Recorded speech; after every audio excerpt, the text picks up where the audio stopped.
Welcome to a live debate hosted by Confluence, moderated by Confluence. That's me, co-moderated by Big Soda, featuring Tyler, Average Debate Enjoyer, and CoolKidKirk. Please briefly explain the format before I bring everyone on. We are going to do 3 to 5 minute openings. Okay, Tyler is taking the affirmative. You can always see the prompt down there. If it sounds confusing, the prompt is Austrian economics would lead to a lower living standard for U.S. citizens versus the status quo. That might sound like a boring prompt to you, but I promise you these debaters are here to bring the heat. And one of them, well, maybe both of them will try to unalive the other person in more ways than one. So that's what we're going to see today. There will be we'll probably talk for an hour to an hour and a half of open dialogue after the openers. There'll be 3 to 5 minutes closing, but I really want to see the back and forth. That's what gets my rocks off. And you can super chat in questions to ask them once the question and answer time starts. You know, got to be grifting, so support your local debate hosting panel.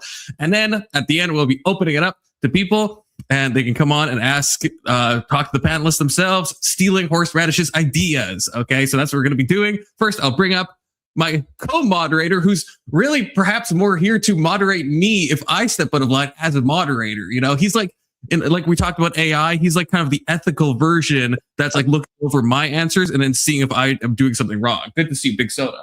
Good to see you, man. I'm excited for this one.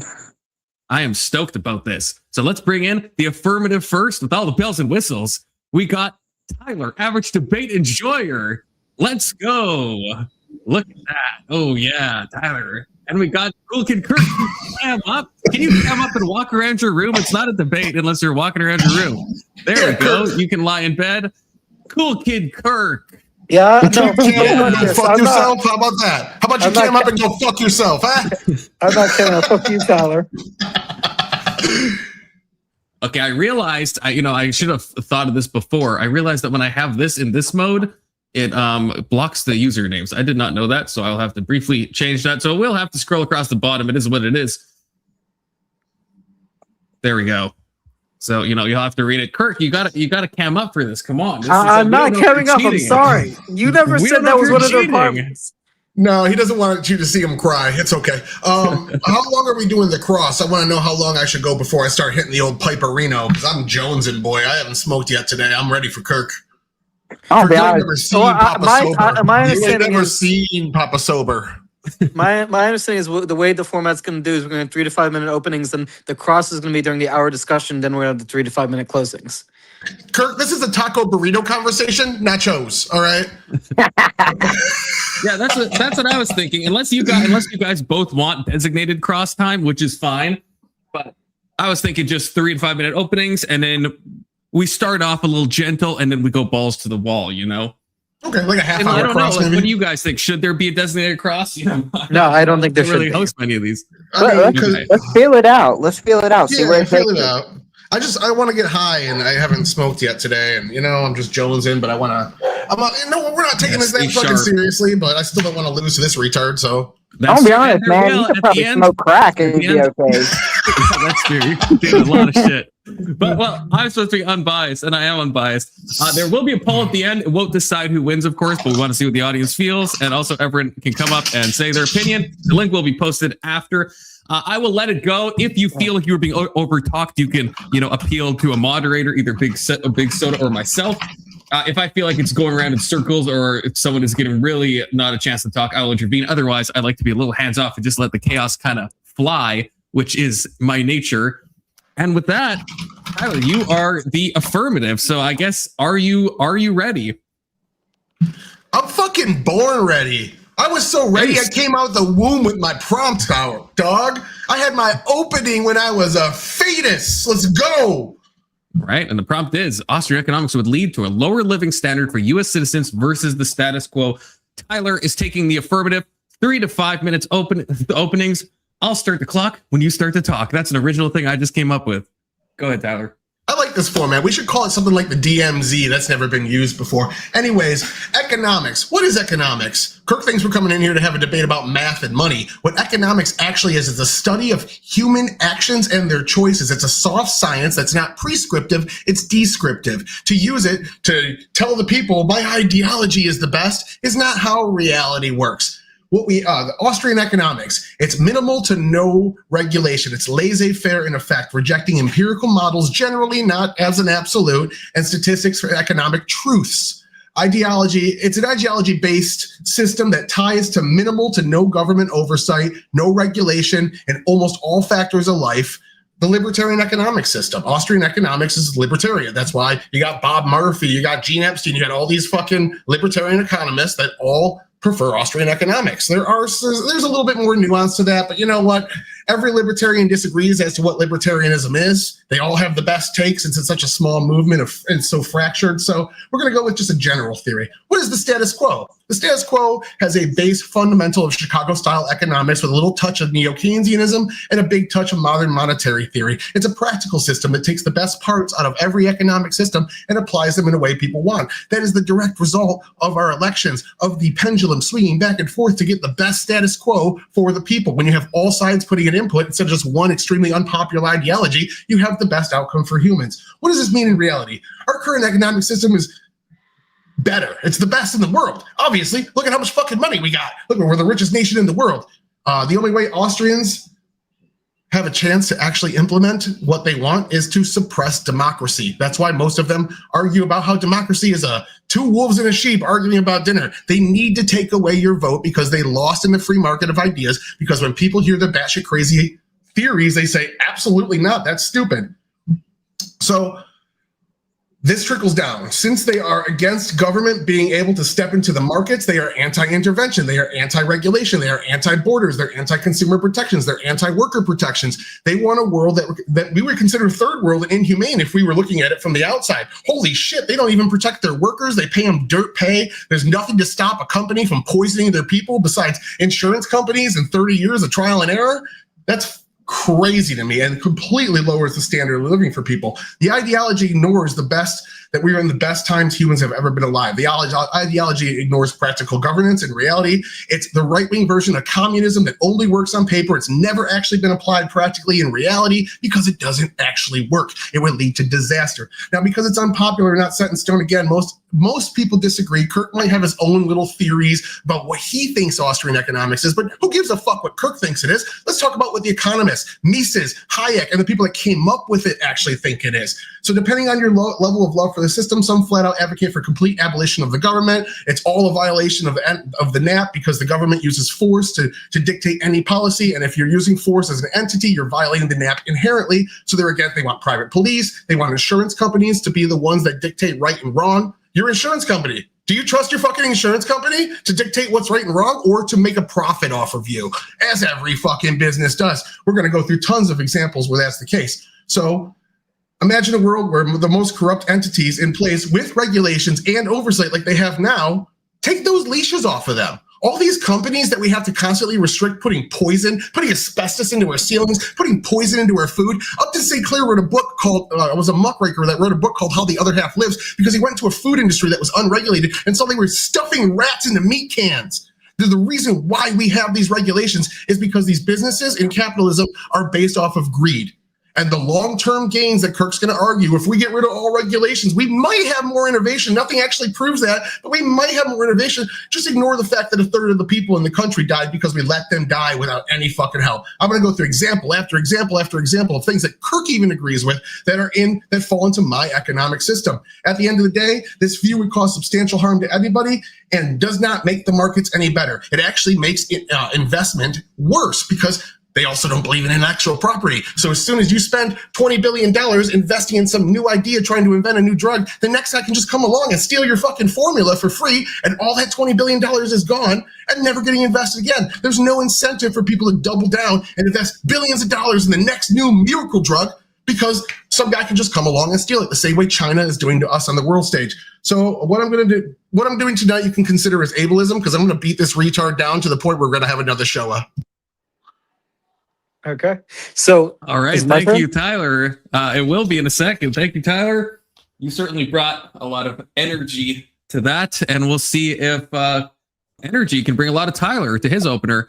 So with that, I'll start the clock when you start to talk, Kirk. First of all, my name is CoolKidKirk, not Energy. Second of all, when we're talking about Austrian economics, what is Austrian economics? Austrian economics is the proper name of the school of thought developed in Vienna of the Austrian School of Economics associated with the economists Menger, Bombowick, Mises, and Hayek.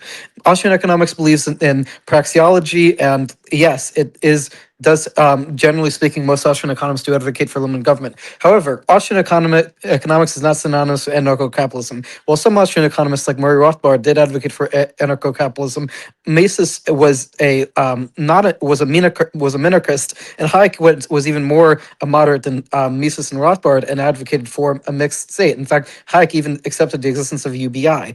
The reason that I support Austrian economics is because is not because of these abstract, highfalutin theories, but it's simple probability theory and statistics and math. Basically, the fact of the matter is that when you're talking about social sciences like economics, it's very hard to have predictive validity. As a philosopher Karl Popper observed, the strength of a theory is its predictions, and in order to make a prediction, you have to be able to confound variables. Because economics is such a multivariable subject, it's impossible to make definitive statistical predictions like you can do in physical sciences and natural sciences in general. When you're talking about economics, you also have the mathematician Benoit Mandelbrot proved that the market is governed by a power law. And so this means that it's governed by what's named a Cauchy or Pareto distribution. What this means is that the meta distribution for the set of probability distributions for predicting the market is unbounded. And the mathematician Raphael Dowdy and statistician Nassim Taleb proved that when you have an unbounded meta distribution, let's say a meta distribution with an infinite possible configurations for the set of probability distributions, a question about predicting the market is statistically undecidable. This is what the Austrians called the knowledge problem. You cannot predict the future of a market given how multivariable it is. And so given that fact, we should have skepticism to our economic modeling theories, which is why the government cannot have enough knowledge to centrally plan the economy and allocate resources. This is what we get into the pricing mechanism. What the pricing mechanism does is it signifies from consumers to producers the relative evaluation of consumers, what they prefer. And so that tells producers what they should invest in producing to sell to consumers, because if there's not a pricing mechanism, then basically you get misallocation of resources because there's not an effective way to tell the producers where they should produce and allocate resources if there's not consumers explaining it. You need demand to signify to supply where the supply should be. And with that, I said the rest of my time. Thank you, Kirk. Great openings from both of you. Now we will move into we'll start with an hour. We'll see how we're doing up to an hour and a half.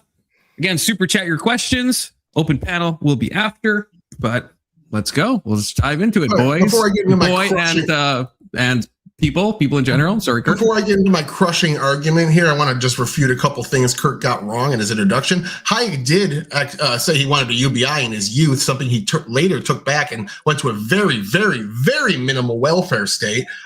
He wasn't pro-UBI when he died. He was very libertarian. Anarcho-capitalism, as you admitted, is a very deep part, and many libertarians, including one of its founders, embrace anarcho-capitalism. So you're like, it's not synonymous, but yeah, one of the founders actually was that. So it's kind of like you contradicted yourself inside your own statement.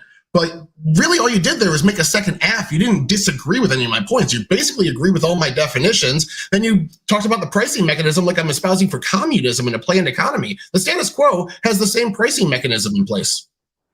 Okay, so first of all, when I said Hayek, I actually did not know it was a younger Hayek. But second of all, yes, Hayek and Mises were not anarcho-capitalist, only Rothbard was. And so when you're talking about the Austrian School of Economics, the main guys are Hayek and Mises, not Rothbard. So no, anarcho-capitalism and Austrian economics are not synonymous. But second of all, that's what I was arguing before, is that you were going to give your version of Austrian economics and omit all the inconvenient parts, like one of the fucking founders of it being an anarcho-capitalist. Like, what the fuck? I mean, like, the point is, when we're talking about Austrian economics, yes, there's multiple interpretations of it, but I'm not going to focus on the anarcho-capitalist part because I don't agree with that. Exactly my point for my introduction is you're going to give us your version and ignore all the inconvenient truths about the actual thing, which is what I did research into. Mises and Hayek are the actual thing. Your version of Austrian economics is not what I'm doing. Mises and Hayek's version. This is what we call a proprietary definition and a syllogism. You're making up your own proprietary definitions based off of your preferences instead of what the actual word means, disregarding all the people you disagree with that fall under your umbrella and giving me a proprietary definition. And a syllogism is your version of this to argue against rather than the actual practical version of this to argue against. Intellectual property, is that something that most Austrians believe in? I don't know. Okay. Most Austrians are not. We've already established Mises and Hayek were not anarcho-capitalists, and they are the majority of Austrians. I don't know about I didn't intellectual say property. that most. I said it was a very deep part of it. Intellectual property, though. Let's get into the beat of it. I don't know. Yes, most libertarians, most anarcho-capitalists do not believe in intellectual property. Okay, They well, think that it's a perversion of, Yeah, I of don't- property arguments. I don't agree with that. I think there should be intellectual property, and there are plenty of Austrians who do. So Welcome I don't to my have side of the prompt. Hell yeah, nice concession. Let's go to the next point. Thank you. Thank you for That's telling me not I'm right. a concession because you're equating Austrian economics with these specific people when I can just say you're right. It's my own version. I'm an independent thinker and I can say and use it how I want. But in any event, so you also didn't mention when I brought up the point about statistical undecidability in markets. I find it funny that you're so confident in your views about what is a science and what's not, as someone who has admitted you don't have a particular mathematical forte. But in any event, when you're talking about the pricing mechanism. Nice add home. It's not at home. It's like literally, it's an appeal to do you have relevant expertise in this field? But in any event, even putting your individual mathematical lack of forte aside, it doesn't really matter because even conceptually, when you're talking about the pricing mechanism, as I said, allocation of resources, and furthermore, you mentioned regulation. What about the fact that when you talk about regulation, a lot of regulations stifle, like I said, innovation because of the fact that they artificially restrict what suppliers can do. And when you restrict what suppliers can do, they can't allocate resources to what they want to do. And so you have fewer supply. You have less supply, which Yes, increases cost of goods. Because there's other factors besides just GDP. When you're limiting supply, it's usually for good reasons, like, hey, you're not paying that worker enough, or you're putting him under dangerous conditions. These are called worker protections. These are called consumer protections. These regulations put in place are because when you let these companies just do whatever the fuck they want, they do awful things. And we have tons and tons of examples of that. But going back to intellectual property, Mises thought this, Rothbard thought this, even modern day thinkers like Stephen Kinsella thought this. This is a fucking staple of Austrian economics. And you're saying you disagree with it because you know that my point about it stifling innovation and investment is true. You can't even argue that. You never even tried to dispute it. So you're basically saying, yeah, Austrians are really bad on this one thing. Actually, I reject that as part of Austrianism, despite the fact that the creators and modern day thinkers and economists that are Austrian all agree with what I said. You're rejecting Austrian economics right now by saying intellectual property isn't part of it. I can reject one part of a tradition of thought without rejecting Okay, the then majority. just say, yeah, that particular part of Austrian economics is stupid and is antithetical to investment. Admit it, and we'll move on. Okay, I'll admit it. Fine. Okay, let's move on to the next point then. Public education. So what we saw before public education was mandated in the country, we did not see universality. Public education led to universality. What we saw before was you could be the next person that was going to cure cancer, but you wouldn't go to school because you were brought up on your dad's farm. When you have people have the opportunity to learn and you have reallocation of resources from those that already made it to those that haven't yet, which tend to be young people, what we see is you're well nourished, you have a good family life, you succeed more in school, and then we have a larger opportunity of educated people in our country to work high skilled jobs. Without that universal schooling and the redistribution of resources to make sure those kids are fed and have comfortable living situations, we just wouldn't have that. And we'd have significantly less people educated, and the ones that would be less educated because their living situation would be worse. I mean, first of all, many economists, including, for example, Thomas Sowell, has pointed out that the public education system has done terrible things, especially for low-income and minority communities, because of the fact that the allocation of resources, basically, the teachers' unions in these areas suck up a lot of the resources, whereas if you had a school choice system, parents would compete with their dollar, and so this competition between their dollar, like I said, this pricing mechanism allows for a more effective allocation of resources. School choice doesn't mean that you're getting rid of public schools. School choice could be a voucher system where you completely keep public schools and get to pick which one your kids go to because we attach the money to the kids instead of the school district itself. So you're not arguing against public schools when you're using Thomas Sowell's argument right there. You're arguing against unions. I'd say teachers' unions are a big detriment to public schooling as well. Doesn't mean public schooling is bad. It means teachers' unions are too bloated. So you're arguing on behalf of public schools when you argue for a voucher program, Kirk. Well, first of all, like I said, Hayek was for some. I think Hayek. I could be wrong. I thought he was for school vouchers. But when you're talking about Austrian economics, it's not. Austrian economists are not uniformly against any sort of government program. We're just against the welfare state as it currently exists. Furthermore, when you look at the programs like SNAP, Medicaid, etc., there is a lot of bloat and waste in the system. And especially when you're talking about the welfare state as it relates to, for example, the low-income programs that are, like I said, SNAP. When you have these welfare programs, because of the fact that you are eligible to them when you're below a certain income level, they disincentivize getting higher income jobs, because as soon as you get a higher income job, then you'll not be eligible for welfare, and therefore you're more incentivized to continue using your getting SNAP benefits without getting a higher paying job. Tyler, you're muted. Your mic became unplugged. Oh, better. It was better for a second and then it muted again. Better. Yeah. Okay. Well, Kirk, you're talking about the welfare trap. That doesn't pan out in practical reality when you look at the statistics. If you look at census data from the United States, 56% of people see poverty in at least 1 year of their life. That tends to be when they're a younger age, at just graduated high school, just graduated college. They don't have a lot of experience at a job. They don't have a lot of knowledge. They can't sell their skills on the market for higher rates. 56% of people see poverty for at least a year. 73% of people make it to the top 20% for at least a year. There's a massive carryover. Only about 3% of people stay in poverty perpetually. So what you're saying is the welfare trap exists. If people take these subsidies, they'll never get out of them. But when you actually look at the data, the vast majority, like 90% of people that are in poverty for at least a year, get out of it. So this thing is just fear mongering based off of like anecdote. Okay, well, first of all, I would like you to post those studies in chat. But second, if you actually have them, yeah. AEI did that study based off of New York Times and census data. AEI, you can look it up. Well, so you're not going to post it. Okay. So I don't have it handy right now, but yeah, I'll take your word for it. I don't have any reason to that you're representing the data accurately, especially given that, like you said, you don't have a mathematical forte. But I'll take your word for it.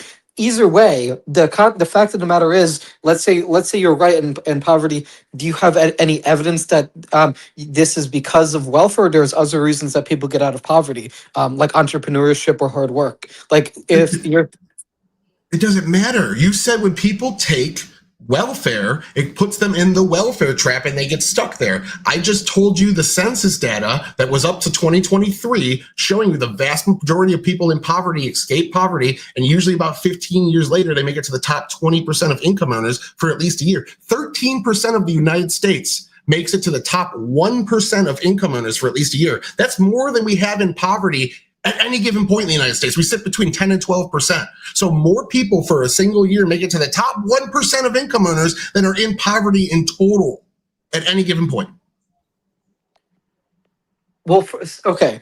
The problem is, though, with what you're saying is that poverty, as defined by the government, is not a good representative of poverty, because when you actually look at things like cost of living and stuff like that, there are studies which show that the majority of Americans, for example, live paycheck to paycheck because of inflation. That's not poverty. That's lack of savings. Poverty is the amount you make versus your cost of living. Yeah, I know what poverty is. I know what poverty mathematically. I know what poverty mathematically is. Paycheck to paycheck, though. Then why are you bringing up irrelevant statistics? There's people that make $150,000. It's not irrelevant, because you're saying poverty. You're saying the mathematical definition of poverty is the only good definition of poverty. And I'm saying if someone's living paycheck to paycheck because they don't have enough in savings because of inflation, then they might not be technically in mathematical poverty, but they live a pretty poor fucking life. I gave you the empirical data, and I know Austrians reject empirical data, but what you're talking about is bad spending habits. There's people that make tens of millions of dollars, like football players, rappers, and such, that as soon as their career goes down, they're broke 2 years later. That doesn't mean that America's got too much inflation. That means bad spending habits. There's people in the top 10% of income earners living paycheck to paycheck. They have massive houses, amazing cars, all kinds of cool shit. It's because of bad spending practices, not because of the economy. The economy is doing better than it ever has. Human beings have the best standard of living they've ever had right now, today. So you're blaming one thing, and your only data for it is something completely unrelated. And I'm showing you why. You're just ignoring it. I'm not ignoring it. You're saying they're not in poverty, and I'm saying you're right. I'm saying it doesn't matter, because if you're living paycheck to paycheck, that's still a shitty existence to have. Okay, but it has nothing to do with the economic style. It has to do with the individual's spending habits. Okay, and I'm saying that's not true. And the way I know it's not true is because of the fact that central banking policies, which increase the monetary base, increase inflation. And when you have increased inflation, savings are worth less. They And I'm saying also we can don't. decrease inflation. The job of the Fed is to regulate the money supply. They can increase or decrease inflation. They have three powers, the Federal Reserve. One of them is reserve rates, interest rates, and then they can add and remove money from circulation by buying and selling bonds on the market. They can lower inflation just as easily as they can raise it. You're saying that they inherently raise inflation, but I can show you them taking action to lower inflation. Okay, is inflation higher before or after the Federal Reserve was created? Before. We had 30 years of almost zero, very low inflation and very low interest rates in the country. The era of free money only existed after the Federal Reserve. I guarantee you, had the Federal Reserve not been created, we would have seen less inflation. Yeah, you guarantee. And you guarantee if we didn't have regulations, worker protections, and all these great things that keep the poor people alive and invest in the youth of our country, we'd have better outputs. But I don't see anything besides you saying it's true that it's true. Okay, by definition, the Federal Reserve increases the monetary base. So if the Federal Reserve increases the monetary base and population does not grow proportionally, that leads to inflation. No, Kirk, I just disputed that. I told you exactly how the Federal Reserve can do the exact opposite of what you claim. They can reduce the monetary base just as easily. Yes, they do. They do often. They often buy back bonds off the market to reduce the money supply of the United States. Okay. Yes, it's a very common practice of the Fed. Happens every single year. It happened this year. Okay, before 2019, before COVID, inflation was lower than it is now. It's higher now. Yes, inflation is higher now because of the Federal Reserve. So COVID is my economic system? You're taking a black swan event and saying because this black swan event backed up supply chains and saw about 10% of the labor market leave and retire, which were older men, that's the fault of the economic system now? And not First of all, it's not a black swan event. It's not a black swan event. It was. No, it wasn't. You can predict pandemics with relative ease. Black swan events are things that are inherently unpredictable. Yeah, no. Then predict the next one. When's the next pandemic going to be, Kirk? I don't have that information on me. Yeah, because you're just making shit up. The people that predict 100 things, 99% of the time they're wrong. The one time they get it right, they run a victory lap. It's just you talking out of your ass. You can't predict a fucking No, I know pandemic. This is right because the person who coined the term Black Swan event, Nassim Taleb, who's a statistician, said it's not a Black Swan event. Oh, yeah, it is. It absolutely was. When's the last time since the fucking Spanish flu that we've had a pandemic at that level? Just because it's out of proportion doesn't mean it's a black swan event. You're just using the term incorrectly.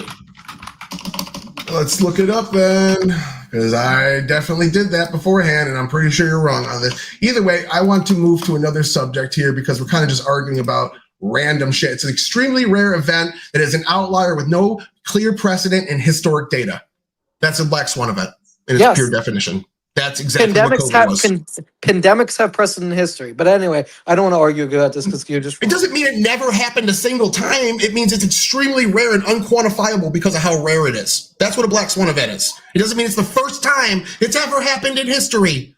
That's not what a black swan event is. I know, but the word wrong. Pandemics are quantifiable easily. There's three factors in it. It has to be. No, they're not. You can't tell me when the next pandemic is. There's been people predicting this all the fucking time. They thought Zika virus is going to be the next pandemic. It didn't go anywhere. Bird flu was supposed to be a pandemic. Didn't go anywhere. People say this shit all the time. You're just talking out of your ass right now. There's nothing you can show me to prove you know when the next pandemic is coming, or anybody does. You're just talking out of your ass. So anyways, regulatory agencies, FDA. FDA is the gold standard on food. We talked about Upton Sinclair in my introduction. When these regulations didn't exist, they were packing rat shit, rat meat, and all sorts of bad things. The sawdust content in our food was high as shit. Now we have extremely clean food facilities. We have all this shit that makes our consumption significantly better. That's only because of regulation, and that's what the people wanted. So tell me, how would your system solve this? So, first of all, you're appealing to Upton Sinclair, who is both a socialist and an anti-Semite. I don't Second care. of all, That's all you have is AdHom, bro. How would your that's not system ad solve hoc. this? My That's system would AdHom. solve it simply because if you have contamination in the food supply, I would say that you should have stronger accountability in the court system. So that way, if you poison, for example, the food supply, you should be extremely liable. The court system?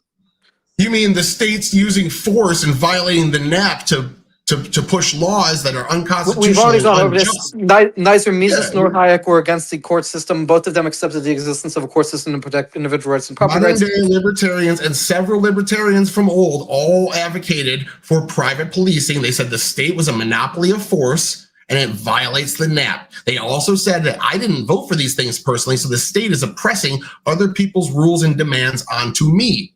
This is what libertarians say and think all the time. I can give you multiple quotes from libertarian economists. I have them. I watch them. I've learned from them. I know their system apparently better than you do because you didn't even know that they were against intellectual property. I know Mises and Hayek both accepted the existence of a court system.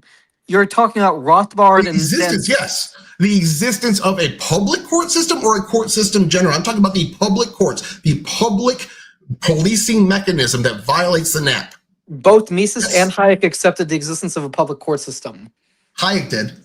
Hayek was a moderate somewhat. He was a minitarian, but the general libertarian calls that a violation of the NAP and wants a stateless society with no borders. This is what the majority believe. This is what the majority of founders and the current day economists believe. You're like, this one guy said this, so ignore the empirical and stick to my personal definition, my syllogism, and my anecdotes. You're arguing something that isn't Austrian economics. It's your preferred version of it. I'm arguing the entire system, even the parts you don't like. Well, because Austrian economists have views that conflict with each other, so I'm saying I'm siding with Mises and Hayek, who I agree with more than I do with Rothbard. In any event, it doesn't really matter because either way, you asked the question, I'm trying to answer it. The answer I would give for how I would solve the problem of food poisoning is by, instead of having preemptive regulatory system, allow people to sue the companies. And guess what? The preemptive regulatory system like the FDA we have currently with the, not just the FDA, but also the amount of IP laws we have on pharmaceutical drugs means that pharmaceutical drugs are expensive as shit. There is a reason that the American drugs are so expensive, and that's because of insanely strict IP laws that they can create something. No, you can have a very moderate alteration of an existing drug and create an IP and intellectual property on it, and that's why. And this intellectual property monopoly is why drugs are so expensive. Oh, so we're going back to the argument that you kind of already conceded about intellectual property being a stupid thing. If you get rid of intellectual property, then the drugs that we're inventing today, that's it. That's the end of it. You don't have people dumping $20 billion into R&D to invent some drug that doesn't exist based off of a hope, because that gets stolen by I didn't say to get rid of it. I said to reform it. You should reform intellectual property, not get rid of it. I mean, you You're should not be giving any able to. prescription as how you're just saying some vague, just reform it in a way that allows people to make generics and basically reverts what it does. Intellectual property is property. Property rights apply to it. You're saying that intellectual property is bad. People should be able to steal your idea no matter how much money you dumped into it. The reason why the U.S. medical system is the best in the world, invents 70% of the drugs, 50% of new medical equipment, 50% of new medical studies, while we're only 4% of the planet's population, is because we have this R&D. And the reason why it costs so much, as we can see with Trump's plan to do America first in his drug pricing policy, other nations are underpaying our country and our pharmaceuticals for their drugs. They vote on it in government. They're saying, sorry, we can't give you anymore. And they acquiesce. With favored nations drug policy under Trump, we now pay as much as they do, making their prices generally go up, so we have it balanced out. We were getting ripped off by other countries, forcing the hand of our private companies and using the government to do so. That's not happening anymore. That's the reason drug prices are so high. Just to blame it on something else that you don't like with no proof is just wild to me when we see drug prices plummeting by 80% now that this exact policy is in place. I can prove it abductively. So I'm not advocating, first of all, I'm not advocating for abolishing intellectual property for pharmaceuticals. I'm saying we should reform it. And the specific reform, if you want me to get concrete about it, is that I would say that you should have a higher bar for what counts as a new drug. So a higher, stricter standard for what can be patented.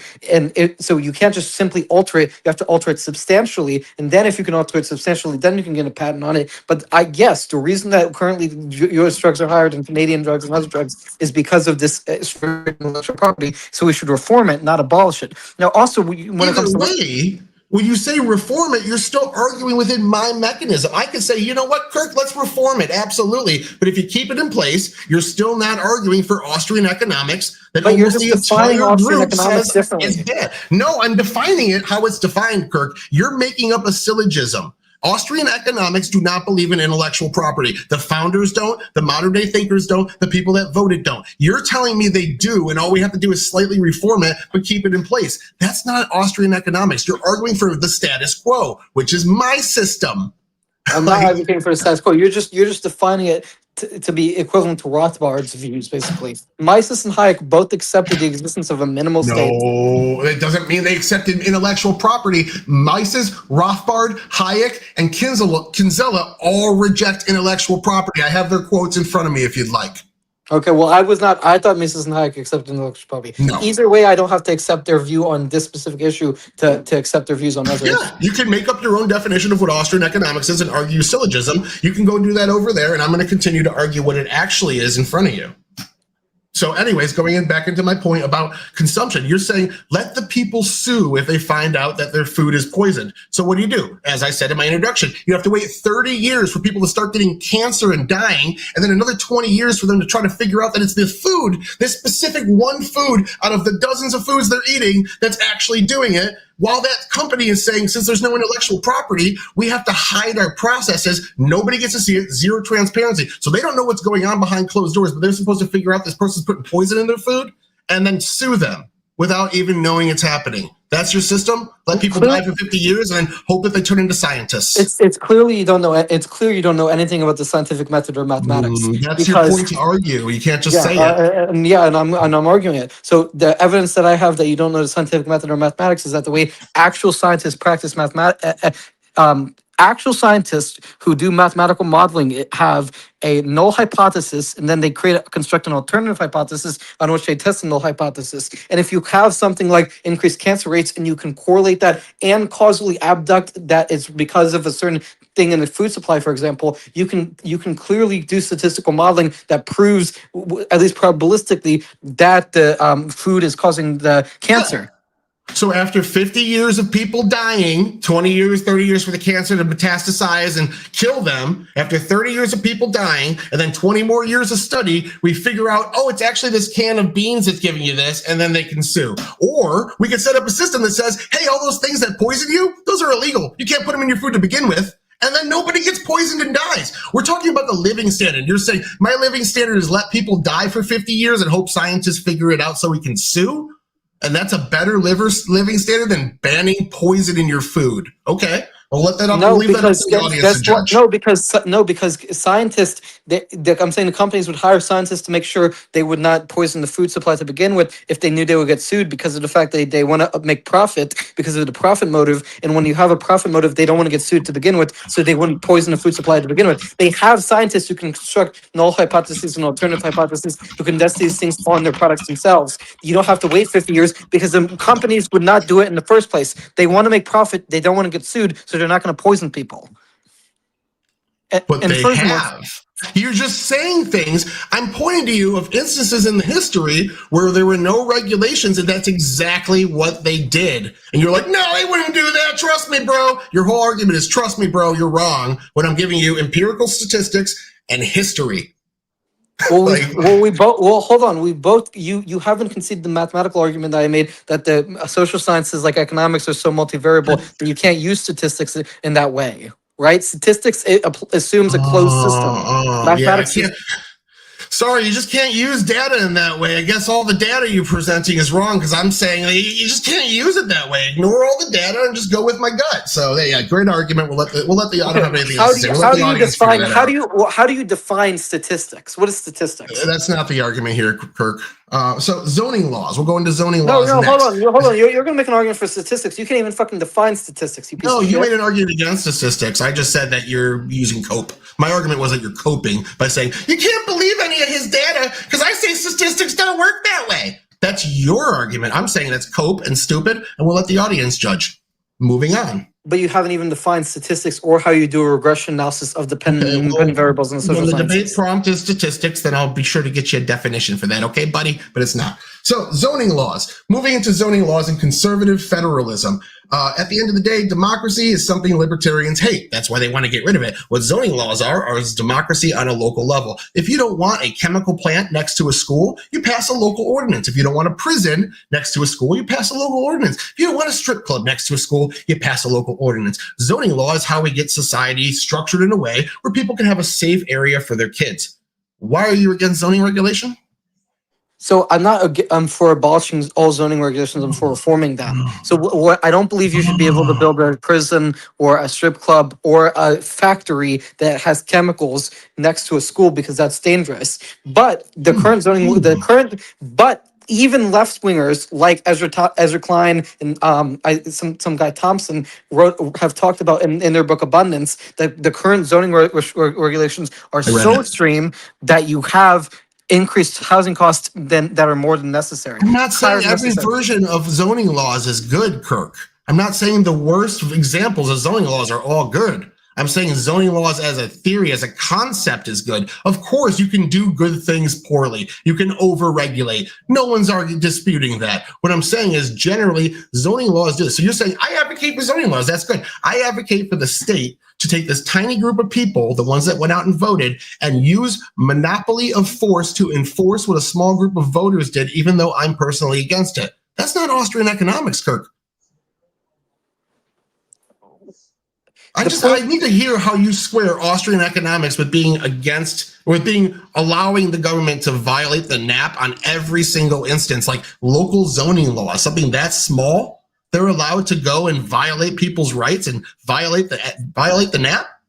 As far as I can tell, no Austrian. First of all, the way Austrians would solve this is by having communal contracts. Hoppe has talked about this. But second of all, I don't even necessarily agree. I mean, I don't fully agree with that. But I mean, saying the thing is, with regards to strip clubs and stuff, yes, those are bad because they are what are, I think the name is like externalities, right? A strip club next to a school affects the kids because you're basically sexualizing, doing sexuality around children, which is obviously unacceptable, and that affects the kids. But if you're having something like a multi-story condo or whatever in a neighborhood, and as Ezra Klein has talked about this, for example, when you prohibit that, you have the cost of housing higher, and you have issues of excessive cost of housing. So what if the strip club owner says, I don't consent and I want to have my business right here across the street from the school?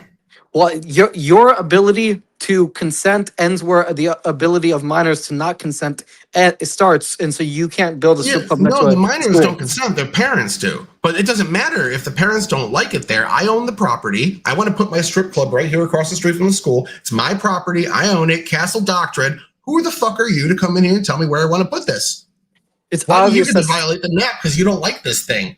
Because it's obvious that you're harming the kids by exposing them to this smut. Yeah, they're not exposing them. You can't come in here unless you're 18. Sorry. Yeah, but you wouldn't have it next to a school. Like, there's no point in having it next to a school. Why does it matter? If they're not 18, they can't come in. Why can't I just put it here on my property? Because then kids will see it and be exposed to smut. Yes, I understand that, but what mechanism enforces that, Kirk, is what I'm asking. I'm saying the government should not allow strip clubs to be next to schools. I agree with you. I agree with zoning laws. I'm wondering why an Austrian would agree with zoning laws and saying the government should come in and tell you what to do with your private property. You were arguing that regulation like this slows innovation and hurts the allocation of scarcity. But then you're saying, actually, I'm for regulation when I don't like the thing. So, like, it seems like you're a libertarian until you get down to practical reality, and you're like, you know what, libertarianism is stupid. We should have zoning laws. I'm saying, okay, if by zoning law you mean any restriction on where housing can be built, then yes, enforce some zoning laws. But I can't. Most libertarian friends of mine who even would say they subscribe to Austrian economics would not say they're fine with strip clubs being built next to schools, even if the owner consents, because the thing is, minors cannot consent to being exposed to smut, so you should not expose them to smut, period. Like, you're not exposing them. You're telling them they can't come in. Like, you can't come in. You're not exposed to smut. The smut happens inside. You're outside across the street. Why can't I do what I want on my property because some kid's across the street? That sounds to me like monopoly of violence on the state being oppressive and tyrannical. I didn't know Austrians were for the state being tyrannical. I think you're just equivocating on what Austrian economics means. If you're taking the most extreme, you're taking the most extreme, like, anarcho-capitalist version of it, and you're arguing against my position when I'm taking a more moderate Hayekian tradition. Like I can say I'm fine with the government preventing the exposure of a culture to smut because minors are around and you don't want minors to grow up in that culture, and that isn't completely compatible with the idea that significantly fewer regulations than we currently have would be a good thing. You're saying unless I'm against all regulation, I can't be against most regulations. Okay, you got anything else on this matter? No, I mean if you unless Let's move on to geopolitics then. So geopolitics. The world is significantly safer under the United States hegemony because we have a large army. We're able to fight piracy and destabilizing forces around the world, leading to more global trade and a higher global confidence in that free trade. Because we had that global confidence hit an all-time high in 2023, we saw the most world trade ever. I'm sure I don't have to explain to you because you talked to Nanfan why that's a good thing for our economy. If we did not have that police force on the world, not only would slavery still be a big practice in the West because we use economic coercion in order to get rid of slavery, us in the UK, but we would not have that world trade because global confidence would be in the gutter. Nobody would be around to police the Barbary pirates or go into the tip of Africa where the Somalian pirates were or go do the X, Y, and Z thing in the Strait of Hormuz. That wouldn't be any of our business. We'd be, doing their thing on our continent. We're not, libertarians, don't want anything to do geopolitically with the rest of the world. Why do you want to abandon Israel? Can you tell me? I support Israel and I support giving aid to Israel because Austrian economics is an economic doctrine, not a geopolitical doctrine. Now, there are examples. The state stealing taxpayer money from non-consenting adults to give to a foreign country? You're telling me you're a fucking Austrian? Okay. Yes. Sure. I'll play your stupid game. The point is, you and I both know there have been examples in U.S. history of geopolitical quagmires like the Afghanistan and Iraq sustained wars that cost trillions of dollars and millions of lives. So we both agree government can fuck up, but they can also do some good. Yeah. Yeah, I agree. Government can do good. Absolutely. That's why I'm pro-government. That's why I'm pro-taxation. Kirk, do you agree taxation is theft? Not universally. Okay. So, geopolitically, you said you basically concede the argument you want to keep funding the world police. So, right? Is that maybe not to the degree we do? Maybe you might want to reform it a little bit, but generally you agree with the concept. The Iraq and Afghanistan wars were probably unnecessary. Yeah, but generally you agree with the concept. Maybe not every single version of it, right? I support the Iran war. I support aid to Israel. I support aid to Ukraine. Yes. We don't got a lot of time, so I'm trying to just get you. I'm trying to steel man you really quickly, get a yes out of you, so we can move on to the next subject. What else do you want? I got Federal Reserve and economic oversight. This is my next one. Sure. I got 5 more subjects to go. Okay, go ahead.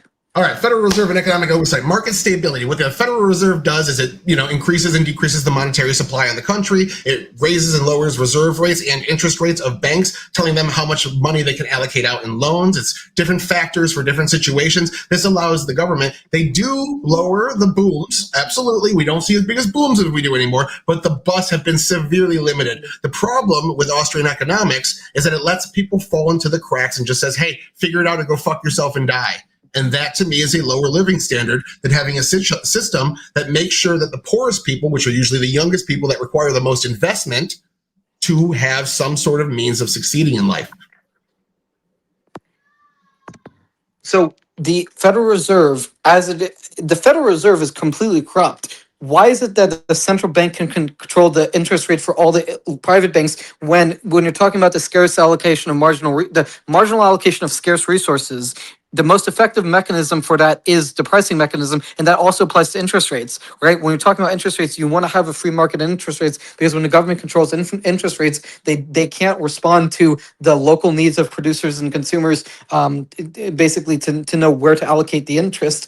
They have to have this top-down thing, and we know that that's just not feasible because of the knowledge problem, right? Do interest rates go up without the Federal Reserve? Would an independent bank without the Federal Reserve raise interest rates in certain situations? In some contexts, yes, not always. Under your libertarian megacity theory, where we have 2 giant monopoly banks that control like the whole country and split it up 50-50, would they have the power to then control interest rates for the entire country? No, because there wouldn't be two mega banks. Because if Just you had hypothetically, no, if there you is had two no. I'm mega not gonna. banks. No, I'm not gonna get cooked on Okay, this. well then you know what? We have to skip this then and go to my other argument first because I need to prove that point that you're arguing right now. So monopolies and trust busting. The Sherman Antitrust Act was put in place because rich people were using their rich resources to make themselves richer and cut everybody else out of the equation, forming a natural monopoly. Our anti-monopoly and anti-cartel laws are the only reason why we don't have monopolies today. We've been breaking them up. We broke up Bell, we broke up several others. When you want your system, there's nothing in place to stop a monopoly from doing bad market practices, from pricing out their competition, all sorts of regulatory economic practice we put in place under my system. All that's out the window for you. And you will let monopolies form because you will let people be as awful as they want on the economic world stage. Okay, first of all, I don't like this whole thing of like moving on to topic. This is not Tyler's show. This is Confluence's show, and you and I are debating. So we're not going to talk on. I'm not going to talk on your pace. And second of all, when you're talking about this fucking bullshit about monopolies, the Sherman Antitrust Act is a bad fucking policy. The fact of the matter is that if antitrust laws stifle innovation because when you get rid of the profit incentive, people don't want to invest in the creation and research and development of new products. And when you have antitrust laws, they're less incentivized basically to invest because they can't make as much of a profit off of it. What monopolies do is they provide an incentive for private businesses to earn more money, and this incentivizes research and development. Now, monopolies don't naturally form in most contexts because basically this profit motive also means that small businesses want to compete with big businesses to challenge their monopoly, and this is what the beauty of the profit motive is. And you're muted.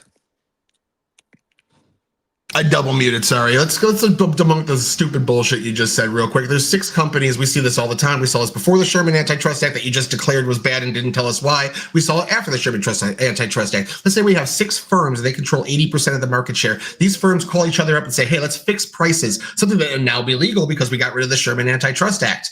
They say, let's fix prices. Any competition starts to gain footing in the market. We lower our prices, we price them out, we put them out of business, then we jack our prices back up. What's in your system going to stop that? There are 2 possibilities. Either the monopolies will lower prices to prevent new businesses from forming, in which case you have lower prices in a monopoly, and that's a good thing, or a new business will pop up and they'll raise prices such that they'll challenge the monopoly because people want the business that has lower prices relative to the big businesses that have higher prices. So when you have competition, you have lower prices, and when you have a competition, you have higher prices on the big businesses part, and that so you can compete with the big businesses. And when you have you just explained basic economics, but you didn't address my question. My point is that you have 6 companies that are in oligopoly that control 80% of market share in a particular sector. When they call each other up and decide to say, we're going to fix prices. Anytime competition rears its head, we're going to deprice for a few months, put them out of business. And as soon as they're out of business, we're going to jack our fucking prices up. And we're going to do that over and over and over until nobody decides they ever want to compete in this sector anymore. And then we keep our prices jacked up. How does your system deal with that?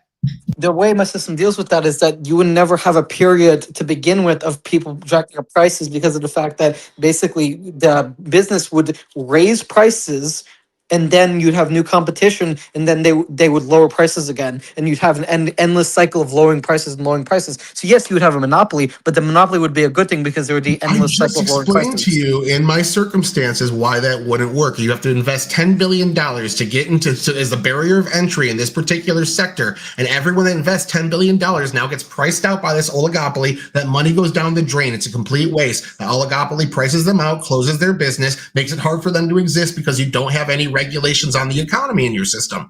So these companies force the new people out of business, then jack their prices up, and they do that so many times that nobody wants to go into that sector anymore because they see it as a money pit. They wouldn't want to go into that sector. No, they wouldn't want to go into the sector because I just told you why it's a money pit, and you're like, oh, they do it anyways, and it would work out because I say so. It's magic. No, it's not magic. After they see the companies raising prices for so long, they would enter the market and lower prices naturally, because after they've seen the monopolies jack up prices for so long, they would realize they have an opportunity for competition, and then they drop their prices and they put them out of business. And when An they put them endless out of cycle. business, Yes, then they an just jack their prices back up again and wait for the next person to invest $10 billion. Not everybody has $10 billion laying around. There's only so many $10 billion investments. If you go to a bank and say, I want to take out a $10 million loan in this particular sector, and they say, every time in the last 50 years, every time someone's opened a firm in that sector, they get priced out and the money goes down the drain. We don't see that as a worthy investment. You don't get your $20 billion loan. Sorry. That's how actual investment works. So again, what does your system do to prevent this? You're just saying, oh, that wouldn't happen. Ignore reality. Ignore the reason why we have the Sherman antitrust law in the first place, because this was actually You happening. provide no. Hold on. No, you haven't provided a lick of empirical proof. You've provided This happened. conjecture. I can give you the historical precedent of this happening. Give me the historical precedent. What's an example of people raising prices, lowering prices with I will do that. But I need you to answer my hypothetical question. What I can't answer hypothetical. I only deal with reality. I don't deal with hypothetical. Okay. All right. Well, if that's the case, you're just gonna fucking filibuster and dodge. Then we'll just move on to the next subject. I'm not gonna let you. I'm not gonna let you hold on to the conversation. I'm asking you a question over and over. You refuse to engage in it, and now you're saying you don't engage in hypotheticals while asking me hypotheticals. You're just going full bad faith because you're angry that you're taking the biggest L I've seen on the Confluence channel in all my. I'm not saying it. They're saying this is the biggest L Kirk has ever taken. Okay, you provide no empirical. Okay, just to recap the debate, you provide no empirical proof of anything you're saying. You provide no empirical proof. No, you just didn't trust me, bro. What empirical proof do you have that? What empirical proof do you have that if we got rid of the Antitrust Act, they would raise prices, lower prices in the cycle, and then they would raise prices and they wouldn't lower prices again? This happened before the Sherman Antitrust Act. You know what a cartel and a monopoly are? Yes. Do you have an example of this empirical proof? And if you don't have empirical proof, but I need you to answer my question first, and then we'll go into. If you want my citations, I'll give you them after. As I said. You can have my citations all you want after, but we're in the middle of a debate right now, Kirk, and I'm asking you a question. How does your system deal with a monopoly and a cartel when they form in the markets? The answer is the monopolies would lower prices, so it would not deal with it. The monopolies are a good thing. I just told you why that's not the case. Well, until you provide the empirical proof. Until you, I can't. I'm giving you a hypothetical question. No, I can't answer. I can't answer hypotheticals. I can't do hypotheticals. You just have to answer all my hypotheticals. Yeah, this is just complete bad faith. No, it's not bad faith to deal with the. It is. It's not bad faith to deal with the question that has no root in reality. I'm asking you a hypothetical question based off historical precedent. You're like, give me the precedent. I'm not answering that, but you have to give me your citations. Give me a citation. You're done, son. You're done, son. You are done, son. You're done for a son. You can't answer this, Kirk, is because your system has nothing to prevent that, and it would allow monopolies and oligopolies to take complete control over the market. It would lead to libertarian mega cities. You want to move on to the next subject now? No, not until you provide empirical proof. I'm not going to. I will give you my citations after the debate, Kirk. Nope. I'm not moving on till you provide citations. So okay, you're not getting my citations until after the debate, Kirk. Okay, so I win. Okay, move on to the next subject. No, you're refusing to address a single question and saying you're not going to engage in them anymore until I give you citations, which I will provide for you after the debate. I've already had to fact check you like 4 times. You said fucking multiple people in the libertarian movement agree with intellectual property. I had to prove you wrong and go look it up. You're just making shit up and refusing to engage, bro. I'm refusing to engage with things you have no proof for. You're right. I'm asking you a hypothetical question in a debate, and you're saying you're not going to engage in it because I don't deal in those things. But you've asked multiple hypothetical questions of me. That's okay. We'll move on to the next subject, please. Okay, then Kirk concedes a 5th one now. I haven't conceded redistribution. Entitlements and redistribution. You haven't won a subject yet, Kirk. Anyways, entitlements and redistribution. The largest factor in a youth education is for them to have a good diet and a comfortable home. The way we do that is with redistribution under my system. Since young people that are usually having young kids generally are the poorest, again, 56% of people see poverty, and it's mostly always young people because they don't have marketable skills, they don't have education at the same rates of their older peers. So the people that need the most redistribution in order to succeed, an investment, we call it, in those particular people are young people. This redistribution makes sure they're fed and ready to go to their jobs. This makes sure their kids are fed and have a good home environment so they can go to school and learn. What does your system do to make up for that? My system would make up to do with that because capitalism has produced the wealthiest country on earth. We have the highest GDP by far, and the fact of the matter, and you're talking about redistribution. Our poor people are fat. That's a good thing. Capitalism has produced abundance. We don't need That's not it. a good thing. And fat doesn't mean abundant. It just means bad diet. You're just kind of stringing things together. I asked you another question. I gave you a circumstance that happens in real life, and I asked you how your system deals with it. And what you're saying is it doesn't need to. Right? It doesn't need to because it doesn't come up. The bottom line is you're cool with poor kids not eating, right? No, they don't not eat. You're wrong. It doesn't come up. It doesn't come up. There's not starving kids in the United. There's not kids that skip meals in the United States every day. Not a significant portion of the population. No. I didn't say that. I said you're letting a very large segment of the population fall through the cracks. And all you're saying is, well, that doesn't happen. And if it does, it's not enough people for me to care about, which would lower the standard. If you're saying 20% of people can go fuck themselves, you're saying that's a significantly lower living standard than me saying all 100% of people should be invested into and treated as individuals that can all succeed. That's why we should reinvest into our young people that need it the most. That's a better standard of living, right? Than just saying, hey, go fuck yourself and die, let your kids starve. Tyler, if we lowered the regulations and wealth redistribution we had, there would be more innovation, more research and development to cure poverty to begin with. I'm saying the whole. Yes, there is proof. And I can. Okay, how about this? Which country has the highest GDP on Earth? America. Mm-hmm. What is been under my system under the entire time? Capitalism is the freest market relative to every other country in the world. We've never had a laissez-faire system that libertarians want in the United States. The first thing that the first Congress did after being sworn in was pass a tariff, which is massive economic intervention that benefits certain firms over others. They literally stepped in and said the markets are going to be dictated by the state. The first I'm saying our wealth is in spite of those regulations, not because of it. Oh, okay. Yeah, that's it. You're just pulling shit out of your ass. It's not pulling shit out of my ass. So again, the 20% of kids that just skip a meal a day, you're saying nothing for them. The 30%. Wait. Citation. How much did you just say? How much did you just say? What percent of kids go starving? 20%. I'm just kind of spitballing a random general number. 20% of kids, let's say, are in a situation. No, where I'm not going to say what citation you have for that. What proof do you have for that? I'm kind of guesstimating the number. I think it's somewhere between 10 and 20%. Okay, well, until you have proof for that, I can't engage with it. Okay, Kirk, well, until you have proof for any of your arguments, like the one you just said, libertarianism would eliminate poverty because we'd find more cures for it. There's no proof for that. You pulled it out of your ass. So you're making shit up, but demanding I provide citations for things that most people know. I'm the man who provides citations for any claim you make, including... Your argument doesn't fit your own standard of scrutiny. You're just making shit up, man. Okay, do you want evidence that capitalism reduces poverty? Because I can provide that. I didn't say that it didn't. I said that laissez-faire capitalism would increase poverty and let the people in poverty suffer more, which would lead to a lower standard of living. Okay, we had the freest economy or would you agree that we had a freer economy during the founding fathers era than modern day? Yeah, we have more regulation now. Yes. Okay, we had a wealthy. The Industrial Revolution happened in the founding fathers of America during their time, and their economies then pale in comparison to ours now. If they had access to modern technology, they would be much wealthier than we would be now. Industrial Revolution, we've seen a significant spike in wealth, especially in Western nations, in the last 60 years, long past when my system got implemented, Kirk. The greatest increase in wealth was during the Industrial Revolution, not the internet era.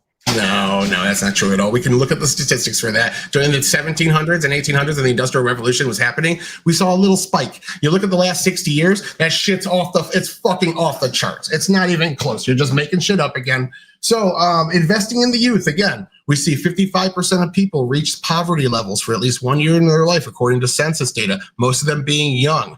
A lot of them having kids. Their kids are having to skip meals oftentimes. Your system, you say, well, will magically just solve poverty, so just ignore them, correct? So I would say that if you have a starving kid in a free market, which wouldn't happen, by the way. I'm saying missing a meal. Okay, then you could have private charities for that. And those private charities, were they sufficient when we had them in the past? When you had men's clubs in charge of charity, how many people in the United States were covered by those charities? Well, they would be less effective back in the day than they are now because we have more access. We have more food. We have So- more food production now because of the about technological revolution. 2/3 of the United States was not covered by most of the charities like men's clubs and things like that would let people in, help educate their kids, help them with situations financially. About 2/3 of the United States wasn't covered by that. That's why we did it with the government. And you know what we did? We made it universal. Now everyone has Yeah, but I'm access to saying now, retirement now, plan, now I'm saying benefits, and all sorts of nowadays, stuff. now that we have more access to food and water and shelter, they could cover more than 2/3 of the population. They could cover most of it. Libertarianism has never been tried. That's right. We'd be able to do it now. All we have to do is, piggyback off of my successful system that gave us the living standard we have today. And your system would totally work this time. It'll work this time. So I went through. I can provide further. I do want to go into the point of wages. You do realize that minimum wage laws also help big businesses like McDonald's and Amazon because they price small businesses out of it because they can't afford to pay their workers $15 an hour in areas that have, for example, $15 an hour minimum wage. Okay, Minimum wage.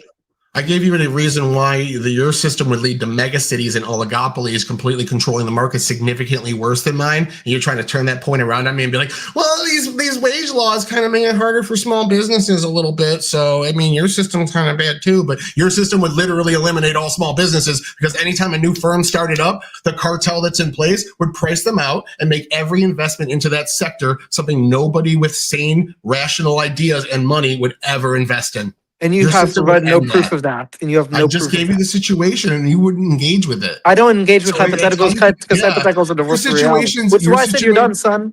Your situation's uncontested. Kirk, your entire argument is hypotheticals because libertarianism's never existed.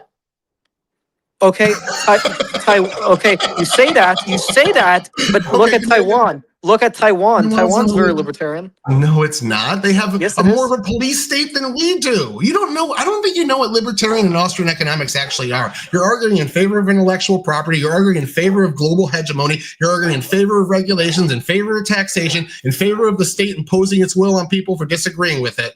I don't think you actually know what this is. Okay, Taiwan has one of the freest markets in the world. I'm pretty sure they have a freer market than we do. It's still not libertarian. It's not even close. Taiwan has a freer market than we do. Okay, by some it doesn't matter. They're not libertarians. So what? So you're just saying unless the same structure. You're talking about Austrian economics, not different versions of my system. Well, there's slightly more Chicago school and Keynesian than we are, so I'm right, even though that has nothing to do with your fucking argument, Kirk. Well, anyway, I think it's been an hour. So do you want to keep going with this, or? I have one more point, but you rejected the premise. You got 8 minutes left, boys. Okay. Taiwan has a more authoritative central bank than the United States does, right? I did not know that. Do you have proof for that? Yes, I do. It was established in 1928.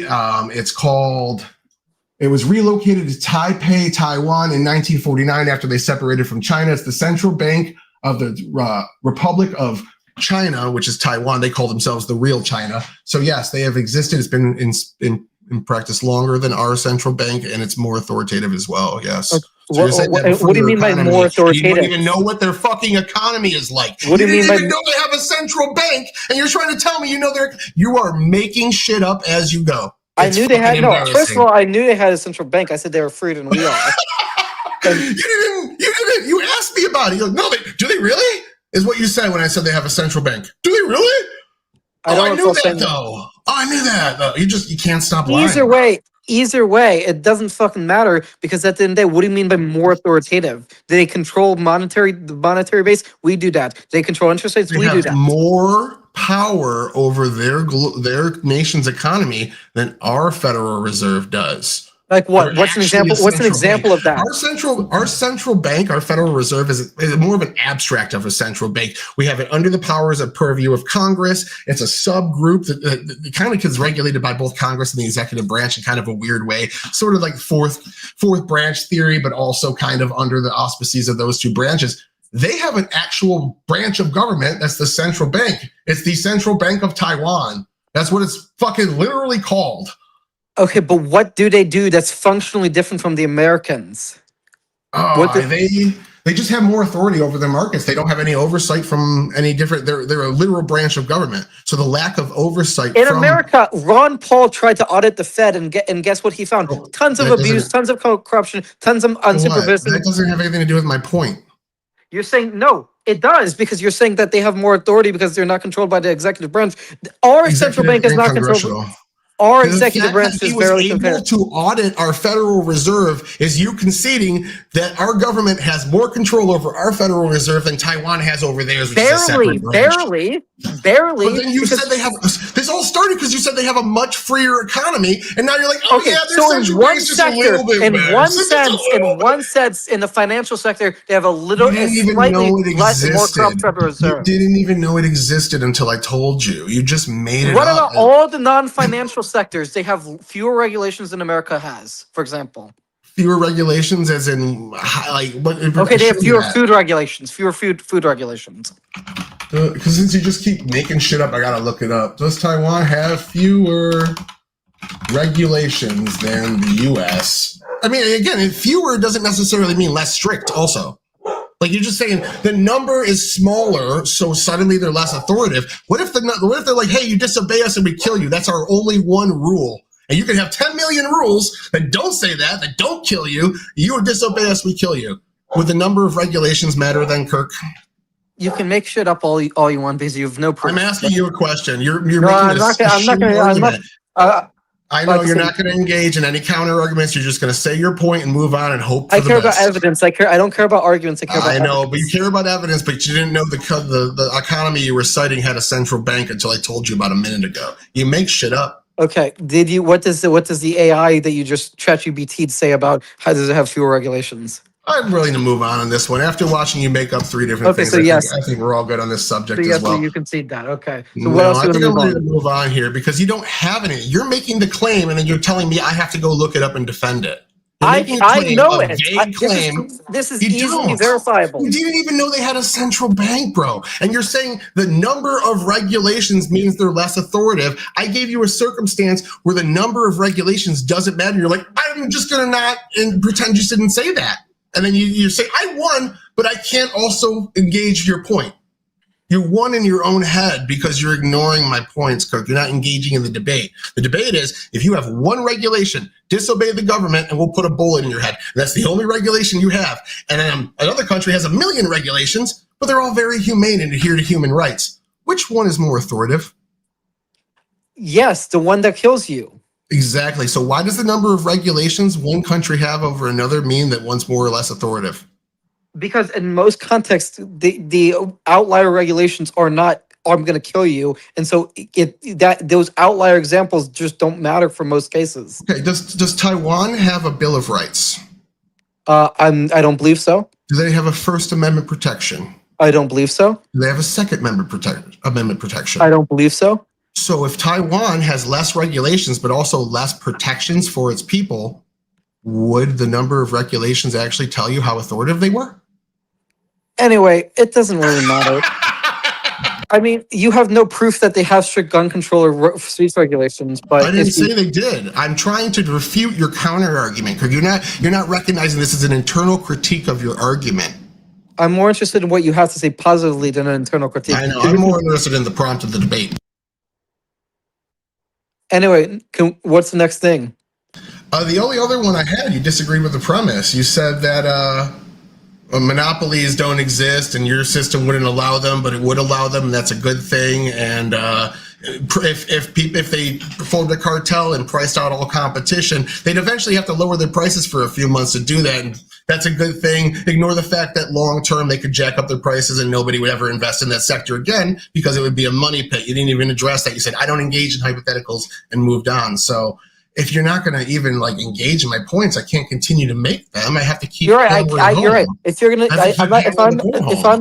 you're right. If I'm not going to let you spew things with no proof, then you can't make arguments with no proof. Just saying that's wrong is not how you argue in a debate, Kirk. You have to make an argument for it. I don't care what you can argue. I care what you can provide evidence for. I don't care what you can argue. I care what you can provide evidence for. I don't care what you can argue. I care what you can provide evidence You for. say that, Kirk, but none of your argument holds up to your own standard of scrutiny. You're giving my standard is up here. Your standard is so far below you can't even see it on my camera. Everything you've done is engaged in is a hypothetical, asking me hypothetical questions. No, I provided proof that America is the richest I country on proved earth. you were wrong on multiple of your claims tonight, like about the stances of intellectual property by libertarians that you didn't know and you lied up or you just made up. You didn't lie about it. You didn't know. You just made shit up. You didn't even know that this economy is more free than ours and they have a stronger central bank than we do.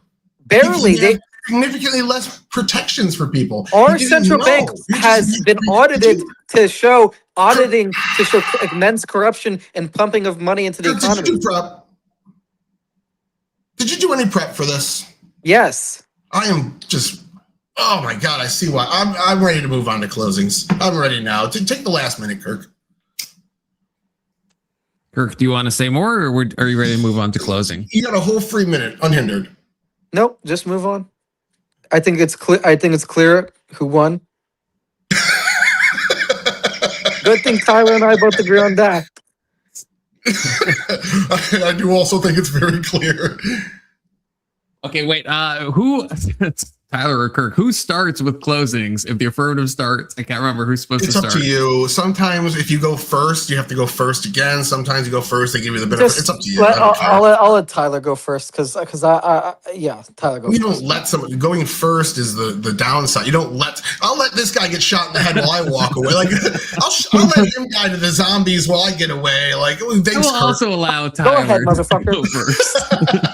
I'll let him take the shitty road. All right. Anyways, yeah, I don't mind. It was such a blowout. Okay, so at the end of the day, all Kirk said were hypotheticals, but refused to engage in hypotheticals. Caught him, I think, 3 times just flat out making shit up, and multiple things he just flat out refused to address. We can go through the list. Intellectual property. He agreed with me. He flat out admitted that the Austrians were wrong on this. It would lead to less investment, but then 10 minutes later took that back and then agreed to it again and then took it back again and then agreed to it again. Public education. We were talking about how the youngest people in our country are the poorest generally. Kids go without meals. And what he did to address that, say it was all lies. I was making it up. There's not kids that are missing meals in the United States. Poor people, blah, blah, blah, and just refused to address it. Consumer worker protections. I brought those up. No addressing to it. Just said, oh, well, if these regulations are in place, they can't allocate resources as good. So, let the workers get their fucking hand crushed and arms cut off and get no compensation for it because that's what my economic system does. Woohoo, GDP. Next, we move on to monopolies and trust busting. He said the policy was bad, refused to engage in the hypothetical that has historical context. Next is the entitlement programs and redistribution, policing and public services. I skipped that one. Zoning laws, geopolitics, which he conceded to. Zoning laws, he conceded to. Regulatory agencies like the FDA, he rejected that, called the guy a communist, and then refused to address my hypothetical question. So every one of these subjects, except the one that I skipped, he either conceded to the point or refused to engage in it. I'm the affirmative. I don't know if Kirk knows how a debate works, but I make the arguments and he refutes them. That's what the negative does, is find the pillars of my point and tear them out from under me. Saying I refuse to engage in your arguments, making shit up, and then just arguing for his own F is not how a negative is supposed to perform in a debate. So, I do a lot more judging than I do debating nowadays, and it's hard for me to put that to the side. I would mark you off. Your intro was pretty good. Your cross was absolutely awful. Let's see how your closing is. So this debate fundamentally comes down to the difference between arguments and evidence. Tyler has provided no evidence for any of his claims except for the baseless claim that Taiwan has a less free or more authoritative government because they have a slightly stronger central bank, despite the immense corruption of our central bank. And when it comes to monopoly, he provided no proof that there would not be a perpetual cycle of raising and increasing, and such that eventually you would have a perpetual increase. And I argued against that by saying that if they did increase it, then more people would just join the economy and lower prices. But anyway, none of this really matters because he has a straw man of Austrian economics based on some people like Rothbard and Kinsella and some other ANCOPs, when clearly I'm advocating more for a minarchist tradition. And second of all, he himself admits he has, again, no empirical proof for these things. And I can argue immensely that our current system with inflation, with the Afghanistan and Iraq wars, which spent trillions of dollars, with the current system where the value of dollar after COVID the government pumped $7 trillion into the economy, and inflation spiked because of the bullshit COVID quantitative easing policies. Yeah, clearly my opponent's retarded. So we'll just call it at that. Are we good? Great. We're done? Okay. Thank you both for that. That was thoroughly enjoyable. I think you both did a great job. Okay, I really Kirk, I didn't know you were so fucking dishonest. Honestly, Now, you lied a lot. Before we go into the post-mortem of it all, By the way, I know the chat's going to vote against me, and I'm fine with that. But that's fine. Yeah, there will be a chat vote, but the chat vote doesn't decide anything. It's just to see the audience, you know, do they have their pulse on the heartbeat or whatever. We're just going to find out. But I've asked Big Soda. Big Soda didn't respond, so I don't know if he's willing. I got you. Okay. So me and Big Soda are each going to ask Tyler. This is a completely novel idea I had, where we get kind of the judges to like ask a question to each one of the participants. Completely new thing I just came up with right now. And also get your super chats in, because those will be next if you have any questions. I think we only have one so far, and then we'll open the panel after that. So what did I say we're going to start with? Oh yeah, the poll is going, so you can vote in the poll. But in the meantime, and I will go first because I'm not as quick on my feet as Big Soda. So if he steals my questions, I'll be fucked. So I will ask a question to both Tyler and CoolKidKirk, please. And then Big Soda will do the same. So CoolKidKirk, I'll start with you. This is something maybe you said, but I want to hear again because I thought this was maybe one of Tyler's stronger points. What is your strongest point against the regulations of the food industry? I think Tyler brought up a lot of good examples of where that would be bad. And that's something that for me personally, I think that if we remove that, yeah, we would just see like toxins poured into our food. What's your strongest argument on why the government shouldn't regulate the food industry? The strongest argument I would have is when you have artificial limits on supply, like for example, you like artificial regulations that you have to bypass these tests and these tests and these tests from the government that the FDA has. You have increased costs by definition. Okay. And Tyler, what's your strongest steel man that what Kirk said is true? So I'm going to ask you to embrace in a hypothetical that when Kirk was saying that because we have more resources now, we could have less of a welfare state. We could have more reliance on private charities. We could have less government oversights. I understand that your response was that, well, it's never been tried and you did the whole communist thing. But let's say, like, is there a steel man that what Kirk's saying is actually true and we could actually do this now and we couldn't have in the past? Yeah, to some degree, there is a diminishing return on it, but the lower the regulation, generally the lower the barrier to entry, the higher you see people getting into that particular sector. I just think that once you lower certain necessary regulations or whatnot to a certain point, then that all falls out the window because you allow for unfair competition. But he's saying that unfair competition wouldn't take place because the markets would somehow see it and correct for it. If it might take sometimes a couple decades, but it would eventually correct itself. We would see all this even out. The insurance markets would stabilize everything. When we saw bad actors, eventually their insurance costs would go up, and then them paying that insurance would result in them having better practices because they're worried about the downsides of blah, blah, blah, and making less money. So money would basically, it's just a system. It's a system based on making more money, and it would do just that for the people that succeeded. Great. Thank you. Big Soda. Question to either or to both of them, but in any order you choose. All right, Kirk, I'll start with you. In your system, how long does it take the government to remedy a corporation rights violation of a consumer? Immediately. So as soon as you notice a rights violation, either through the form of like for example, poisoning a food supply, as soon as you notice that, you need to sue. Now, of course, the court process in practice is going to take some time, but when we see these things empirically, that as soon as these things get caught, there's very strict crackdowns on these things. Okay. Can I have a follow up to that? To be honest, I would prefer you ask Tyler a question, but sure. No. Follow-ups are allowed. Follow-ups are allowed. Well, okay. The reason I was going to say that because you have examples like asbestos, lead, and other examples of where it took a long time when it was something drastic for the health of the consumer. So yeah. I guess how would you remedy those type of situations? I would just increase the penalties. So, for example, I would say that if you're caught doing it, maybe perhaps something like you have a minimum amount you can sue for, and that's like you have like a guaranteed like $50,000, for example, if you have lung cancer. Or like I would just say make the penalties on the corporations even harsher than they are currently. Okay. And then Tyler, and I guess, your system, how would you remedy the fact that even in our system we see abuses on regulations that hinder industry? Oh, Tyler, you're muted. Ask that one more time. I'm sorry, I didn't catch it like fully. Okay. In your system, so it's not that you're pro overregulation, but in your system, how do you remedy the fact that even in our current system we see violations of like certain regulations that hinder industry? Generally, you have to make that as a individual cost-benefit analysis for each individual regulation. Is the hindrance, because every regulation does hinder the industries in some bit, so is this hindrance worth it? Is it worth it to say the workers should be able to go home with both of their hands, worth losing some of your productivity? And I think that's a yes. Is it worth it that we limit the pay of the top people so we maybe don't get the best people for those positions so we can pay the guy that scrubs the toilets an equal wage like communists wants? No, that would be severe and completely limit productivity to a point that's almost unreasonable. So it has to be a single cost-benefit analysis on an individual level. Can I ask one follow-up to Tyler Confluence? Absolutely. It's a good time. So in especially like when we give real world examples, so we see like the government using regulation toward people like Elon or oil industries as kind of a what's the word for a political move. It's not necessarily for the sake of consumers, but it's more so for a political move. How do you hinder or stop that type of stuff?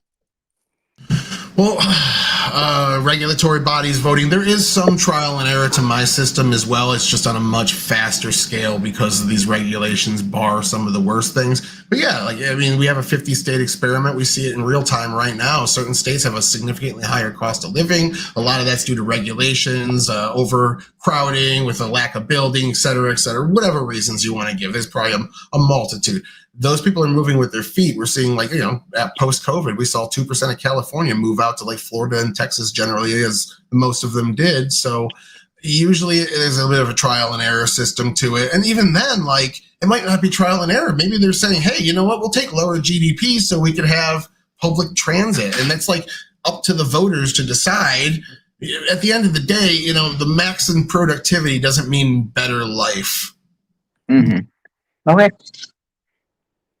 Great. And now we'll move on. A reminder to get your poll in if you have not voted in the poll on who you think won. We'll move into the super chatted questions. There's only one so far. Confluence has been well fed spiritually, intellectually, anagogically even, but he also needs to be fed financially in a literal way. So you could get super chat questions in if you want. You don't have to. No pressure. It is 2026 after all. But we have the single one from Seth. Good to see you, Seth.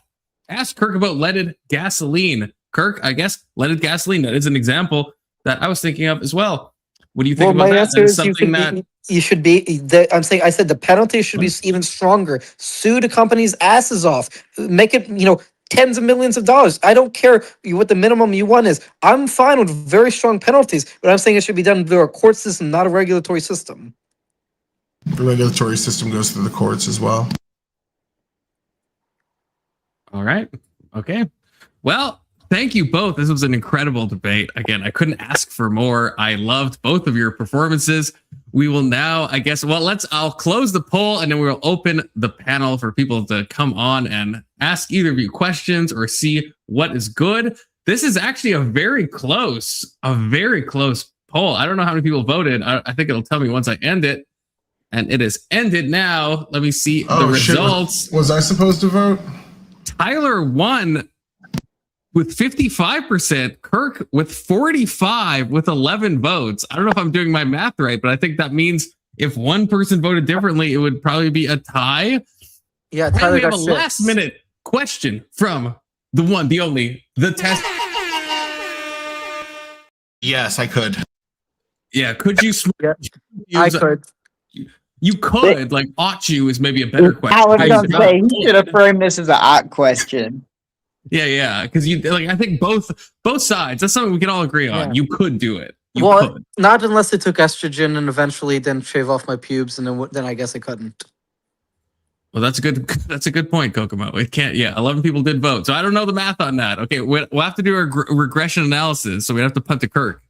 but it was very close with Tyler just eking out a small victory. That's just the chat, though. I mean, that doesn't say who won or not. I'm just curious on that. And now I'll post a link and let chaos reign. Hold on. Holy that shit, means that's he our got Dopa six. Maxwell already. He got 6 votes. I got 5 votes. That's not a fucking victory for Tyler. That's huge. I mean, yes, he won, but it's not a blowout like he said he was. I didn't say it was. an absolute blowout, Kirk. According to The chat chat, doesn't yeah. agree with you. If one, yeah, Doesn't- you're it right. doesn't If matter. one person switched their vote, then you would have won according to chat. Again, it's not a You were judged saying debate, before the to be vote- clear, but You were saying before the vote you didn't care what the vote says. You think you won. I made the claim that the chat voted with me, but it wasn't as close as, or it wasn't as separated as it was. And you're like, you don't have the proof for that. This is just the double standard. You made shit up the whole night.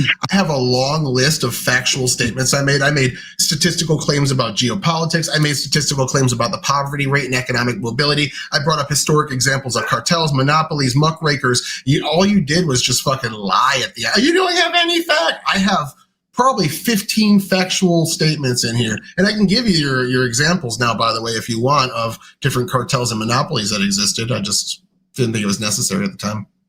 Well, okay. What examples do you have? The sugar industry at the time controlled about 98% of the market share. Tobacco, steel, and whiskey were 3 others where a handful of oligopolies called each other, essentially got together, fixed the prices, and would price everybody else out of the market that stepped into those industries. It created monopolies and cartels, and we had to pass the Sherman Antitrust Act to stop it because the market was not doing it. So, what were the prices? Were the prices like extraordinarily high, or were they low? Fucking no, man. Do a fucking dissertation on. I'm just citing history.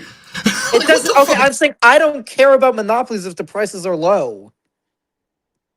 I understand that, but you were denying it existed, and I'm telling you it exists, and now you're saying, "Oh, it does exist, but it's a good thing." You said I didn't bring facts. I'm saying that was a lie, and I'm giving you a long list of the facts that I brought. I didn't ask for if monopolies existed. I asked what were the cost of goods and services because of the monopolies. Just now you did, but I'm talking about in your closing, Kirk. You said I lied. That part actually was the only thing tonight that triggered me because I didn't lie. I brought a ton of facts, and you failed to address almost every single as one far of as them. I could tell, you didn't have any proof, so I didn't know you. Yeah, as far as you could tell, because you refused to look yourself, you didn't do any sufficient prep, and then you said I was a liar and can't be trusted. So you basically put yourself in a position where you didn't need to believe anything I said. And despite the fact that I was bringing multiple statistics, again, 56% of people see poverty, 73% make it to the top 20%, and 13% make it to the top 1% for at least 1 year of their lives in terms of what the census data says. You said that was not true. Would you like the citation for it now? Yes. Yeah, let me go get the AI Oh, study. hold on. I did not say that was not true. I said you had no proof of it. You did say that was not true. You said I have no reason to believe you, and if you can't Right, give me that having study no right reason now, to believe is not the same as saying so now I'm going going to prove that I had data and statistics, and you dodged my arguments by giving you that study. Is that all right? You can provide a study, but having no reason to believe something because you have no proof of it is not the same as it being false. You wanted to stop and Kirk. read my citations during the debate, right? Yes, I did. You got completely clapped then. I Kirk, didn't get completely the clapped. antitrust act stuff wasn't done about the consumer prices, even though that was a concern for the way they were taking advantage of the consumer. It was mostly about the way they were acting towards competition. In particular, with Roosevelt, it was Standard Oil, right? Standard Oil got caught with his competition's paperwork. He knew how much each local business was able to afford in losses before they were put out of business. So he was able to strategically route resources along with working with the train companies under the table to get better deals to ship his stuff compared to his competitors in that area. And so all this is unfair business practices.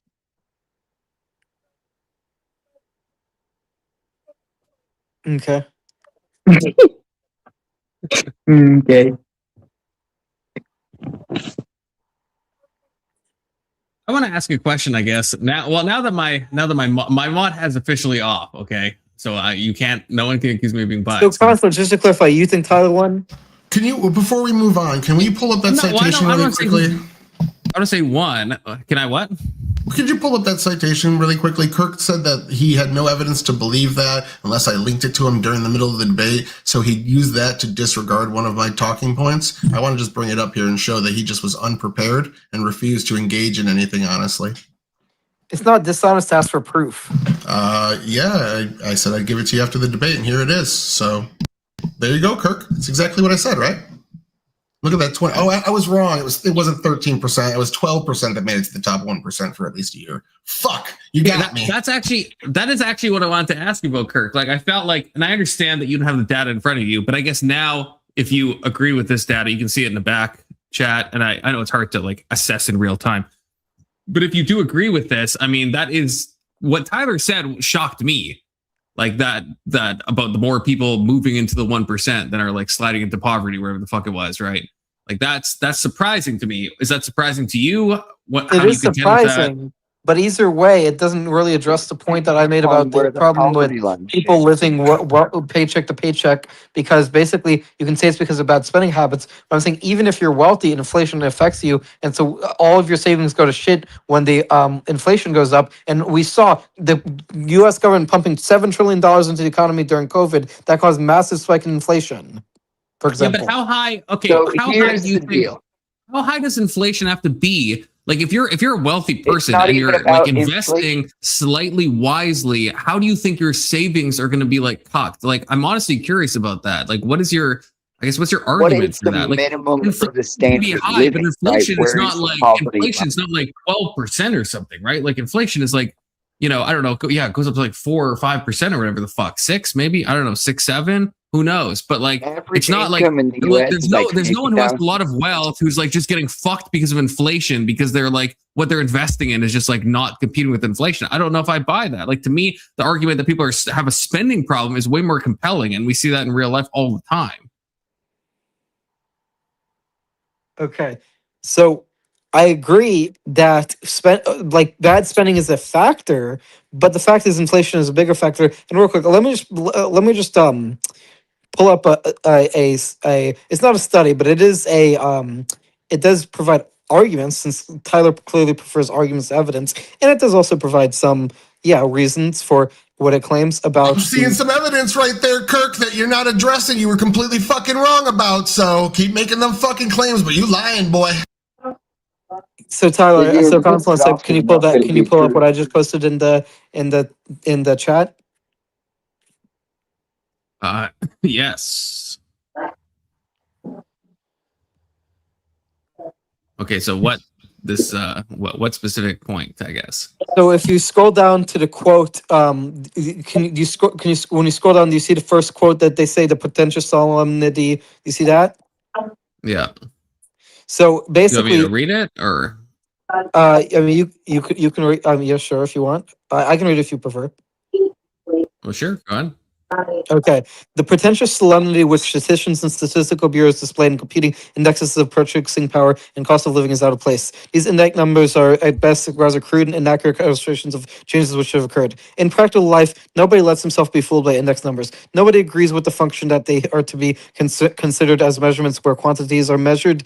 All further doubts and disagreements concerning their dimensions cease. These questions are settled. Nobody ventures to argue with the meteorologists about their measurements of temperature, humidity, atmospheric pressure, and other meteorological data. But on the other hand, nobody acquiesces in an index number if he does not expect a personal advantage from its acknowledgement by public opinion. The establishment of index numbers does not settle disputes. It merely shifts from them into a field in which the dash of antagonistic opinions and interests is irreconcilable. In the praxeological orbit, the concept of measurement does not make any sense. In the imaginary and, of course, unrealizable state of rigidity and stability, there are no changes to be measured. In the actual world of permanent change, there are no fixed points, objects, qualities, or relations with regards to which changes could be measured. And the Misesian point here is that when you're talking about things like the measurement of inflation, the problem with the sort of Keynesian tradition that Tyler represents is that it assumes a certain level of predictability that are just impossible in markets because it's such a multivariable system, which is why I mentioned his inaptitude for math. He doesn't understand that when you have an open system where it was just unbounded, that measurements are impossible. So just pointing out, that guy is an opinion journalist. He does not have a degree in economics, and most economists disagree with him. It doesn't matter. Well, no, that's not ad hom. That's appeal to authority, actually. No, it's not It's not an ad hom. It's not an insult to not be an economist. I'm not insulting him. You I'm are saying insulting him. You're saying he's not. No, I'm saying he's a journalist, an opinion journalist. It's literally what he qualifies himself on as the website, Kirk. There's no ad hom there. There's no insult. You're retarded. Do you not know the difference between opinion and investigation? Yeah, he's making an opinion claims, and an actual the expert of economist Austrian disagree. economics himself has arrived. Oh, Give it no, up for the Scott's one. here? No, you wish. Oh, The one, the God. only. It's Anson. Oh, How's it going, Anson? It's going good, man. There's no complaints. You know, I've been reading my vampire manga, and you know, I've been you know, hanging around. You know, trying to pick up some 19-year-olds. You know, just living the good life. Based, red pilled. Okay.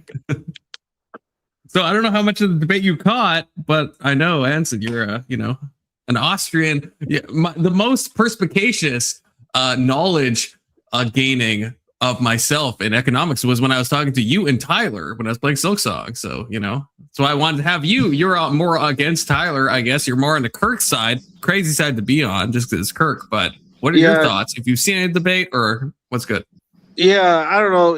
I agree with Tyler. Kirk was just trying to make up his own like definition of what Austrian economics is, and he's Kirk. You know, I appreciate your affinity for, you know, Mises and Rothbard, but you get it wrong, man. I mean, it's just, you know, and Tyler, you know, even though he's a commie, he understands what Austrian economics is. You know, he has a good understanding of it.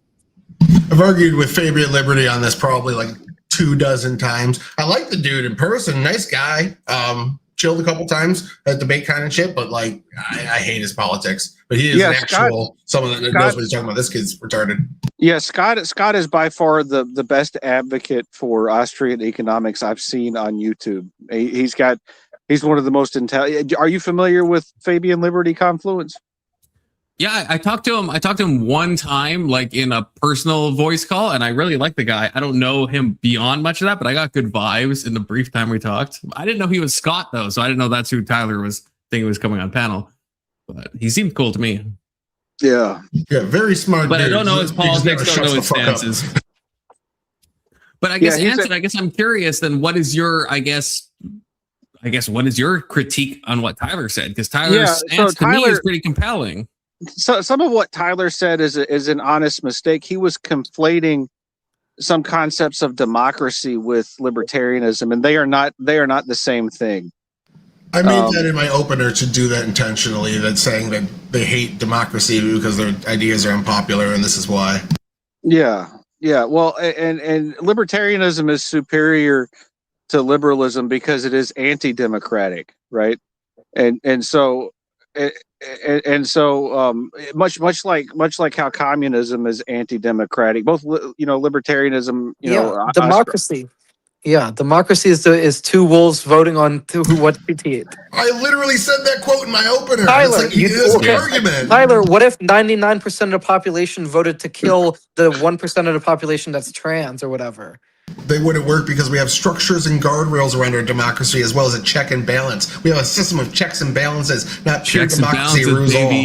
Bitch. Fucking go. Well, Confluence, you don't have check and balances. It has to fit under the U.S. moral principle, which is structured in under inalienable rights and human rights. Kirk, you dumb bitch, read the Declaration. Okay, not for my Yes, it's a constitutional republic, not a democracy. For the edification of the audience, what is the difference that you guys are saying? Again, I of course know this, obviously, but what is the difference between Austrian economics and libertarianism precisely? Yeah, libertarianism is a political movement. Austrian economics has an intellectual basis that goes back to the 19th century, and it is actually Austrian economics. You can credit it with doing things like adding to what is understood as like price theory in economics, as well as basically being the entire branch of microeconomics. Yeah. But what's the point that they kind of merge together? Because Because but I Hanson, actually you brought do. up libertarianism against Tyler, I guess. And so what's and then that Rothberg or whatever the fuck his name was, Yeah, is there an are- ANCAP or whatever. So like, what's there's some overlap, something. As a former state officer for the Libertarian Party, I can explain that. So there are libertarians who are classical liberals. There are libertarians who are anarcho-capitalists like Scott that we were discussing. There are libertarians who are it's just like saying, like libertarianism is a political ideology and philosophy. It's not. It's like saying, what's the difference between a Republican and someone who likes capitalism? Is kind of what you're trying to form together. What's the difference? Well, someone who's a Republican can believe in capitalism, or they can believe in what most Republicans believe in, which is like third way socialism, right? So, it's like saying, You're not wrong. I'm not going to disagree with you, but I would still say libertarianism and ANCAPs are like the two incarnations of Austrian economics in policy. They're the closest thing you got. I mean, I even said in my opener, it's not one to one. Like it's just experimental market analysis. Yeah.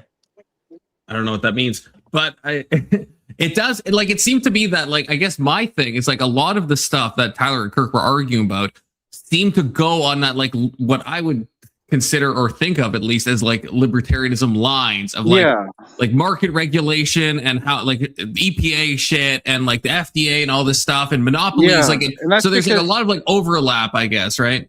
Yeah, well, that's because Kirk doesn't know how to control a debate and frame things in a way that he can win, and he basically let Tyler control the conversation because he's not a good debater.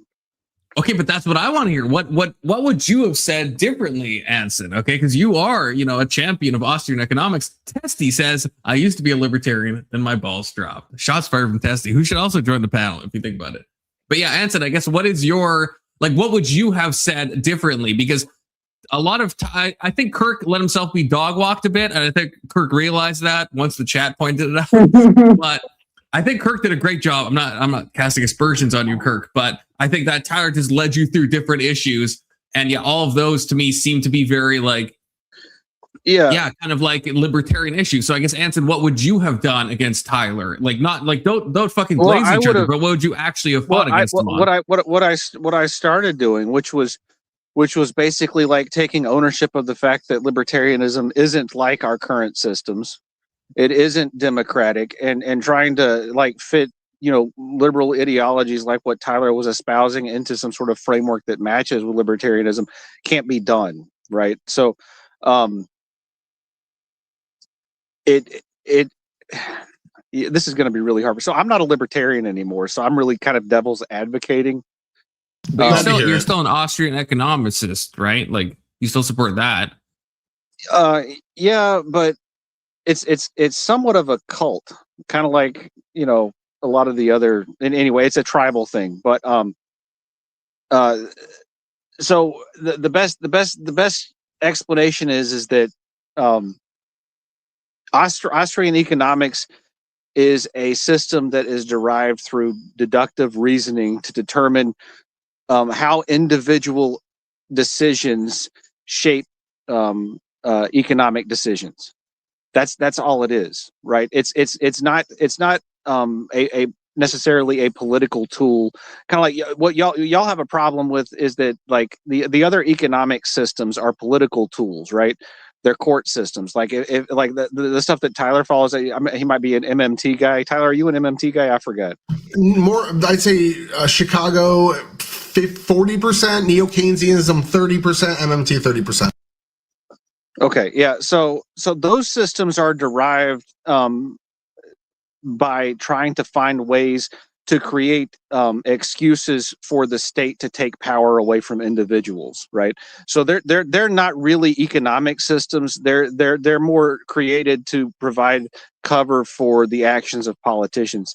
I view Austrian economics as a system that's more concerned with actually trying to figure out the philosophy, the root philosophy of what economics is it's not a science, but it's a philosophy system.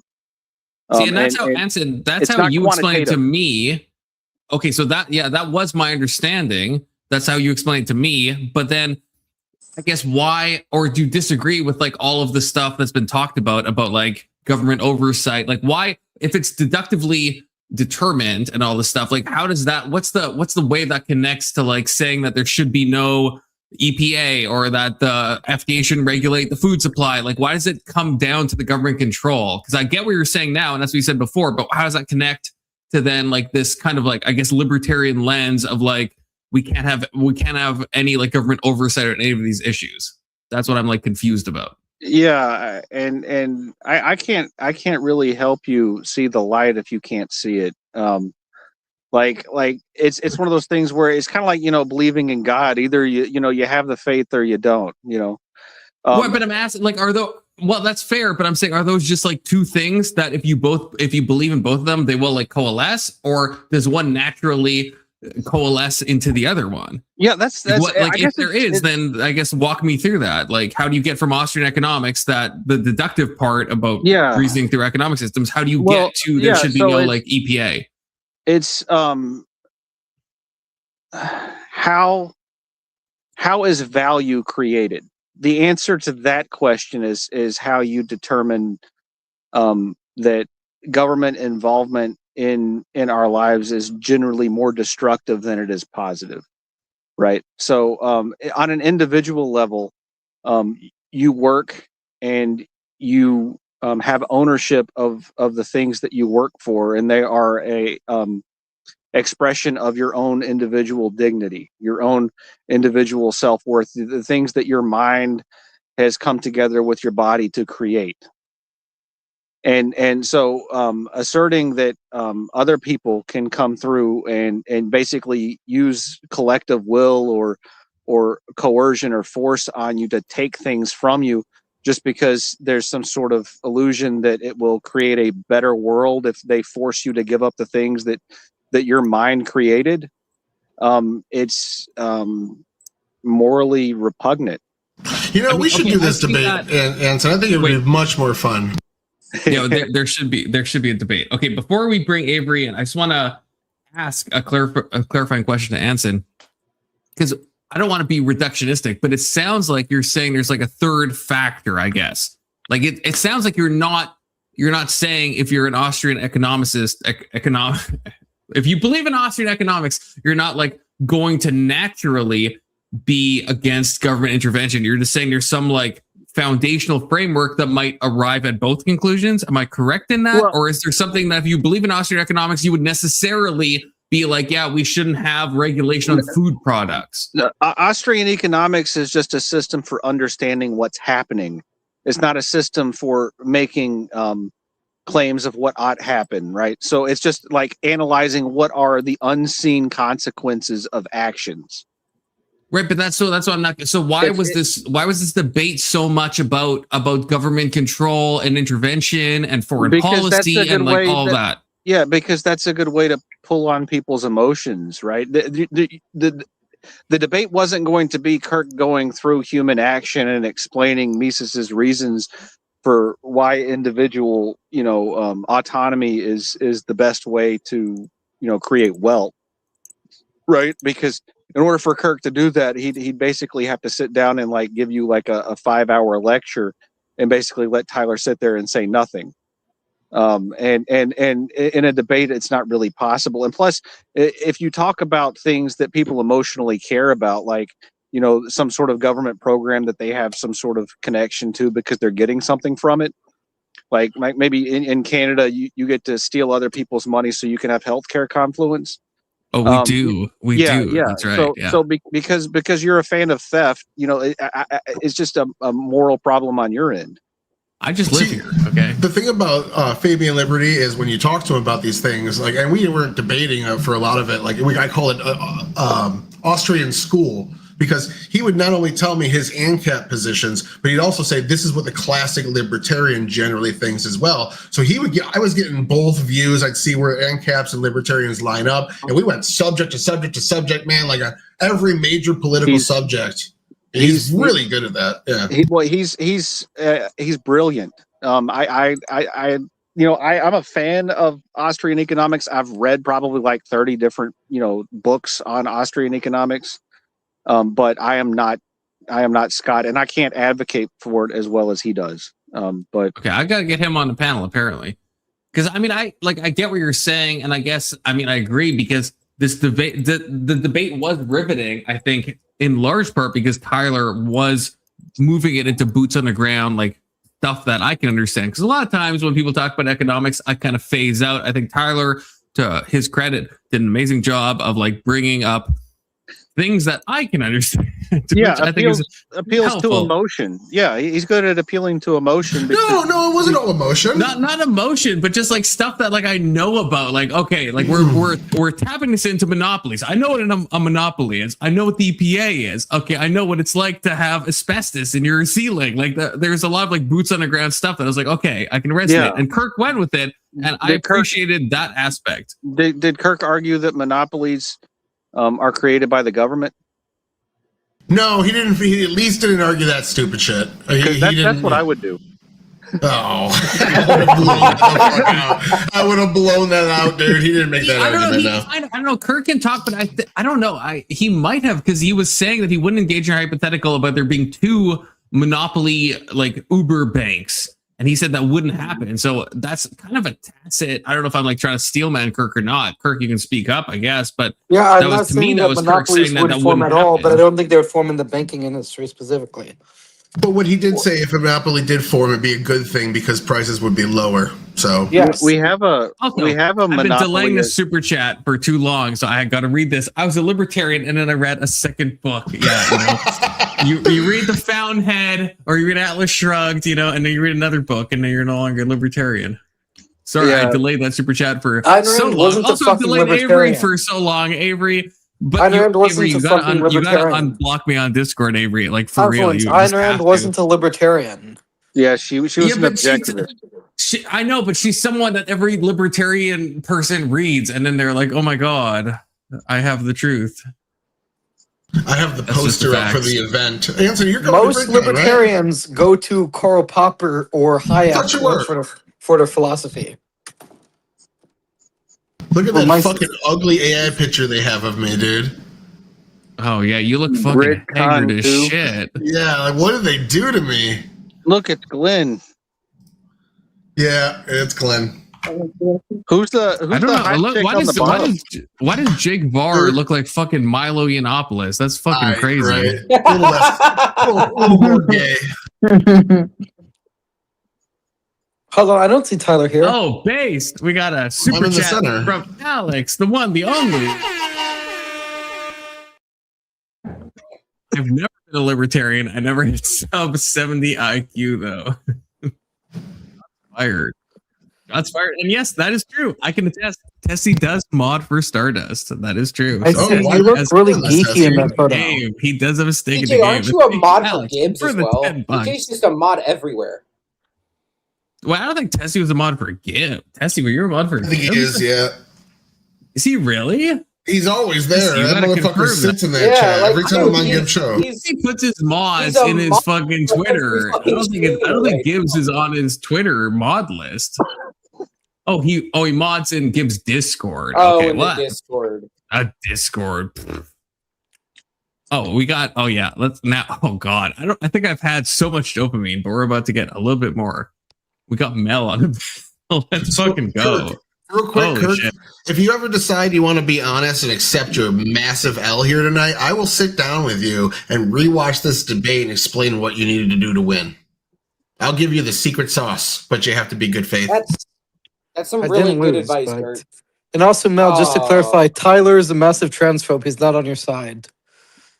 Oh, you just poisoning the well, they would call that. Yes, I Tyler. identify as she, they, Kirk, you fucking bigot. Okay, sorry. They are a massive transphobe.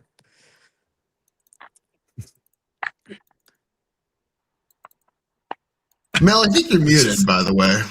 I'm just waiting for someone to. Yeah, Mel, I think you're more mean, I think your mic is broken. No, well. Oh, I don't accept Mel's identity, but I like Mel. I don't know if someone said something or Mel just. Oh, you wouldn't be affirmed in your identity as a non-binary person, but you don't affirm Mel in her identity as a trans person? Yeah, I was kidding. I don't do that stuff. Mel is a good guy. He gets on the panels even though everyone dislikes him, okay? I also give him do some believe in props. manners. Yeah. So. Mel has some big Hey, balls. Alex. Hey, what's up? What's up, Alex? I do have I a question for Hey. Anson. gave Mel an 8-2 win, okay? Which is crazy, but I thought Mel did a very good job in horse rash debate. Shout out Mel, okay? What's your question, Avery? Anson, what is threesome socialism? I heard you mention that and said that that's what the Republican Party He said is. third wave. He didn't Third say wave. threesomes. Okay. No, I kind of explained what third wave I is don't a little fucking bit. know. I couldn't hear it. Oh shit! You don't know I what love third it. way is? I kind of tried to explain it in chat a little for you. I didn't even see that. Third way socialism is the kind that we're practicing now, where you have a market, but there's so much government regulation and so much control over the actual system that it's not a free market system. Because if you have pure socialism, you have the pricing problem because you can't derive prices without actual like free exchange between people.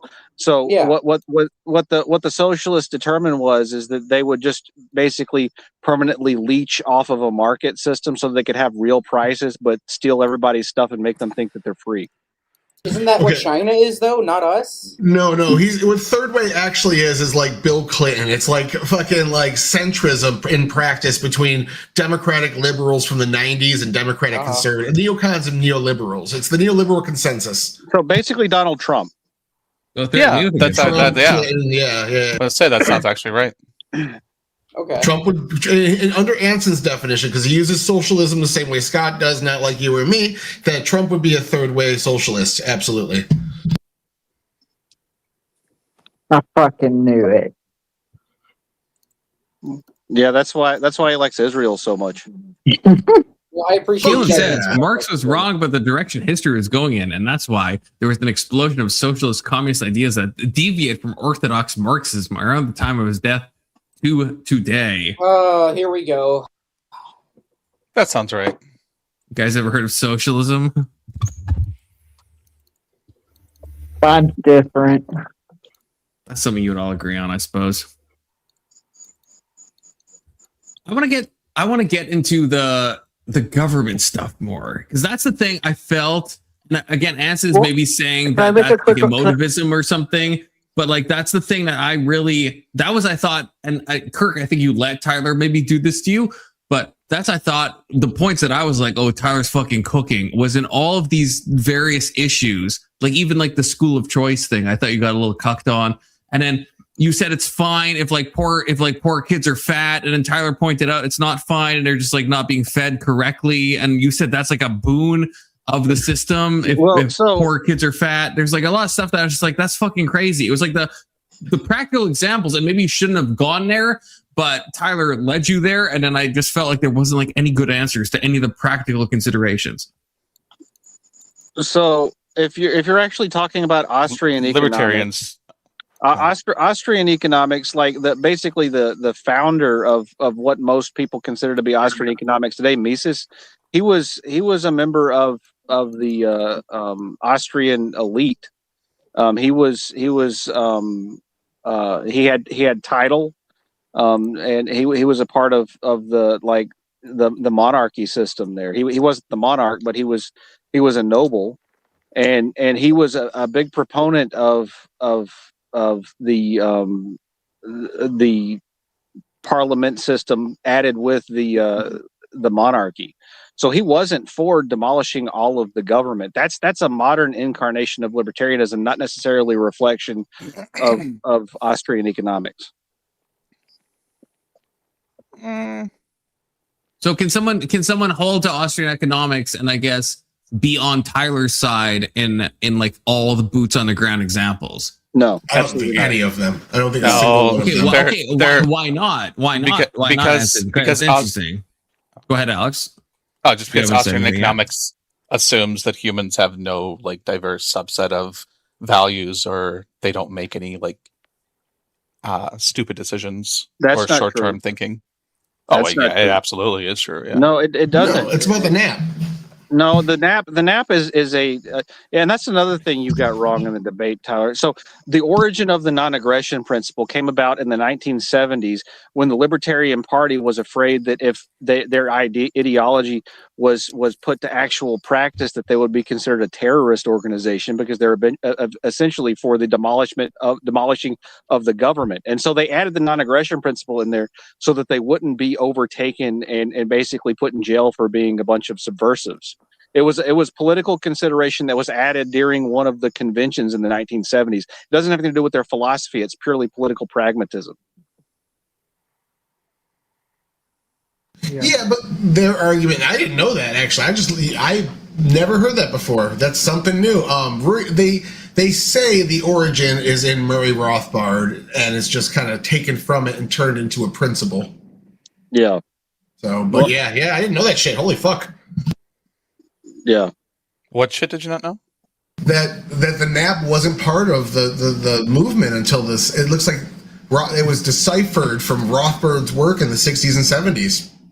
Well, as someone who doesn't know shit about shit, like, I guess, why would it be that? I mean, that's what I was thinking when you guys were talking. Like, why would it be a part of the economic system? Like, that sounds like a separate issue, right? Like, if we're talking about economics, why do we care if we're like, and I don't know, I feel like Kirk got maybe again into the weeds on that, because what does it matter if like someone, I think Tyler, you had a good point with the stripper joint next to a school, and you're like, well, why is not allowed? And okay, that might be libertarian coded, but no, it's not.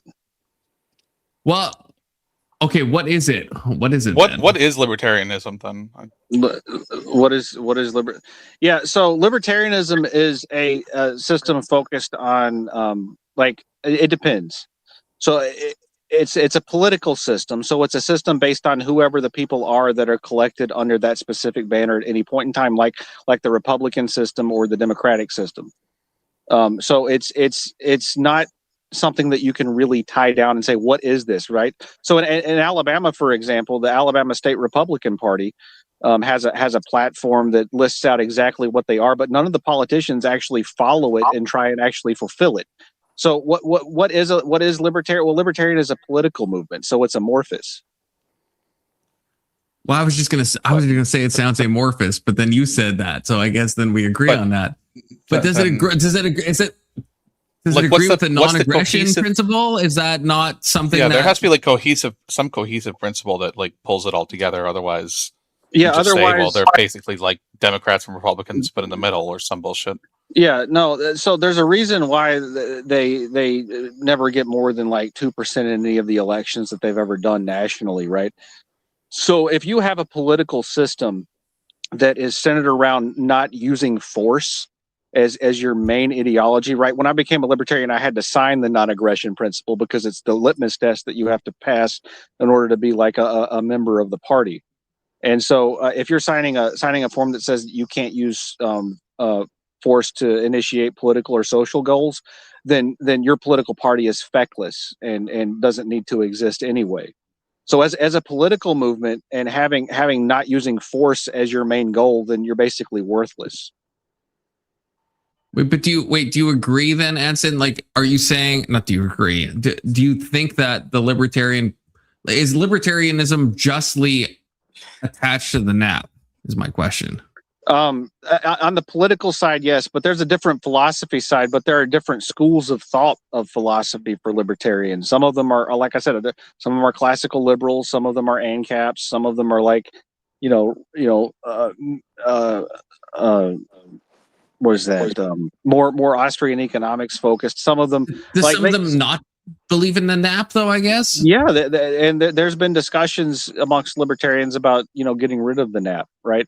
So it's not a cohesive thing. It's a collective of people who all get it. And there's a lot of libertarians. I'd say the majority of them aren't what I would consider to be a real libertarian. They're just out there to like do what feels good, and they have some political movement that excuses them for being immoral, right? And to go to your example of putting a strip club by a school, I mean that's just immoral behavior. And if you follow a system that says that you can do that, then you're just a degenerate. So a lot of libertarians are just degenerates. So this is what was brought up in the debate.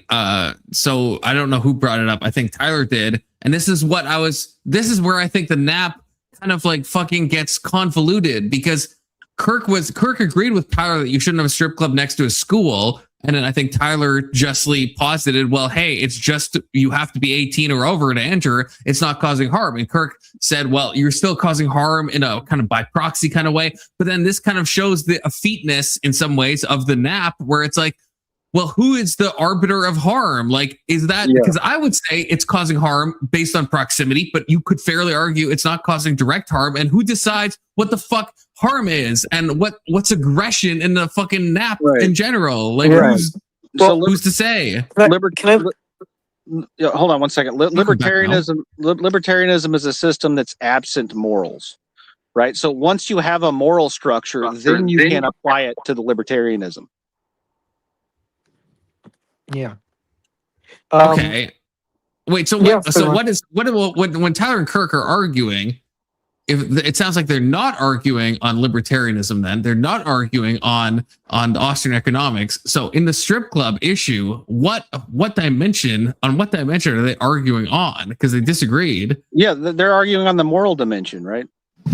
I don't think Kirk was giving the best definition of libertarian, or best representation of the general libertarian movement. Not that all libertarians would disagree with them, but if you go watch one of their primaries and shit, they're talking about getting rid of licenses. That's like one of the major stances of the Libertarian Party is to get rid of driver's licenses. Yeah, because they find them to be oppression and tyranny. They are, yeah. Yeah, real quick, can I make a quick point about the pricing mechanism? Because I think that this was not addressed enough in the debate.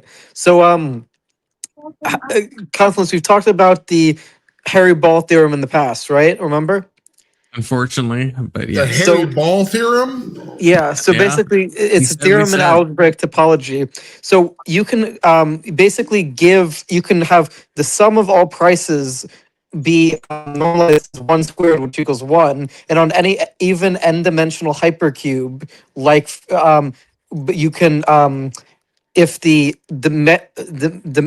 vector field, so x is is a vector field because it can also have the norm of 1 or 1 squared, which is which would give it 2 dimensions, which would make it even dimensional.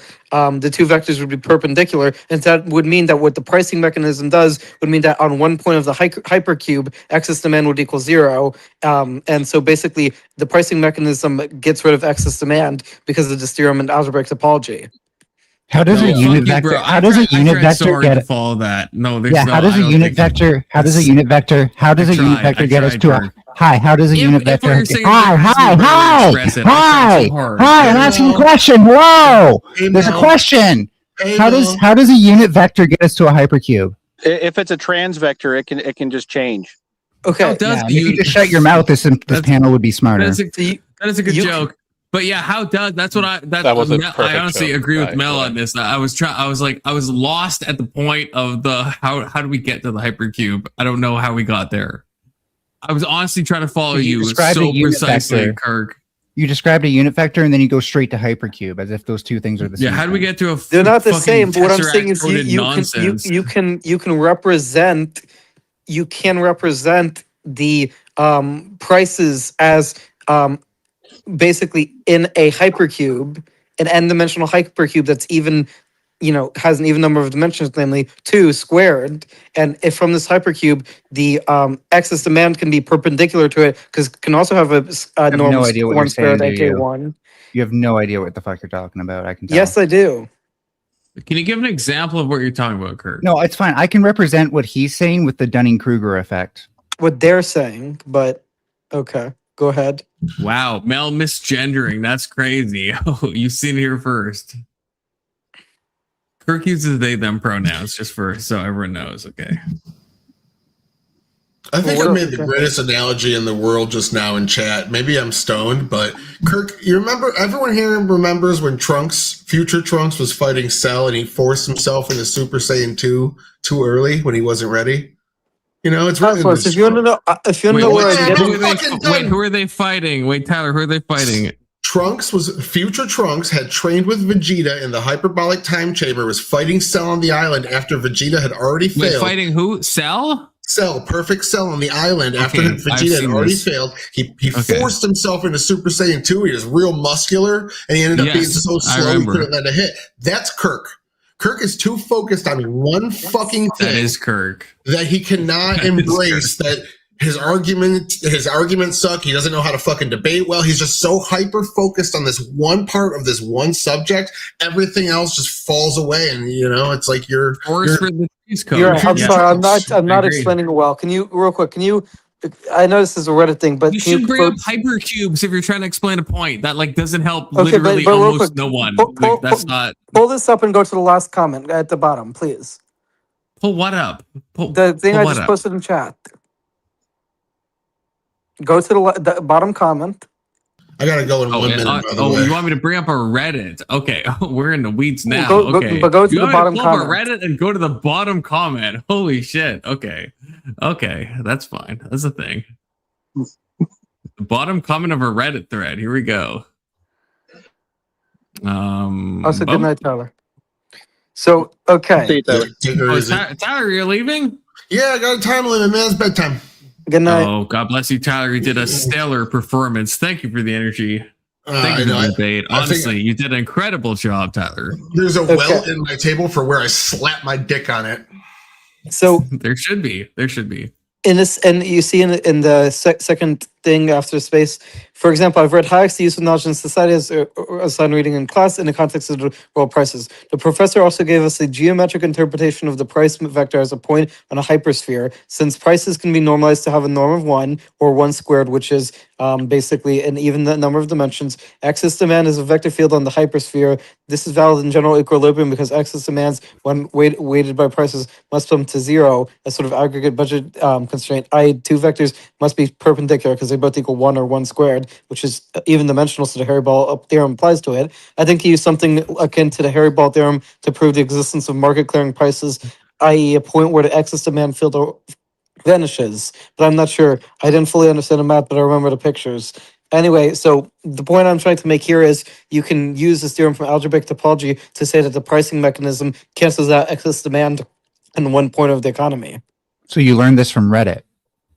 Well, I knew about the last comment on a Reddit thread. I don't know. I'm not trying to poison the well, but that's gonna mean something. Sure. I didn't learn. No, I knew the Hairy-Ball theorem because I watched a 3 Blue 1 Brown video on it, and I know a little bit of algebraic topology. But I didn't know that this was someone who was saying that their professor did provide it. And if an economics professor is talking about algebraic topology, then I think we can trust that they know what they're talking about. It's fine. I too went to YouTube University, so we're both qualified professionals in this field. Yeah. I know more math than you do, but okay. Wait, me too. Wait, I watch Grant too. I'm like the same as you guys. Yeah, no. I don't know what the fuck y'all are talking about. So I'm not on Grant. Get on our level, Anson. Crazy. I'm sorry, I can't get over the fact that it's named Hairy-Ball theorem. Hey, Confluence, are you still a digit color synesthete? Oh, you said you're gonna test me. I hope so. I hope I still am. Yeah. Yeah, I wrote the colors down. I actually saved the VOD to make sure. Well, not the whole VOD, just the piece. Okay. Oh, damn it. And then my Bluetooth connects for no reason. So what color's 4? 4, I'm going to give I think I did this in the past, gave confidence intervals, but to me right now, purple, or sorry, 4, I kind of spoiled it. 4 is purple, I would say. It could possibly be blue, but to me right now, it seems purple. Okay, 5? It's a hard one. 5. Oh, geez. Okay, for those who don't know, Mel, we were talking about synesthesia, where you connect numbers. Well, I guess the digit synesthesia or whatever. We connect numbers to colors. 5 is definitely some either yellow, orange, or red. I don't know what I would have said, but it's something like that. Okay. 6. 6. We're back into the more. I don't know what I would have said then. It's blue or purple. I want to say I said blue, but I honestly I'm not sure. It could be blue. It's somewhere in the blue purple spectrum. I started where you don't have to over explain. I started where it would be more difficult for you. Okay, thank you. So 7. 7. Oh God, I feel like I'm cucking myself. Here, I'll give you a hint. You did give 2 answers, so if you're feeling 2 answers, that's I am. I'm feeling yellow or red. I'm feeling yellow or red right now. Okay, 8. What? 8 is like black. 8 is black, but maybe I would have said white, but that would be confused. That's retarded. That's past confluence. 8 is definitely black, I would say. Okay, 9. 9 again is like a reddy orange. Okay. And let's wrap around 1. 1 is yellow coded. 2. 2 is blue coded. 3. 3 is green. You just aced it. Basically. Am I synthesis? I'm pretty sure you are. Yeah, I'm 99% certain you are at this point. Maybe I am. Holy shit. I have a question. Is this colored by sorry. gematria? What is this? Yeah. No, sure. this is like whatever you want. Whatever you want. Do you? Yeah, like no, I'm not. I love gematria, so shout out Anson. But no, this is like like do you associate a color with a certain I guess digit? Yeah, yours is very consistent. It's scarily consistent. Because I have you even thought about this in that entire time? No, not since we talked about it. Yeah, I have the same thing with the alphabet too. With the whole alphabet or just some of it? The whole alphabet, yeah. Oh, that's crazy. Yeah, I don't have that. That's why I thought it was interesting that you seem to have that. Yeah. So are we done with the economics bullshit for tonight? Hey, it's an open panel, okay? It's fucking anyone's game. Amber is the color of your energy. Great fucking song, Esty. Great fucking song. Let's fucking go. Oh, and it's good to see you, Mel. It's been a while since I've been on a panel with you. It sounds like your balls finally dropped. Hey, Kirk, were you saying hypercube or hypersphere? Sorry, wait. Yeah, you were saying hypercube. You tesseract motherfucker. I meant to say hypersphere. Oh, fuck you, Kirk. Fuck you. All right, that actually makes sense. See, Kirk doesn't know shit about shit. He just repeats shit. Like, what he's the fuck are you saying? In fucking 3 blue 1 brown videos. Holy shit. Confluence. I'm 18 and you expect me to know. You expect me to remember the names of algebraic topology terms when I'm giving my best. I expect you to not say stuff outside your wheelhouse. That's what I expect you to do. If you don't know it, then you don't know it. That's fine. Know this is about hypercubes. I don't fucking understand what a hypersphere is. I don't really grok that at any level, but I don't fucking pretend to. And that's what I'm asking of you. It's Kirk. Okay, here's what I know. I know that when you have an even dimensional hypersphere with a vector field, at one point on the hypersphere, the vector field equals 0. That's what I know. So Patty boy. Hey, Patty. Yeah. What's up, Patty? That's what we call you now. How's it going, Patrick? What's up? I had a question for you, Anson, because I have been thinking about that a lot, especially as I discuss Austrian economics and libertarianism and stuff like that with people sometimes.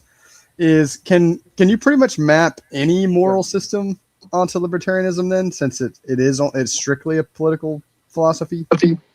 Yeah, I would think so. Why is there an echo? Kirk, stop echoing. It's almost certainly Kirk, yeah. Can't be me.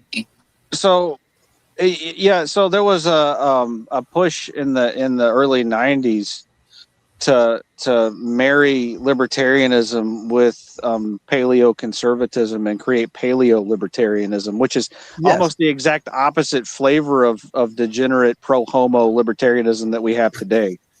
So you can pretty much map any kind of moral system on top of it, and that there are people that try and map on like monarchy systems onto libertarianism.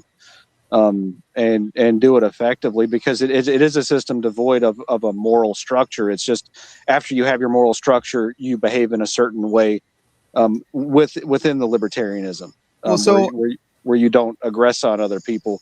But like Confluence brought up, like what is the definition of aggress, right? You can't get that without the moral system. And I think it's more coherent than what the libertarians and the Republicans have, because they just sort of make up shit based on what'll give them power. Well, and so I agree with that. And I mean, obviously, you know me, and I like the paleo-conservative, paleo-libertarian alliance that tried to be formed in the early 90s and stuff like that, or throughout the 90s, I guess, really. But I I feel like I get a lot of pushback as far as like trying to parse orthodoxy with those kind of things. And so I don't know, how would you say those things are, because most of the time people say they're incompatible because libertarianism or even our economic principles come out of post-enlightenment stuff. But I mean, that's going to be anything that comes out of after the era, right? So I don't know, is there a way to parse those, or is it just kind of defeated by that, I guess? Well, and I was talking about this earlier, like libertarianism isn't necessarily a set philosophy. It's based on who has power at the time, right? So if you got, a couple of thousand ortho bros together and they decided to take over the Libertarian Party based on how pathetic it is, they could probably do it and then steer it towards a libertarian system that's rooted in orthodox morality, which I think will be a superior form of libertarianism personally. But like it's amorphous, just like the Republicans and the Libertarians are. It's just, they have that whole don't hurt people thing and don't take their stuff concept. And, y'all would just define that differently. Y'all wouldn't define it as like, not saying mean things to people like Mel because he's crazy, right? Whereas the libertarians today would be like, well, Mel, who's to say if Mel's wrong for thinking he's a woman, right? But the orthodox guys would be different than that, and they would define harm differently.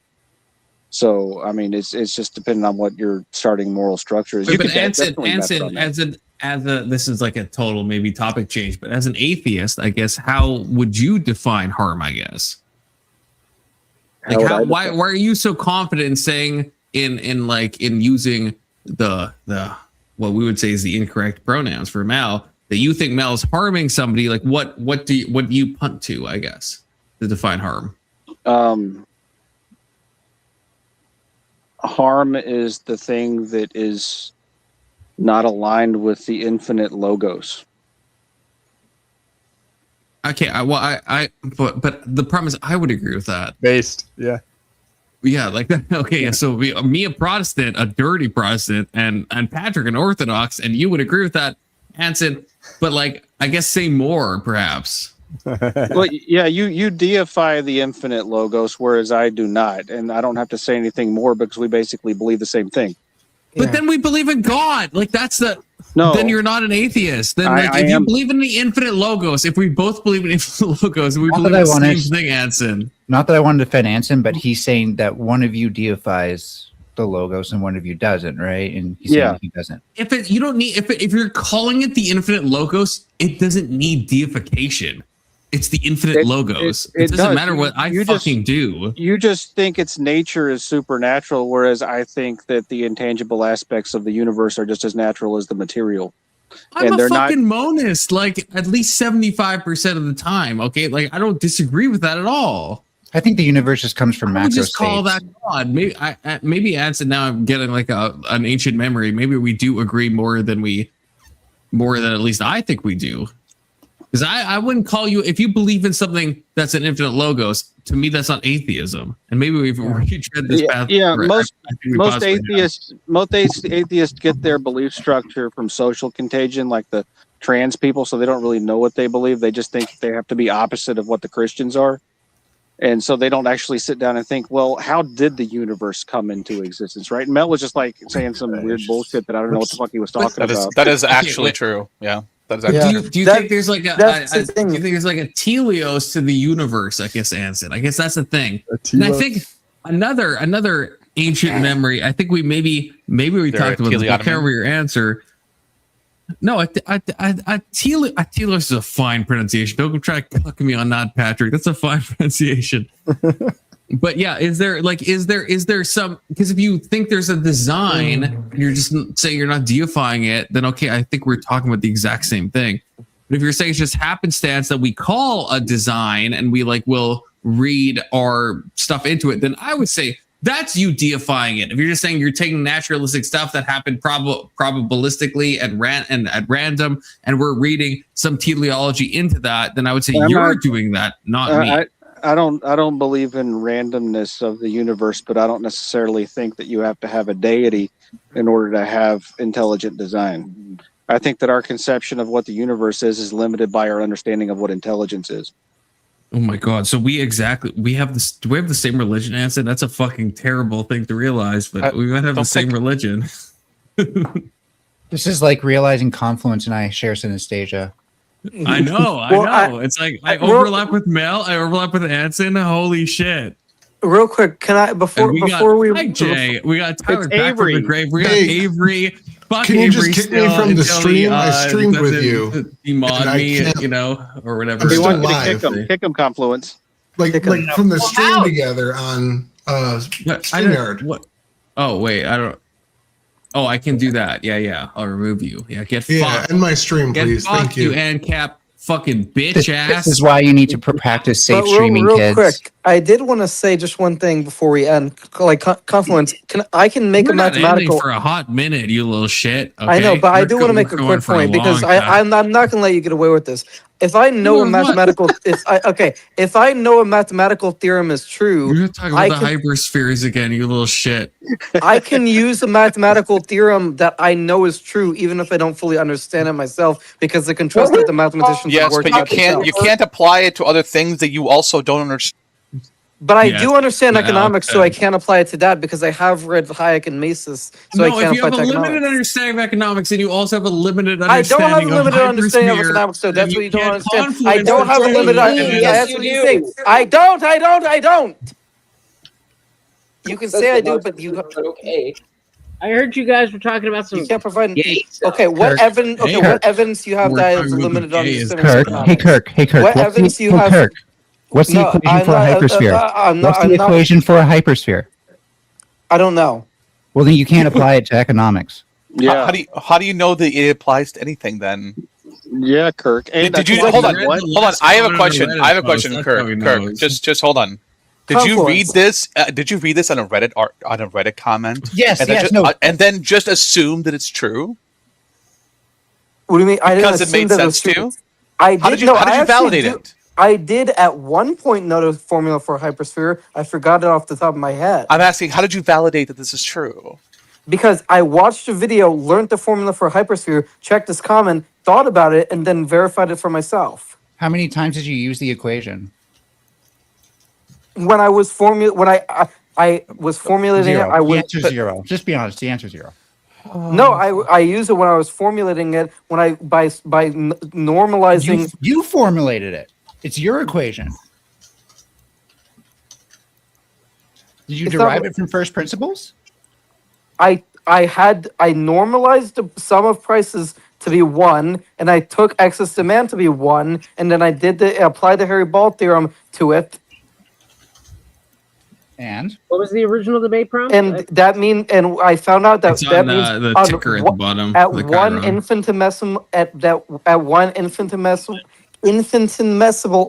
infinitesimal point on the hypersphere. Hey, Junior. There must be 1 point at which the vector field must equal 0 of the excess demand because of the pricing mechanism, because of the Harry-Ball theorem. And I know that to be the case because I knew the Harry-Ball theorem because I watched a video about it. Watched the 3 blue 1 brown. The Harry-Ball theorem. Felt like you understood it. You felt like you. We all watched the same grand video, okay? But no, you did not. First of all, no one except me on this panel has watched Harry-Ball theorem video from 3 blue 1.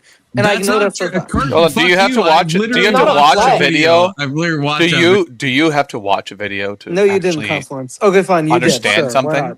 Fucking watch that video, you little shit. Okay, I don't understand. I told you before with 3 blue 1 brown, I tune out. Well, I don't know. Anyway, the point is this: I don't have to be an expert mathematician, and I don't have to be an expert economist. I can trust that other people have worked out the mathematics for me.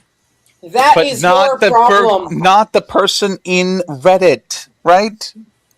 No, but the professor of a very unpopular Reddit thread. Let's the professor, and also I don't. And also even though I'm not an expert mathematician, I know more mathematics than you, and I know more Austrian economics than you. You sound like a fucking narcissist right now, Kirk. You don't even know basic trigonometry. Holy shit! You don't even know what basic trigonometry. You fucking fuck. Real quick, guys. If anybody knows computers better than me, I don't know if you could see my TV. If you were posting that, how do I get out of this? Well, you use the Harry Ball theorem. Yeah, I can't. What see is it? Press Whoa, F12. you're in, like- Press F12. Well, thank you. That sounds dev like mode. good. Dev mode. Alt F4. Oh. Alt F4. No. There you go. No, Thank you. listen to Mel and Alex. All right, The my tech bad. support of the. But anyway, confluence. Let me ask you this: do you think that you have to be okay?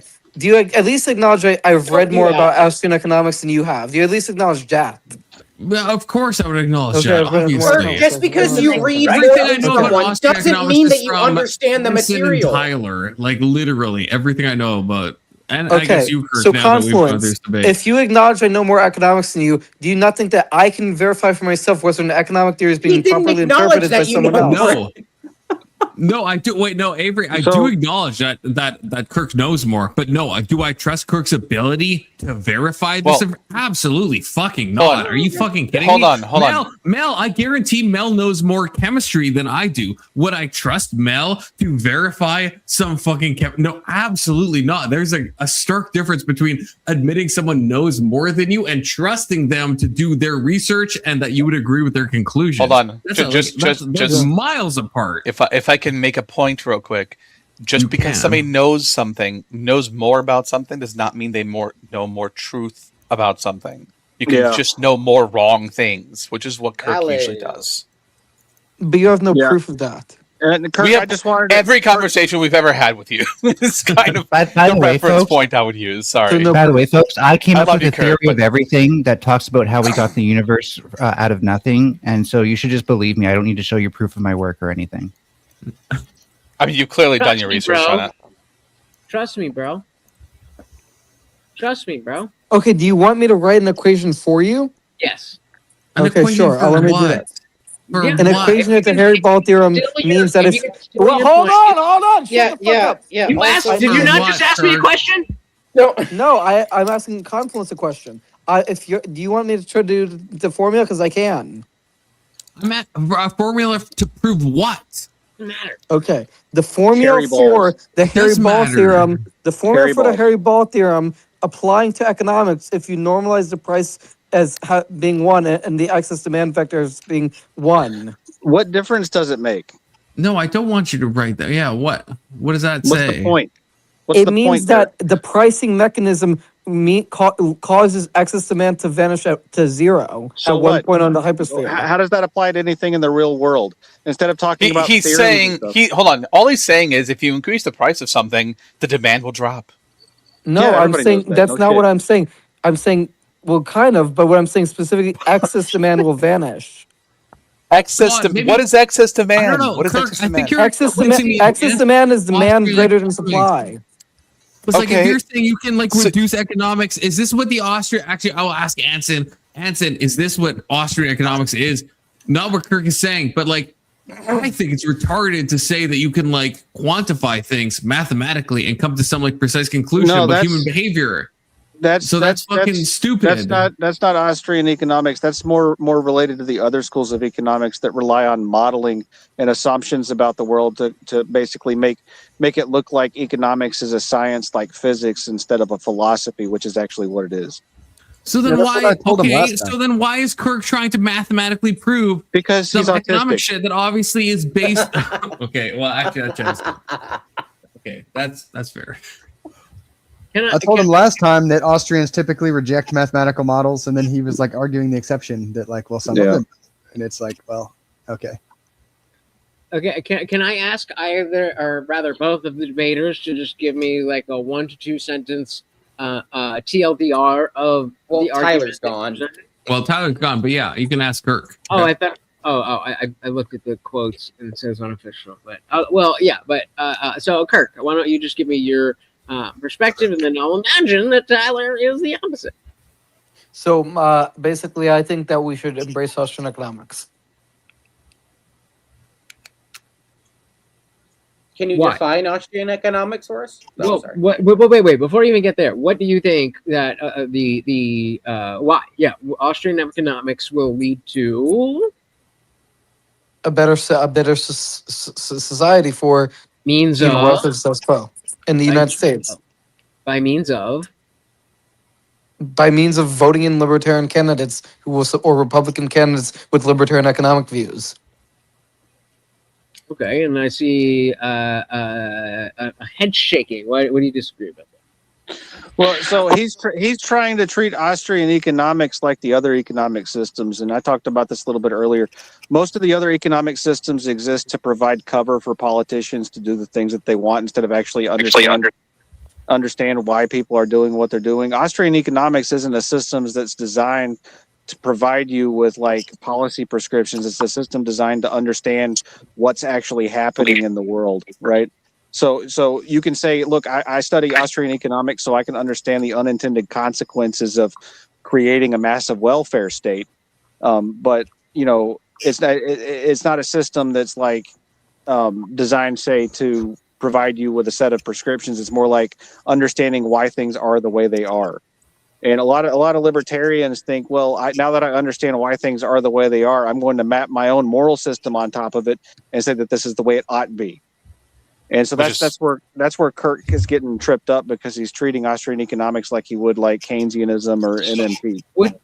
Is this I'm going to make a parallel, and you tell me if it fits or if it doesn't fit.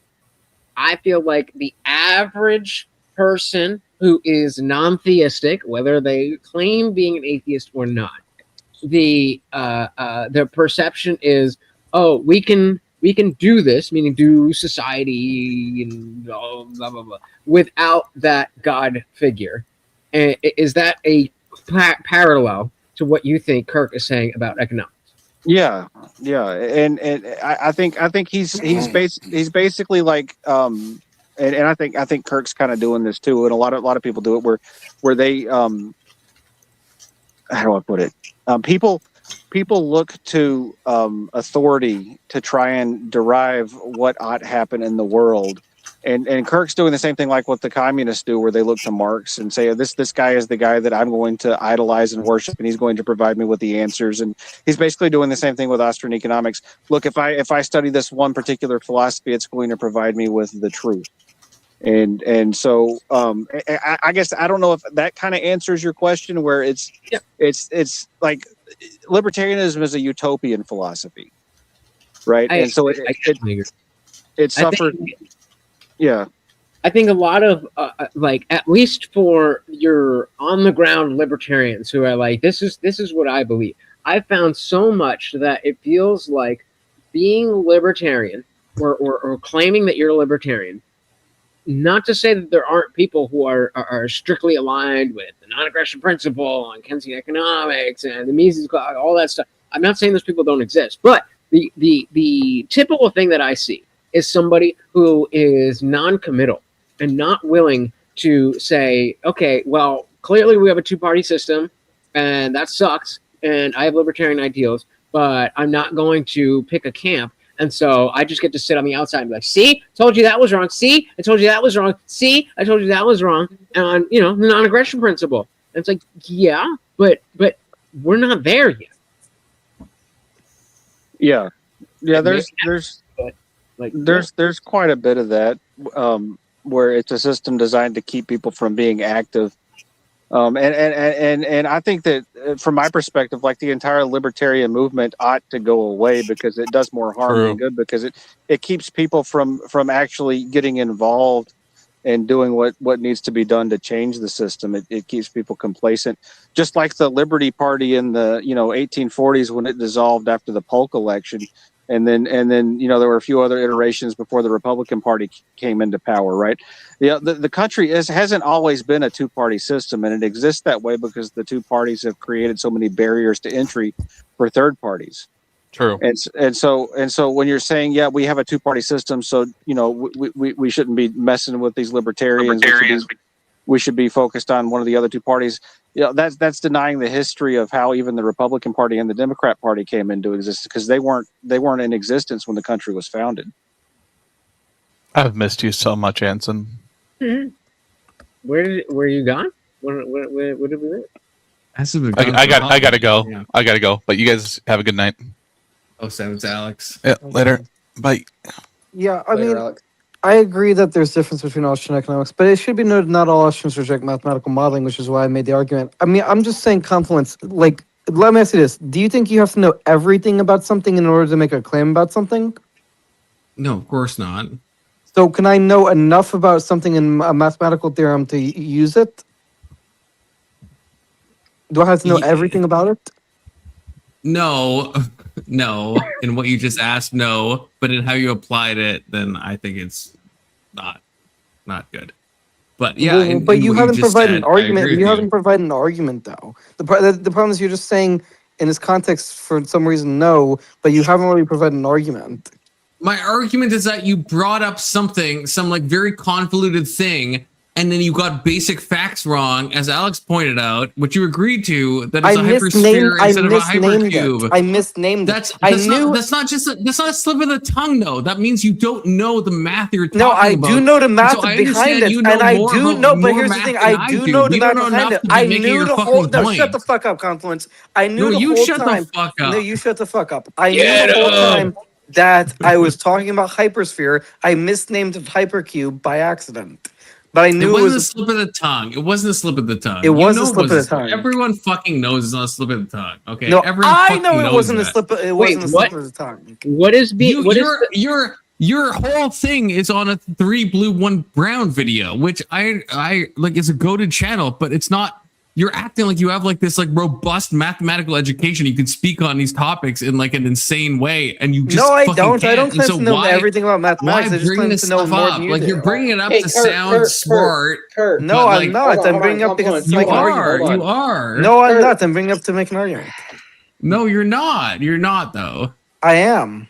Okay, you're trying to trick the audience into thinking that you know more than you actually do to make a point that you actually can't prove. I think I would be able to tell. So what is the argument that you're bringing? Okay, so the argument I'm making is this. So, okay, on a hypersphere. Go ahead, Kirk. Which is shit. Go ahead. A sphere in n dimensions, basically, in Euclidean space, generalized. You can have the price mechanism interpreted as as basically having the value of 1, and it's on a two-dimensional hypersphere, and you can interpret the excess demand as having the same value because of excess demand is not increased. It does not exceed the price, so it also has a value of 1. And so because of the Harry-Ball theorem on this hypersphere in two-dimensional space, because it's a two-dimensional hypersphere, aka an even-dimensional hypersphere, on one point of the hypersphere, the excess demand vector must equal 0. Yeah, Lach, does this sound like a guy who's making a good point? Your response, Lach? Go ahead. I think that all sounds like gobbledygook. I don't think anything that you said actually applies to any real practical aspect. Can you? So let's do it this way. Maybe I'm stupid. So, can you explain what you just said, or even the first aspect of what you just said, to me like I'm 5 years old? I can't explain to you like you're 5 years old. Yeah, that means hold on. Then that means you don't fully understand what you're saying. No, it doesn't. That's what that means, Kirk. Yes, it does. Kirk, yes, it does. Yeah. If you have, look, dude, this was explained to me when I was going to school for cybersecurity. If you cannot explain whatever you're talking about on multiple levels of intelligence, right? From the college graduate level to the professional level, all the way down to like a fucking 9-year-old level, you don't know what you're talking about. You don't fully understand it. What is keeping you from explaining it in such simple terms? Because algebraic topology is not simple. Okay, but I mean, you can appeal to you're dumbass. You can appeal to like I don't need you to explain algebra, the notion of algebra to me. What I'm saying is the concept of using that algebra to apply to economics. What is the connection there? Let's start. Okay, the connection is this. So in your world, or in your idea of we're talking Keynesian or Austrian economics. I'm sorry for being impatient, but I'm getting triggered. Central part. How does algebra help us with more money or better society. Also, Melanie, you keep misgendering me when I was trying to defend you against the transphobia of Tyler. No, sorry, real quick. I'm getting triggered by chat. God Ignore forbid you chat, answer the misgender. question. The connection between algebra and this is simple. Simple. I'll explain it simply. Prices and excess demand have the same value to each other. This is a law in economics. Okay, they have the same value. Because of this, you can do a theorem in algebraic topology, which shows that because of the prices, and you can conceptualize the excess demand as a vector on this hypersphere, which is even dimensional. Basically, after you plug in the formula, what this means is that the pricing mechanism causes the excess demand to vanish. So excess demand is not an issue because of prices allocating resources. And why is that? Is it because of the individual humans making decisions about what their money is worth in exchange for whatever good is increased or decreased in value? Excuse me, sorry, you said because they make individual decisions about what is worth. Yeah, well, you're saying that because of this hairy ball, you got people who are deciding, hey, wait. I, as an individual, do not demand this product because of a specific price, right? So you're saying that this hairy ball is telling me as an individual person what it is I should and shouldn't spend my own money for?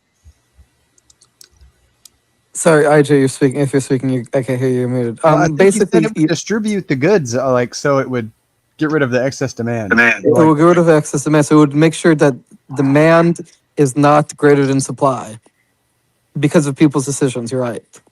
Yeah, individual decision. So the hairy ball is telling me whether or not I should buy something or not? No, you are making that decision. Okay. So why do I have to worry about the hairy ball then? Because basically the hairy ball theorem explains why you will make that decision in such a way in relation to supply and demand. I don't think it does. But Confluence, okay. So you're not willing to concede that I watched the video and at least have some understanding of the hairy ball theorem? You and me have both watched the video and have some understanding of the hairy ball theorem. And I'll concede that you have more understanding. You have yet to tie that onto a boots underground understanding of like purchasing decisions or how this influences the economy at all. Yes, what I'm saying is if you conceptualize it as a vector field on a hypersphere, then you can apply a theorem to it. Does that apply to inelastic demand or just elastic demand? It applies to all demand. Well, no, inelastic and elastic demand are different. Well, it applies to... doesn't know what the fuck you're talking about, to be clear. Okay, I mean, you know that, Anson, but, this is for the audience. Like if I say, if I was a meth head, right?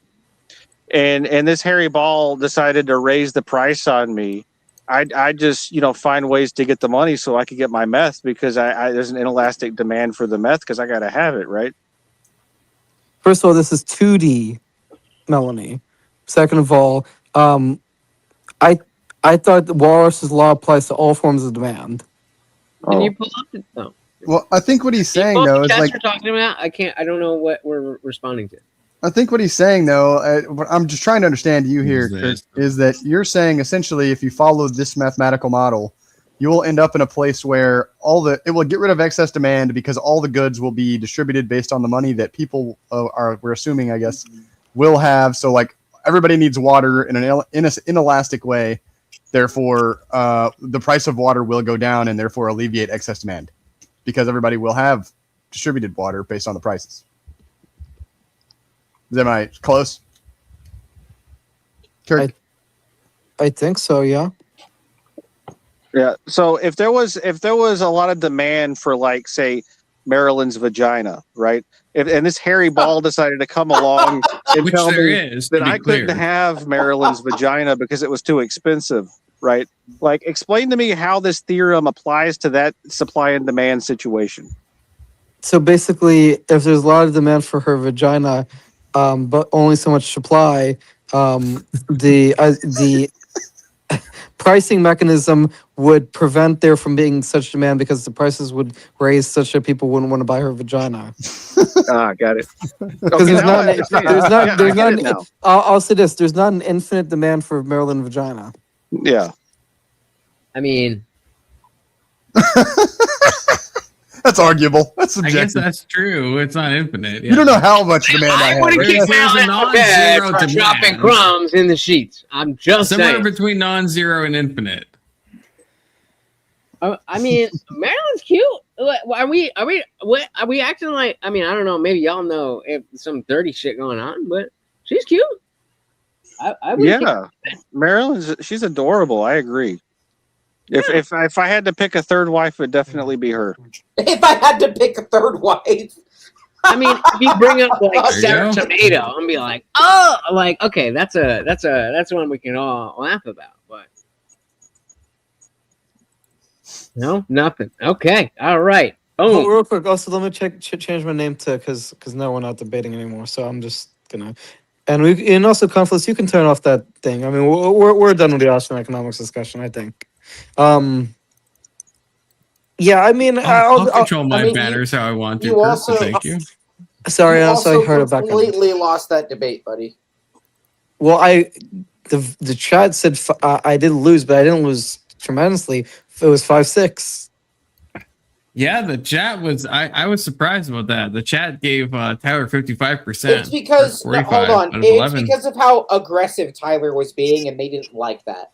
That's what that was. That's what that was. Yeah, but if you let yourself be steamrolled, I don't know, like that.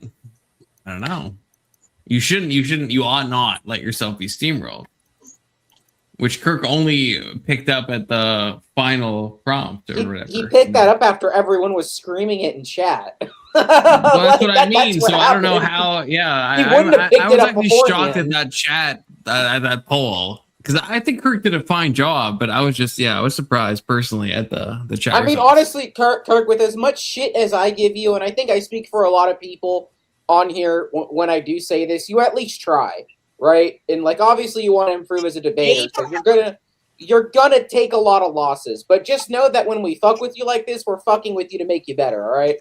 Okay, but for future reference, Confluence, at what point can I say enough about something to say I can cite it in the debate? Just in general, not even just for this, just in general. At what point sorry, I missed the question. I don't know if you should. I don't know if you should ever do that in a debate. There's no way to quantify. Should I ever what?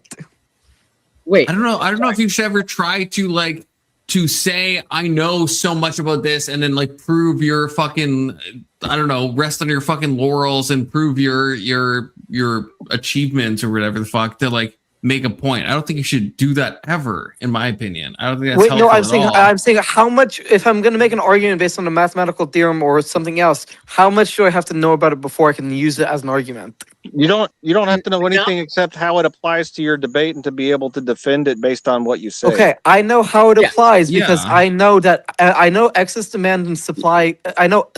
Excess demand and prices can both be normalized as having a value of 1. No, and so explaining it again isn't going to help. That doesn't do it. It's not going to help. So I'll directly tell you, because this is part of what my channel is breaking down these debates and is getting into the minutia of what should you have done here, or break down his debate. And it's explicitly what I asked you, boiling it down to a simple. If you could do it in one sentence, that's ideal. Some ideas are bigger than that, but you don't have to get all the details in there. But some schmuck off the street should be able to hear you. Well, I'm saying this. Like, for example, even though it's way more complicated than one sentence, I can tell people my goal is to create a secular moral structure that does not conflict with Christianity. There's a lot of caveats in that and what that actually means, but somebody is going to be able to understand where the starting point is. And so I'll just directly ask you, do you know where your starting point is? Do I know where my starting point is for the Austrian economics? Yeah. Okay, what is it? My starting point is that the government cannot have enough knowledge because the economy is too multivariable in order to make a prediction about the economy such that they can manage resources effectively. That's not the starting point of Austrian economics. Well, no, that's fair, though. That might be the start of his argument. I would argue then that is already too deep as a starting point. And so then you need to break down exactly what you just said into simple layman terms. Because it's not about whether you're right or wrong. And my chat will know, this is every single stream. A debate is not just two people talking. It's the skill of articulating your beliefs or your position in such a way that the audience can understand that. And so, economics is more of a, like, people don't know, I mean, myself included, I don't really know the ins and outs of economics. Like, I know how fucking money works, obviously, but if you're going to say Keynesian economics versus Austrian economics, I don't know what that means. Yeah, I mean, and that's fair, but just and real quick, I do want to ask the specific, because of course I have to ask the specific to Confluence. Like, do you think that like everything can be said, basically, if it's only if you're like 5, like is that what you're saying, Confluence? No, actually, okay. I will say I actually kind of agree with you, Kirk. I hate to say it, but I kind of do. I will okay, wait. So I want to hate to say it. Well, I do. No, he does. There's two sides to it. He really does. There is some concepts that, yes, it's like, yeah, I think the basic litmus test of like, can you explain this on a simple level? Like that is true. And I think, Kirk, you do fail at that an awful lot of times. But in a technical way, I agree with you that if you're dealing with something that's so variegated, that's so complex, yeah, you're not going to be able to explain some like deep math concept like someone is 5.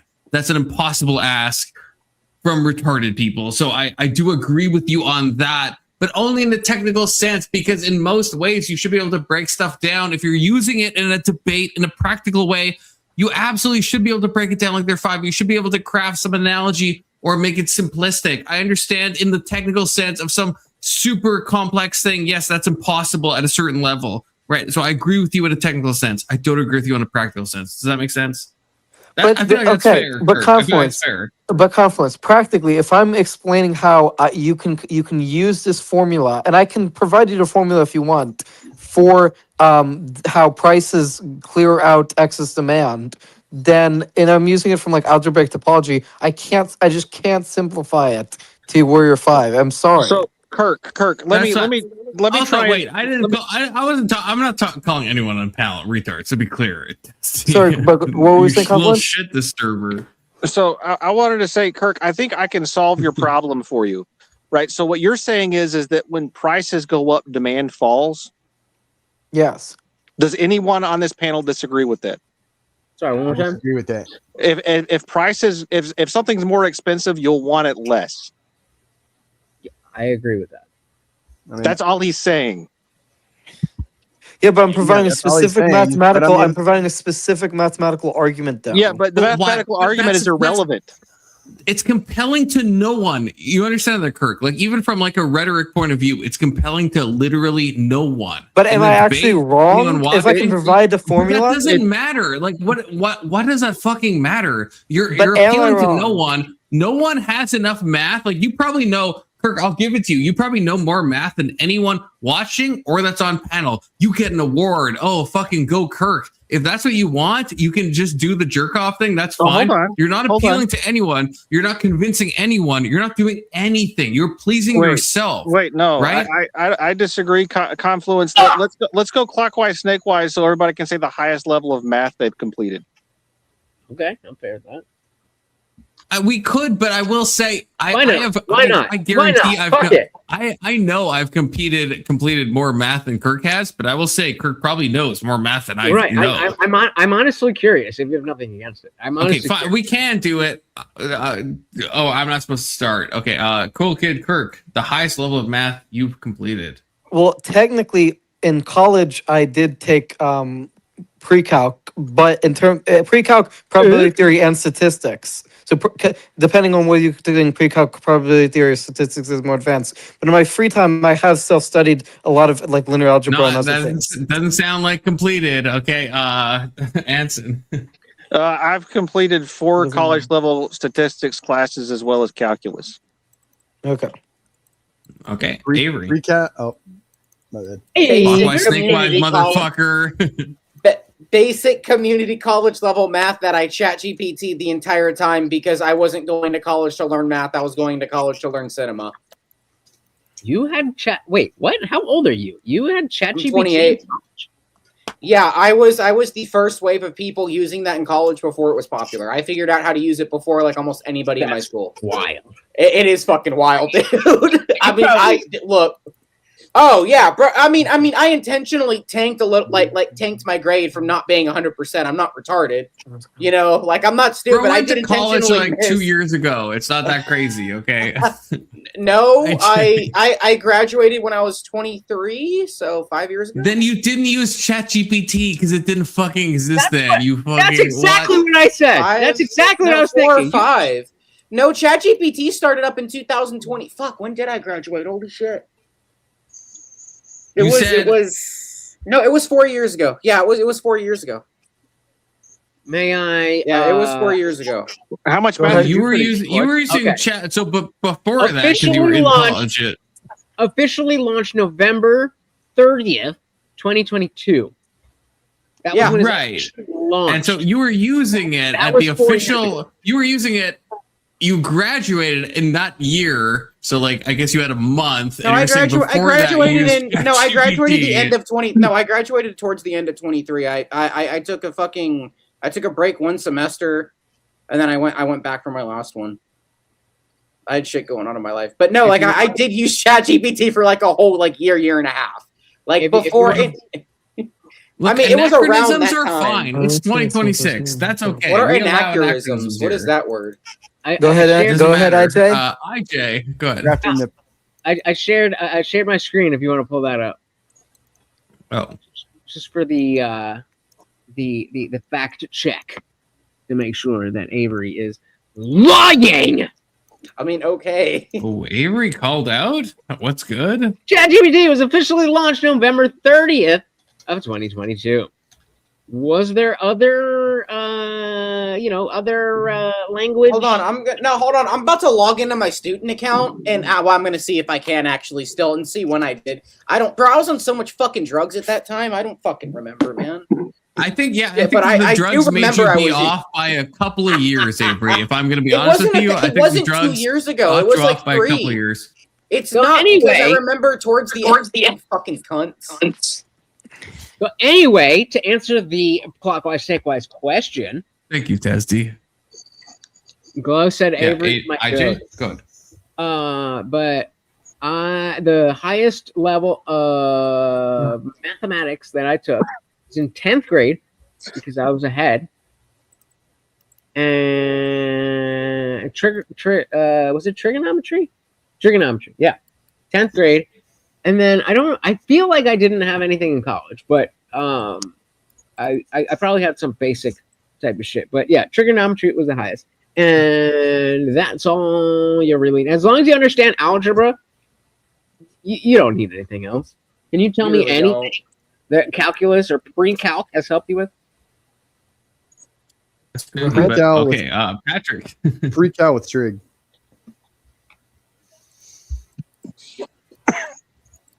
Okay, well, I guess that's a fine enough answer. I thought there was more. Pre-calc with trig is the answer. Is there supposed to be more? No, there's not supposed to be more. That's fine. I thought maybe there would be, based on everyone else, that there would be more stuff. Food toy, I don't know. It's pinned. I don't know how I can make it easier. I can do this, I guess, and post it, of course, because I want you to join Food Toy. But it is pinned. Wait, it's also it's not description this time. But it is pinned. Food Toy. Can we loop back? Back to why the question was asked, though. Why this? Well, no, don't forget about compliments. I know he goes last. I'm a person. Compliments, we don't care. Lead the same as you, Patrick. My highest level math is Calc 2 and third year statistics, but I don't remember jack shit about it, which is why I say Kirk probably knows more math than I do. Okay, it's not pinned. Did I not? Is it not pinned?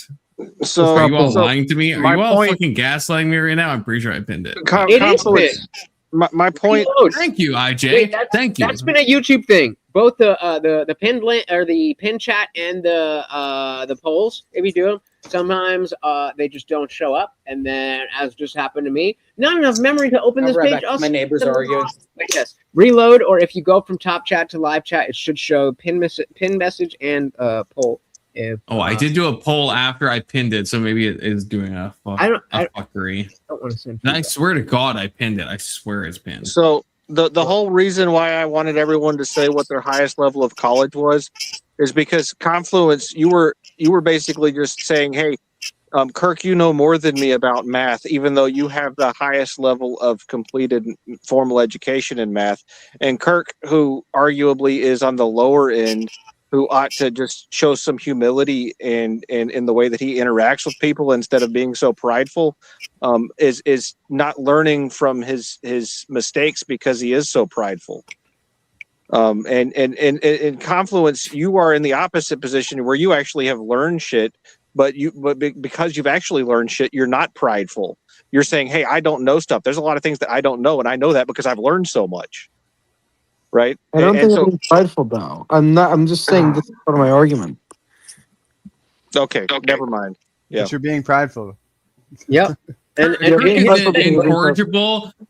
Which is absolutely incorrigible. But I will also say I am saying a bit more than that. I'm also like, and I hate to say this, but I'm also saying I have forgotten so much of what I've learned. So I know if I went back in time, I would like absolutely school Kirk in math. Absolutely. But right now, I'm not sure. If we both did the same like calculus exam, it's possible that Kirk could know more than me. That's very possible. Because like memory is a fallible fucking thing. Yeah. But in any event, it doesn't matter. It just doesn't matter who knows what or how many facts you can know. And how toy. But the point I'm trying to make is if I'm making an argument, okay, let me ask you this. Do you think my argument about can you conceptualize this as a hypersphere is wrong? Just real quick, yes or no? As a simple yes or no. Yeah, sorry. What was the question? I'm gonna say no. I'm gonna say then no. If you're making me dichotomize it like that, I'm gonna say no. It's a stupid fucking argument. It compels absolutely no one. It's just it's a intellectual onanism that I've told you like 5 times and you don't understand, which is fine. Again, you're incorrigible. You will never learn, and that's okay. But it doesn't help anyone. It literally just helps yourself. Though, but you admit it's not wrong. The fact that you're asking that is like proving my point. Like that's the whole thing. Just like real quick, all you care about is like your own ego in all of this. That's all you care about. You don't care about winning a debate even. That's a lesser form of ego. But no, I just want to know. I just want to know. Do you think it's not wrong? I just want to know. Yes or no. I just want to know. Yes or no. Is it wrong? Why do you want to know that, Kirk? I wish you would like fucking go into like the why do you want to know that? I have my hand up. I want to know, but just no gays. No gays. No gays. Go ahead, Avery. Kirk, do you know what the definition of a narcissist is? No, and I don't care. I don't think Kirk's a narcissist. I don't think that's exactly what a narcissist would say. I don't think Kirk is. I actually don't think Kirk is. I think Kirk is young, and I think he has like a very robust ego. That's fair. Confluence. But do you think it's wrong? Can you just answer that? I wish you would just think. Why do you want to know so bad? I think it's wrong. But why? I know you need to. But people to tell him that he's right. Why? Like, please, God, introspect for a hot fucking second. Okay, why do you need to know if I think it's right or wrong? Like, just think for like a goddamn fucking because you're arguing about me using a thing when you haven't said why it's wrong. I think we already all agreed that the conclusion that comes from this irrelevant theorem that you keep bringing up, we all already agreed with. Yeah. So it's not. So yes, it's not wrong. Yeah, but that's irrelevant because the theorem is irrelevant because the in conclusion is the only thing that was practical in the conversation. Yes, yeah, but it's all the work that got us there meant nothing. No one understood anything. You got it wrong, as it was pointed out by Alex. And so all of that stuff, all that does is feed your ego, feed your intellect. It does nothing. It doesn't help any of us. It certainly doesn't help you, Kirk, to be honest with you. Okay? No, but if bit of it's a meta not wrong, why conversation, can't I use it in my argument? Because it's a terrible way to debate when you're bringing up things that are convoluted, that most people don't understand, that you can't communicate in a way that's efficient. It's irrelevant. It's a terrible way to debate. Terrible way to have a conversation. Exactly what Anson said. Exactly what Anson said. Congratulations on your win tonight. Very well done. Foodtoy, stop feeding his ego. I don't know what the official result was because I fell asleep. There's no official result. This is a debate without an official result. Okay. And Confluence. It's 2026. Everyone makes their own opinion. You know. Confluence. There is no pinned link. I don't know what you're talking about. There's a pinned link. There's no pinned link. Yeah, I swear to God, off your streams, bro. What's up with that? I'm gonna refresh my fucking page. If I see a pin link, Foodtoy, I swear to God. No pin link. I swear to God, there's a pin link. Yeah, Confluence. Why are you intentionally sabotaging Foodtoy's ability to jump up on your As stream? we speak, If I can stop the Irish, I will do that at every turn. I will stop the Irish. Okay, to be very clear. Foodtoy, actually, you're Irish, so I want your opinion on something. What is the best Irish whiskey? Oh, I don't I drink. I want to hear this. Oh, what the fuck? Then you're not really Irish. Then what the fuck? I know. I don't drink. I'm the only Irish guy in Ireland who doesn't drink. There is a pin link. You little shit, Foodtoy. I just checked. There's a pin link. To show you screenshots. There's no pinned link. Honest to God, not on my screen. I want opportunity. Did you refresh? Definitive best whiskey, and the Irishman I asked can't even fucking tell me. I take it it's something like Famous Grouse or something, maybe Famous Grouse. I've never heard of that. That's what fucking Bricky was drinking, wasn't it? You've never heard of Famous Grouse? You're saying Bricky was drinking the best possible whiskey. Are you fucking kidding me? Are you fucking kidding me right now? I honestly I don't drink, so I don't know. Oh, you know what, Futo? I'm gonna omni cuck you right now. I'm gonna share my screen. Holy shit. Okay. I just refreshed. And it's there after I refreshed. Oh, you see it. You do see it. Oh, okay. I see it now. I see it now. You see it now. Once you refresh, so and now you happened? can see it. See, you see that at the top? No. The super What chat. happened And was, if you click on it, boom. What's happened was you went into YouTube and you did your little mod fucking superpower bullshit in the settings. All right, you didn't have it on earlier. You're lying. You're just covering your tracks. Avery, That's has true. you figured out? I changed the past. Avery, has you figured out Confluence? What's going on, man? Mm-hmm. Well, we're all trying to figure out what Kirk. Okay, this is too meta. I gotta get rid of it. I was gonna say maybe if everybody is, since I came in later and didn't see the actual debate, if Kirk wanted to try to give me the rundown of what that debate was, because Tyler's a very different-minded person that we maybe will all be on the same page, but that's just my offer if you guys. Say again? I would prefer not because it's a little mini debate with me and Kirk, and me playing the role of saying that Austrian economics is not. Well, that would be a better debate, in all fairness, because you. I'm a little bit tired. Yeah, you talk slower. You see, the problem with Tyler was he was like talking really fast and trying to get a whole lot of information out there. And then he was telling CoolKidKirk. Tyler was fucking locked in. Tyler was so locked in. It was fucking crazy. I've never seen him like that. That was great. And he was also, he was so. I would be Kirk if I was you. I'd be fucking like actually clenching my butthole. I thought Kirk spoke calmly, slowly. He articulated. Are you fucking drunk right now? No, he did not. Kirk did well, but Tyler was like more locked in than I've ever seen Tyler locked in. He was like so fucking focused. It was crazy. It was too intense that it was hard to listen to. I didn't find that. Like he was locked in, but and now we're going to talk about that. But Kirk let him do that. Like that's my main thing. If I gave Kirk advice on this, which is what the chat gave him, and then I kind of chimed in, which I don't know if that's a contravention of my moderator authorities, but it is. Yeah, like Kirk was being dog walked. Like Tyler was like, he's like, would you agree on this? And then it's like, okay, let's move on to this. And Kirk just let him do that like 6 times. And I agreed with Tyler's points, but Kirk, if you're in a debate, you shouldn't let someone just like dog walk you like that. Like you were like fucking Trump. You were like Trump, and he was fucking BB, and you were just getting fucking absolutely reaped over the coals. If I will, private chat, and I will. No, if maybe I send Kirk 5 was so donos for a confident. 1v1 yeah, of course.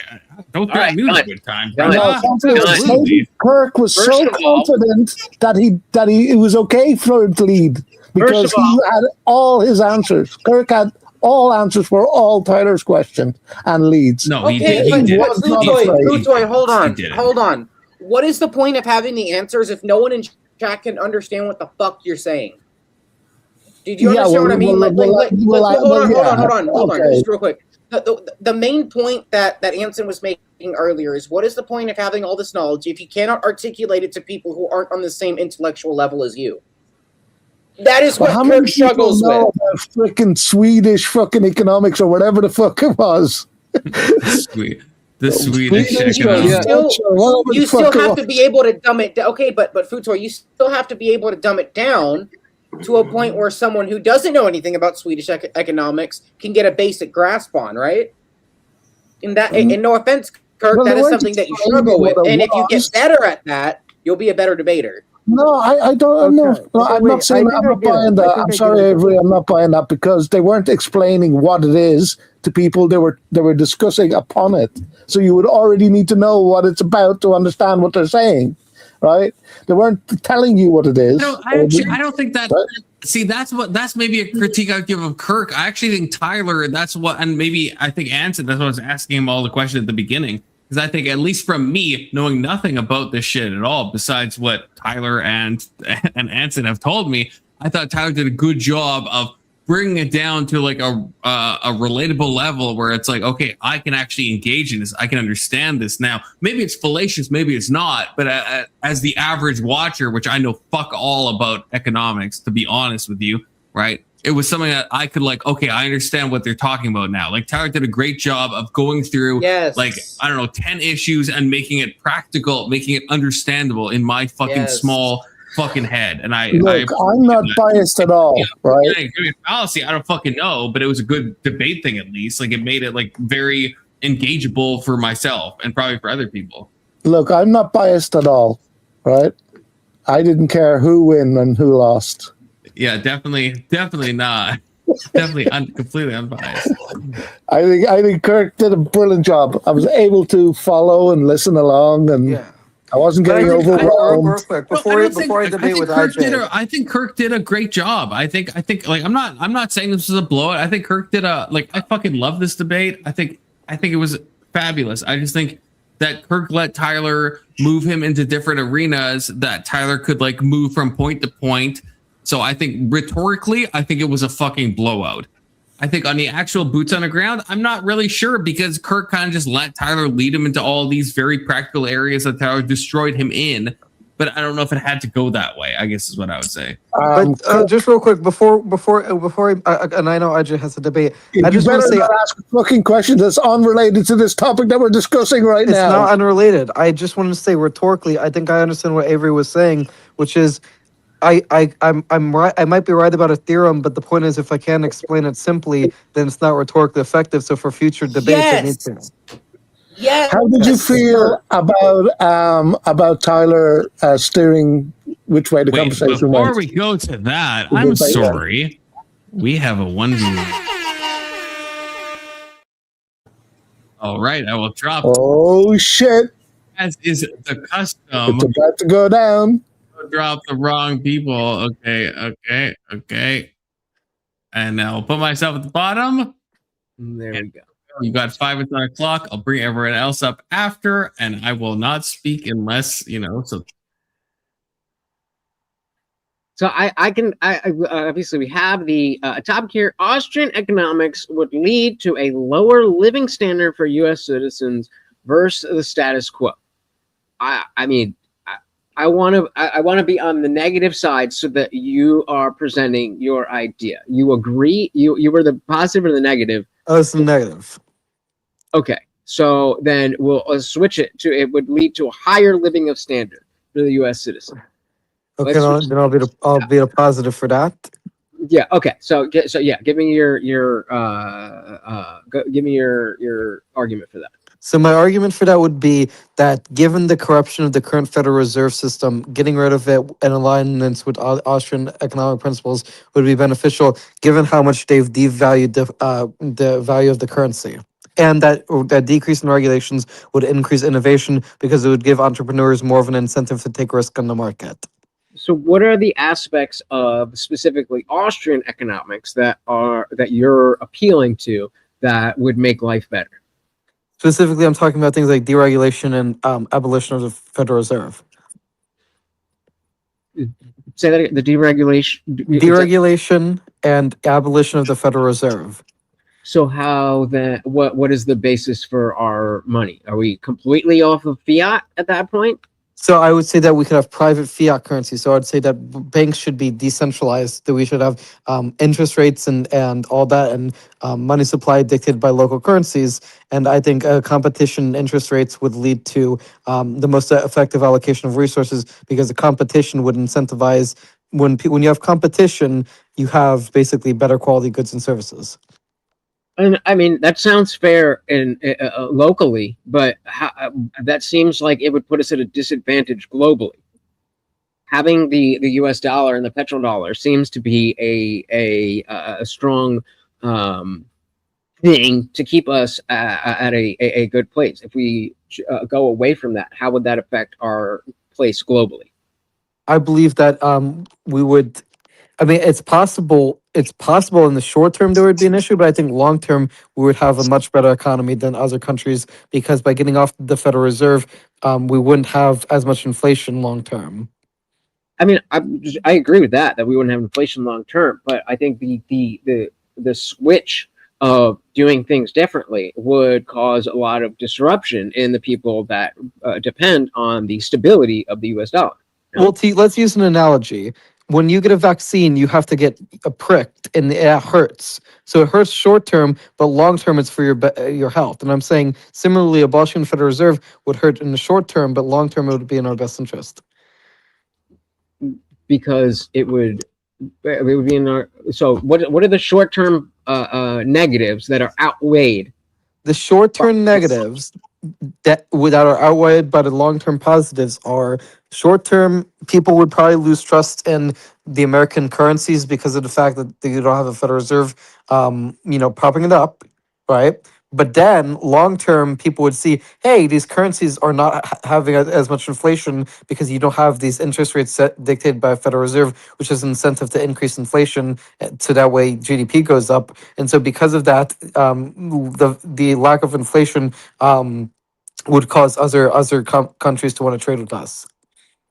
So how then are we? What are you basing fair if that's going to be a short-term negative?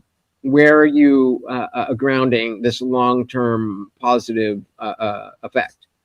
Well, I would just point out that if you don't have a Federal Reserve which has the incentive to increase inflation, you wouldn't get as much inflation because of the fact that there just isn't the incentive. People could vote with their dollar, and so people would not go to currencies that are massively inflated. Why can't people just vote with their dollar now? Because currently the Federal Reserve has a monopoly on currency creation, so they can dictate the value of currency. But surely the way that individuals choose to spend that money is not going to be different just because of the economic. What do you mean? Of course it would be different. Well, how so? Because if the currently inflation increases because of the increase in the monetary base by the Federal Reserve. If there's not a Federal Reserve, then yes, you would have increase in the monetary base by these private currencies in some cases. But I'm saying for the currencies that have insane inflation, people wouldn't go and use those currencies. People would trade in lower inflation currencies. Are you lower meaning like? Are you talking about Bitcoin? Or are you talking lower inflation currencies that have lower inflation? But I'm asking what those are. they would be whatever currencies that have lower inflation that would pop up after we abolish the Federal Reserve. But I mean, it just seems like you're being critical and like I answer a question and then you ask it with another question. It's like, at what point will you stop this like endless questioning? Like you can use. I'm sorry that you don't like questions about your theory, but I mean that's what we're doing. Okay, but what question Why have am I I on left the side? unaddressed? Fuck that. I What feel like question- that's pretty clear that my intention was to tease out what exactly it is that you're saying, and so the notion that you're offended or annoyed. I'm by not these- offended. I'm just saying, what question did I leave unaddressed? Did I answer all your questions? Yeah, I answer all my questions, but I mean, I don't think that all of my questions fully interrogated your position. I wanted that 5 minutes to get a better understanding. Okay, And but do you think you got that better understanding? I'm sorry. Kind of, yes. Okay. So yes, local currencies have been used in history, and as I understand it, what gives its value is being read. But what would you say by local? Everyone hold though? Would up. it be Hold up. state or Everyone hold regional? up. Well, everyone hold up. Okay. Super chat is being read. Okay. Has local currencies, in quotes, ever been used in history? What gives it value? What gives it value is the value people view on it. So I would actually TJ, agree with you, Kirk. I don't know. I think I would agree with that. I think I would agree. In terms of like the United States history, the 13 colonies, like 13 original states, had their own currency. But the problem with that was, Kirk, is that when you would go to a different state, currency wouldn't be worth shit. A lot of people wouldn't take it because it's not valuable there. But what does that matter? Hold on. How would that work in a modern sense where I don't know how you want to structure this? Would it be state by state? Would it be city by city? Like however the free would that market work? allocates it. So however many banks pop up and however many people want to use a currency. My point is that if you had a decentralization, and I'm sorry, RJ, I think your questions were good questions. I just wanted to clarify. I think that if you had people voting with their dollar, people would go to the lower inflation currencies because people don't like inflation, and so whatever banks pop up that provide low inflation currencies those would be the ones people use.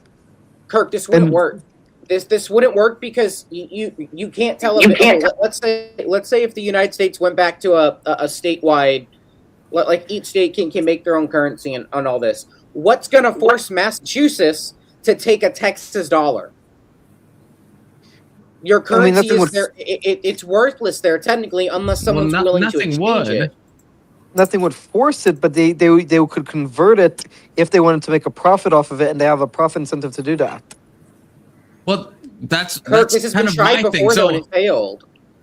I don't know if it has. Like, okay, so I'm scrolling up. So it was Testy that balked at this, and then Futoy lolled at this. But when this was said, I don't know. Is that such an insane idea? Like, why is a private fiat currency? Why is that so ridiculous? Like, why? I guess is my question. Like, because maybe in a globalized economy, I understand that, but like to me, like on its face, like private fiat, I feel like that makes sense. That happens in a bunch of cases already. Like private fiats happen all the time. No, gift certificate, gift cards are not local because what if tomorrow Walmart decides that they're not going to take the currency that everyone else is handing out?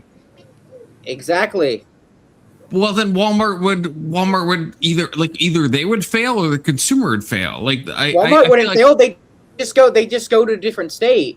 And then people with these jobs all the shit that Walmart sells. Like, I feel like what Kirk's been saying is the free market will correct from this for this, and like I feel like it would if Walmart decided to only accept one type of currency. The free market is going to have its way. The only way this would work. The only way this would work at all. I know it can't, but the only way this would work at all, okay, is that if every state started buying a shitload of gold to back whatever currency that like it was. It wouldn't be fiat currency then. The fiat currency wouldn't even work. So you're saying that I can make like Alexander dollars before fiat currency, the currency was backed on gold and silver. Right? Currency is only as valuable as other people like value it at. Like, isn't that? How is that not true? Because how is that not has to be true? tied to something other than the local population, unless that local What population is is United? And what do we trade oil in? What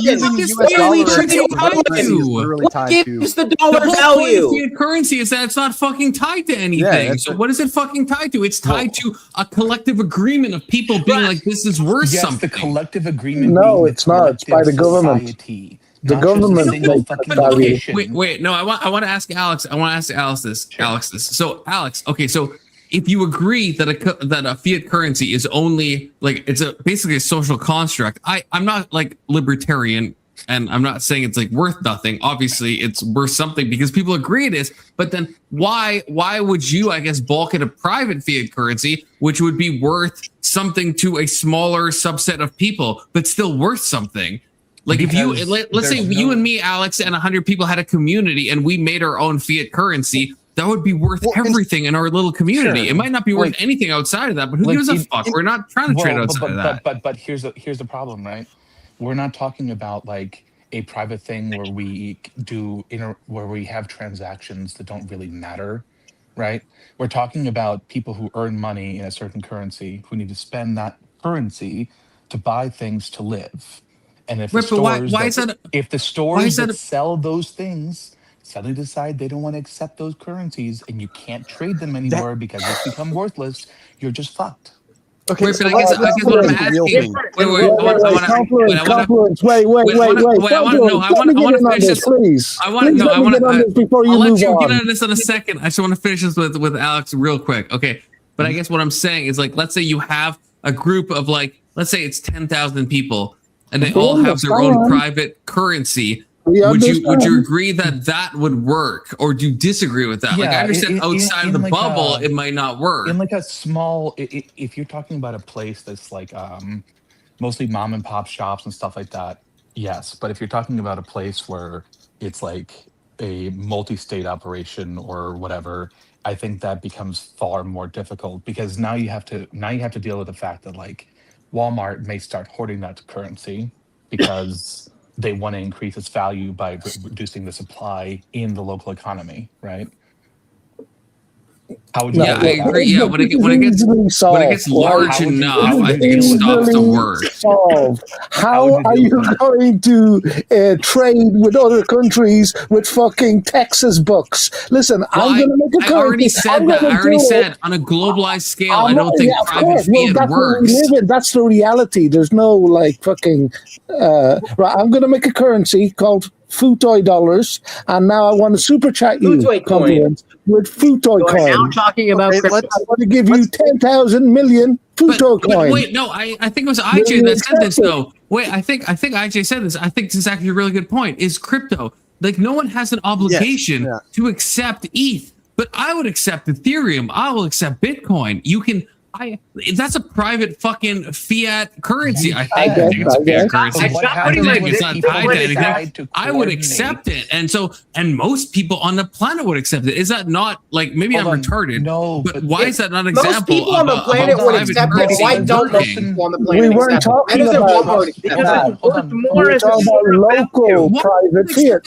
That's for like technological reasons. Why? That's why Walmart is accepted. It's not local. Technological reasons. All they have to do is connect to a fucking crypto as a store of value than as a currency at this current time. So no.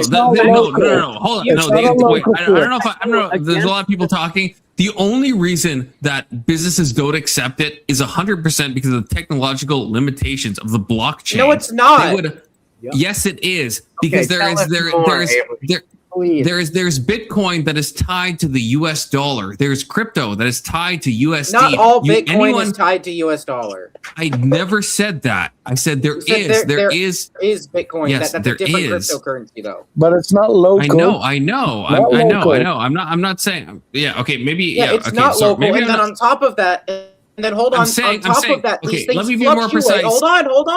Hold on. These things also fluctuate. No, not what I'm talking about. That's why I'm trying to be more precise. They're extremely volatile. That's why I'm trying to be more precise, Avery. I'm saying there is crypto that is tied directly to USD. There is crypto that is tied directly to USD. Walmart still does not accept it, Avery. So why don't they accept it? If it's not for technological stuff and it's directly tied to the US dollar, then why doesn't Walmart accept it? Because it's not.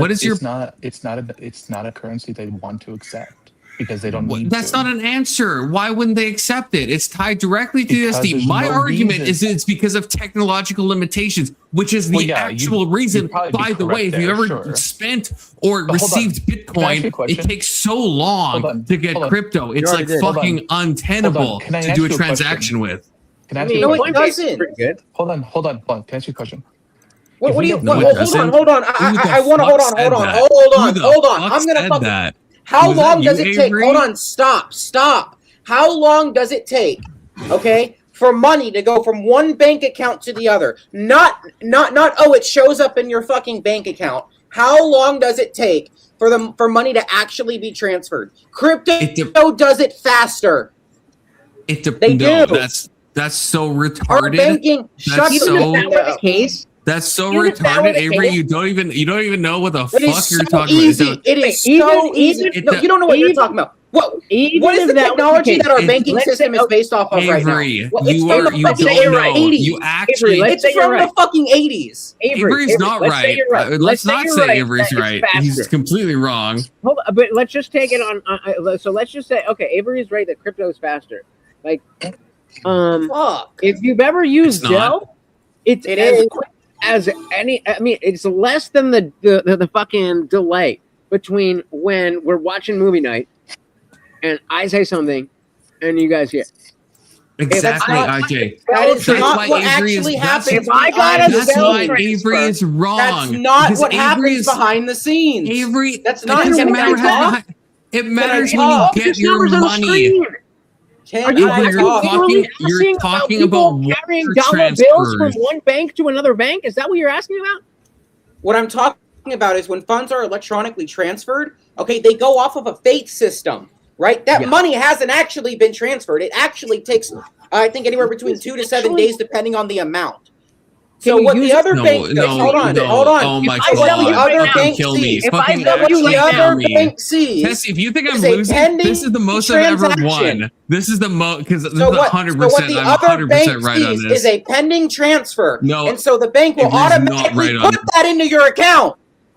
Because there is a trust level within these banks that when a transfer is initiated, it's going to go through. Our technology is based off of the fucking, our banking system is based off of 80s technology. Time your tip. No, that's just wrong. That's actually wrong. Let me wait. Everybody, it takes like days. Join Testy. You were actually wrong. You were so wrong. It's fucking crazy. Everybody chill out. I just want to ask a direct question to Avery. Sure. If I sell you right now, can you spend that money as soon as you get the Zelle? Yes, but that money has not actually. Then it doesn't matter. Fiat currency is inherently fake. Whether there's really the fake money there that you can use or there's not really the fake money there that you can use, if you can use it, then it's there. Okay, I guess I'm retarded. Okay, glad. Testy and Avery both seem to think that it takes in our day and age, it actually takes 5 business days to transfer digital currency to another fucking bank. If you think that, I'm sorry, I have a fucking bridge to sell you. Holy shit, that's fucking insane. If 2 people believe that, that's fucking mental illness. Wait, that's crazy. You're saying digital currency in general, or you're talking about like the banks? Does it count for Bitcoin? You're saying? What are you talking about? Bitcoin actually gets. Hold on. The time that it takes. Bitcoin, does that apply to Bitcoin as well? What? For transfers? What are you talking about? Yes. So I was just actual real-time transfers, right? Yes. Not the bank sending something over, says it's pending, and then they give you the money anyway. No. I'm not making a distinction. So what I'm asking you is, I am. Okay, fine. But if you are making a distinction between if I sell you right now and you can use that money immediately, but there are other things that are irrelevant to the fact that you have those funds to be used, is that also the case for Bitcoin or not? And the follow-up question being, if it's not, then if I send you some Bitcoin right now, How long will it take for you to be able to use that Bitcoin? I believe with Bitcoin, the blockchain sends that out every 15 minutes. That might have changed because they've updated. So retarded. That's so retarded. See, bro doesn't know anything of what he's talking about. Originally, it was hours. Thank you, IJ. Thank you for asking that question. No, okay. Avery doesn't know. Avery doesn't know fuck about of what he's talking about right now. So let me type on this. Let me type on this. That's insane. Let me type on this. Avery's not wrong in what he's saying. He's he's factually wrong on what he just said. He's not. There are processes that he's talking about. He's not wrong. There are processes that he's talking about. No. Can I say a sentence? You can say it, but whatever you're going to say is going to be wrong based on what you just said before that. But go ahead. Fine. So here's my wrong statement. What Avery is saying may technically be correct, but it's absolutely irrelevant to the way that money is spent. If it is there, if the numbers are on your screen and you can use those numbers to buy things and goods and services, that is all that matters. Whether or not the bank when you're looking at it that way, that's true. But what? You disagree with that, Confluence? What I think so. Go ahead. Okay, first of all, IJ, you tied two things into the same thing. Because I'm trying to build a bridge.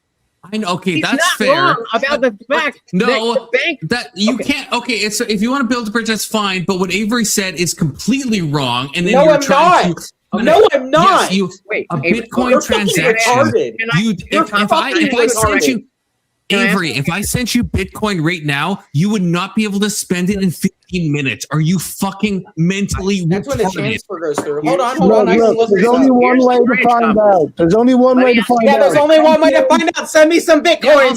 I'll send you 1 cent to Bitcoin. Post your fucking wallet. I'll send you 1 cent. You can't send me 1 cent to Bitcoin. Has to be more. Confluence. Let me ask you. So holy shit, you don't even know how Bitcoin works. I can absolutely send you a cent of Bitcoin. Are you? Avery, you don't know. You actually. You're holy talking shit, past Avery, each you have other. no idea how Bitcoin works. I can send you a cent of Bitcoin. Are you fucking? Bitcoin works fractionally. I can send you a cent. I can send you 2 cents. If you answer my question, you understand where you're coming from. Fucking dumbass. Holy shit. Avery, I love you, but you're like so wrong on this. You've obviously never used crypto in your fucking life. You have to refresh, Testy. Fuck off. You're saying it works. Can I get one question? You're so wrong on fucking everything you said about crypto. Use the Bitcoin network. Crazy. Avery, I know. I understand. I will help you. Just please, you're saying you can't send a cent. You can send a cent. Come on. Okay, sorry. Go ahead, IJ. Sorry. I'm spurring. I understand. I'm spurring. So if you and I agree that if you were to send, whether it's Zelle or it's Bitcoin, if you or I were to sell Avery money, he would be able to use that money immediately. Yes, with Zelle, yes. Right? With Zelle, instantly. With Bitcoin, no. In like 3 hours, unless he upped the transaction fee. Yes. Yes, 3 hours. Unless you pay more. Yes, 3 hours. Oh, well, I go through Coinbase. That shit's instant. But that's irrelevant. So fine, let's stick with this. There's probably a secret transaction fee. Yeah. 10 to 15 minutes. There's a transaction fee on average. But hold on. Avery, are you Avery? That's not relevant. Oh my god, Avery's trading me again. Avery, are you Let's just stick with it. Oh my god. So if Avery's making me so mad right now. It's crazy because like bro's never. The average block confirmation time for Bitcoin is about 10 minutes. However, this number can vary widely based on Avery. That's not okay. IJ, I'm sorry. AJ, hold up. Wait, I have to. No, everybody will understand whether or not they agree. I'm autistic everybody right now. will understand enough to say, Avery, you're wrong, and now I understand what you're saying. Or Avery, you're right. Now I understand what you're saying. But either way, this will be solved as soon as my question comes out, and then Confluence answers it. Can we do that? But Avery is so. Are we adults? No, we can't. No, I'm Kirk right now. I'm Kirk. I'm sorry. Okay. I'm CoolKidKirk, please. I'm CoolKidKirk. I have to correct Avery's misinformation. Okay. A blockchain, how it works is that there has to be a certain number of people that verify your transaction. So yes, even though Bitcoin is posted, the new blockchain is posted every 10 to 15 minutes, and that means nothing about when you actually receive your money. You have to get like to what he's saying, bro. You have to get what I'm saying is you have to get like 6 I to 8 know what you're saying, people. and I know what he's saying. Okay, can I build the fucking bridge, please? Because there's no bridge because Avery is saying you get your money in 15 minutes, and that's and I'm saying you have to. What's the answer to my question then? What's the answer to my question then? You said there's no bridge, so what's the answer? What's the answer? No, I'm saying what's no. the I understand. Answer? That doesn't. You can just like you can say the same Confluence, thing in the IG. I don't know if that really let him, bro. answers. Just let him ask his question, dude. Holy shit! Are you afraid of me being right? Let him ask the question then. Fuck. Avery, I think you're afraid of being wrong. I'll let IJ ask the question, but I'm just saying you know nothing about blockchain or how it works at all. To be very clear, but go ahead. Okay, IJ. you made your Build your insults. bridge over the fucking rubble of what Avery has destroyed. Okay, go ahead. Back end, it is faster, you jackass. All right, you guys. On the back end, yeah, bro doesn't know anything of what he's talking about. Okay, to be clear, for everyone watching, you can ask your question. Actually, add some intellect to this conversation. Well, Confluence, can you explain it? Because ChatGPT says... Food Toy, stop! Food Toy, stop! Hold on. No confirmation, a few seconds to a few minutes. A transaction is visible on the network. That goes towards Avery's point. Yes. Shut please! You're going to make me talk about the blockchain, but... So chat, everybody's enjoying it. Everybody in the chat is enjoying you guys argue over the bullshit that you don't understand, right? And nobody wants to hear my question that will actually move this conversation forward, right? Okay, IJ, go ahead. Chat wins, right? What you said doesn't make any sense. Like it's correct, but it makes no sense what we're talking about. But go ahead, IJ. Put one in go the ahead, chat IJ. if you do not want my question to be asked. It says one. You were not backstage, you little shit. You were. I would have freaking noticed. Well, maybe not, because I would have scrolled down. Maybe TJ wasn't. I'm not sure. Confluence. I put the question to ChatGPT. 9 watching, and we got one. Food toy. Okay, so IJ is kind of right. Like, if you want to hear IJ's question that will move things forward, we can go to him. But I have a technical explanation for what you're saying. Like, what you're saying is not wrong. It just doesn't apply to how you receive Bitcoin in your wallet and when you can spend it. My question. But go ahead, IJ. My question will clarify what it is that Avery is saying. My question isn't going to make Avery right or make Avery wrong. You're talking past each other. So my question is, Confluence, you and I agree that if you were to Zelle me, that I would be able to spend that money immediately. Just checking in that we're on the same page, correct? Before I continue? Yes. So do you think the CEO of whatever your bank is aware of that transfer before I am able to use that money? That's a very specific question. Is the CEO aware of it? No. No, okay. Of course not. Okay, so then we can. I'm using the CEO as an extreme example. We can extrapolate from that there are other processes that happen within the course of. We know that this person at this bank has this much money, and that person at that bank is going to be able to receive this much money. There are other processes before the bank, or let's say it's two different banks. We got PNC and Wells Fargo. Before PNC and Wells Fargo are like, okay, this is cool. They allow us to use that money. So that is what Avery is appealing to. The different process between the Zelle between you and I and the process between PNC and Wells Fargo. Avery, is that correct or is that incorrect? Repeat that last part for me real quick. Oh, my God. There's a difference between if Confluence Zelle's me money, there's a different, you're appealing to the different process between Zelle, Confluence sending the Zelle and me spending that money versus, let's say he's at PNC Bank and I'm at Wells Fargo and the processes that go between them. Well, is that correct? Partially, but not really. And I don't know what the fuck you're talking about. It's still going, hold on, it's still going through the banking system though, right? Because Zelle is partnered with other banks to store that money. Whatever those banks are, they still have to go through. So are you? So the 5 to 7 business days that you're talking about is not whether I can spend that money, because he can sell me right now and use that money. Correct. But you're saying that there's a different process of actual money or whatever it is that you're appealing to behind the scenes, and I'm agreeing that I can spend that money before PNC and Wells Fargo are aware of that transfer at all. That is the benefit of the Zelle app. And so you guys are talking past each other. No, we're not talking past each other. No, they're aware of the transaction. Please let me land. Last sentence. So Confluence and I and everybody else has been talking about the utility of the Zelle going from one person to other, which I personally believe is all that matters. And it sounds like Avery's been talking about, well, you didn't know, but behind the scenes, there's more to it than that. That's my understanding. So, Avery, can you say, yes, that is what I mean, or no, that's not what I mean, and it's not what I mean? Yes. On the back end, Bitcoin is fast. Told ya! So, Confluence, do you agree that that is correct, or do you agree that it's incorrect? Or you know what I mean? I'm drunk. The actual moving of the currency is faster on the blockchain. It is absolutely not. It is absolutely not. I don't know. You're fucking retarded. Yeah, I don't know how you can fucking think that. You're fucking retarded. You know nothing. Everything you've said, Avery, about Bitcoin and blockchain has been completely and utterly incorrect. Yep. I hope I've demonstrated that enough. It has been so wrong. It's so obvious, I think, to anyone who's used or traded in any crypto that you were so wrong. I don't think I need to even say anymore.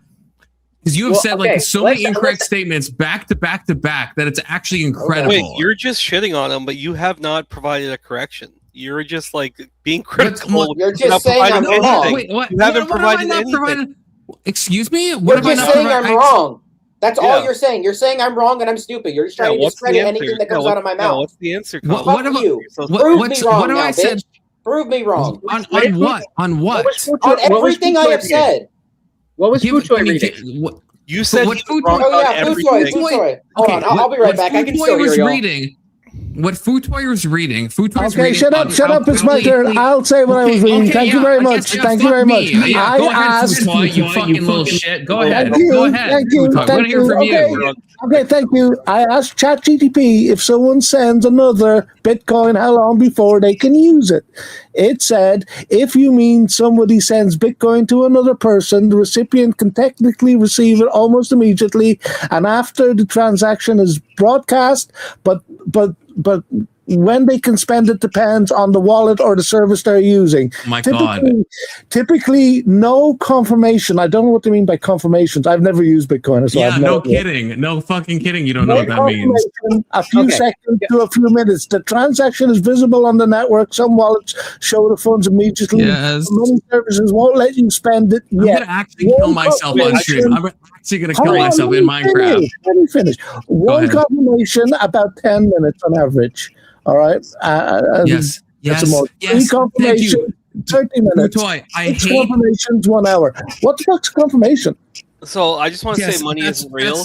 Money is fake. Money is not real. I'm saying no. Shut up over your money not real shit. I have to respond because Futoy's AI is correct, but Futoy does not understand what the AI is saying to him. So yes, you need multiple confirmations before you can spend that money. Right. So yes, it is visible. Yeah. Within minutes of when you post it, you cannot spend that money. It has to be confirmed by multiple participants that are in the fucking blockchain. And that takes a lot of time and you can spend money to up the speed of that. And yes, so you can make it happen very fast. If you spend a large amount of money, which is not practical for like an actual digital with banks as well, jackass. That's why they offer instantaneous payout. You're the one saying it takes longer. That's you don't have to pay money first of all. It does. On the back end. I'm not finished. I'm not finished talking. Oh my God. I'm not finished talking. I'm not finished talking. I'm not finished talking. I did it. We did interrupt Confluence. Let's go back to Confluence. Let's go back to Confluence, and then Avery can go. How about that? Let's go back to Confluence. Because fucking Avery, thank you for moderating. And then claiming that he's being the one that's being stop fucking bitching and say what you say. So we're gonna throw it back to Confluence and then to Avery. Confluence and Avery. Futoy, you're not Confluence or Avery. Hold on. Confluence, Avery, and then Futoy. No, I'm good. Thank you. Take a fucking drink. God, okay, I don't even know what the fuck. God, sorry for talking. How what I was reading was right, but incorrect. Oh yeah. So the blockchain, you need multiple confirmations to get it. The confirmations happen at set intervals. So that's what that means. You need, let's say, 6 to 10 confirmations before you can actually receive the money and spend it. It's visible instantaneously, but because of fraud and other chicanery, they post a limit before you can actually spend the money. So if I sent Avery money and I didn't up the transaction thing, I didn't boost it at all, then Avery would probably receive that in like 2 to 3 fucking hours. It would not be instantaneous at all. If I paid extra money, which again would not be viable for any normal digital currency, then yeah, Avery could receive it in, let's say, 10, 15 minutes if I paid enough money. Depending on how fast the blockchain is going, by the way, it varies heavily based on traffic. It could be a couple of dollars. It could be like $20. It could be $30. It depends entirely, right? So that's the problem with Bitcoin. That's why it didn't work. One country fucking tried it out of Argentina, something in Latin America. They tried to do it. It doesn't work. You can't use Bitcoin for everyday transactions because it just takes so long, and you would need that trust system, I guess, to assume that everything is fine, which we don't have with Bitcoin. Okay, so let's go to Avery and then Pooja. Going back to my previous statements, there is an option on most apps like Zelle that, you know, whatever, for instant payout, right? Like let's say I transfer money from Venmo from Venmo to my account all the time. Right? There's a reason why it says 2 to 3 business days or 2 to 5 business days, right? Whenever, can y'all hear me? Am I roboting? I can hear you. No, okay. Sorry, my screen keeps fucking freezing. I'm trying to open up Claude in the background. But there's a reason why it takes that 2 to 5 business days, because that is what's actually going on in the background, right? With the bank. That's how long it's going to take to move that money from here to here. Okay? Our banking infrastructure is literally used with fucking 80s technology. The premise is still the fucking same. However, whenever I select that instant payout and I pay $1 something fee or the 3% fee or whatever, the banks are now trusting each other that transaction is going to go through. Therefore, I get the money before it actually gets moved. That is how it works. Okay, so what's if you don't agree with me, you're fucking retarded. Yeah, that's 100% correct. Then what's fat? This is to IJ's point. If Testy is in Canada, if I send him $20 by e-transfer, Testy will receive that in 1 minute. If I send him Bitcoin, he's not receiving it in a fucking minute. The point that I am trying to make is on the back end. All right, Bitcoin is faster than our current financial structure, or than our current banking system. Also, a lot of these exchanges, it hits almost immediately. Same thing with the banks. So you saying that, oh, it takes too long and that's why Walmart won't do it, is a invalid fucking argument. The reason why Walmart's not taking this, and the reason why a lot of people aren't taking more of this, and the reason why people don't use gold as a median of transaction anymore, is because it's too fucking volatile. That is fiat currency is more easily controllable. No. Again, there's crypto that is directly tied to USD. Everything you've said, Avery, about crypto has been completely wrong. That's completely irrelevant, what you just said. Yeah, that's completely irrelevant. It is relevant. Crypto, that is the same. Let TJ talk. Stop. Let TJ talk. Fucking irrelevant. I haven't said anything yet. The whole comparison to Bitcoin for me, you are correct. So Bitcoin is a quote unquote closed system. The idea originally was that it was supposed to be immune to inflation because there was a set amount. Like you couldn't be more, so it should have been more either immune or resistant to inflation. The moment that changed was the moment that the U.S. essentially legitimized it and tied it into the fiat currency system that they have. So Bitcoin, as a concept as itself, it represents an entirely different thing, but it's merged with fiat currency. So that's why it has so much overlap. How does that make my point? Holy shit! Yeah, I'm saying Bitcoin is irrelevant. Does that make my point? Bitcoin is irrelevant to this entire conversation. It has nothing to do with anything. I don't know why we're talking about Bitcoin. Testy, that's not what I said. Testy, you honestly misheard me. Walmart's not going to take cryptocurrency because it takes too long to receive. No, Testy. Yes, that is what you said. That is what you said. bitch. I think that's what I said. That's Avery. You're like a couple minutes behind. What I said is that there is cryptocurrency, not Bitcoin. There's cryptocurrency tied to the US dollar directly, and Walmart still is not going to take that. That's my point. How is it directly tied to the US dollar? Can you explain that to me? It is. It literally fluctuates. Or is it? Stop. Holy shit! Is the value just pegged artificially in tandem with the US dollar? Yeah. What do you think I mean by tied to, Avery? What is the other interpretation of what the fuck I would mean by tied to? What the fuck else would I mean? Are you fucking kidding me? By the fucking dollar or something. Like, it doesn't make any sense. It's not. This random crypto is like tied to the Federal Reserve. Like, what the fuck else would I say? I'm saying it's pegging itself to the USD. There's a crypto that does this, and I'm saying it's still not accepted by Walmart, and I'm asking why. And my answer is it's the technological gulf that you have to cross to do that. I just explained this.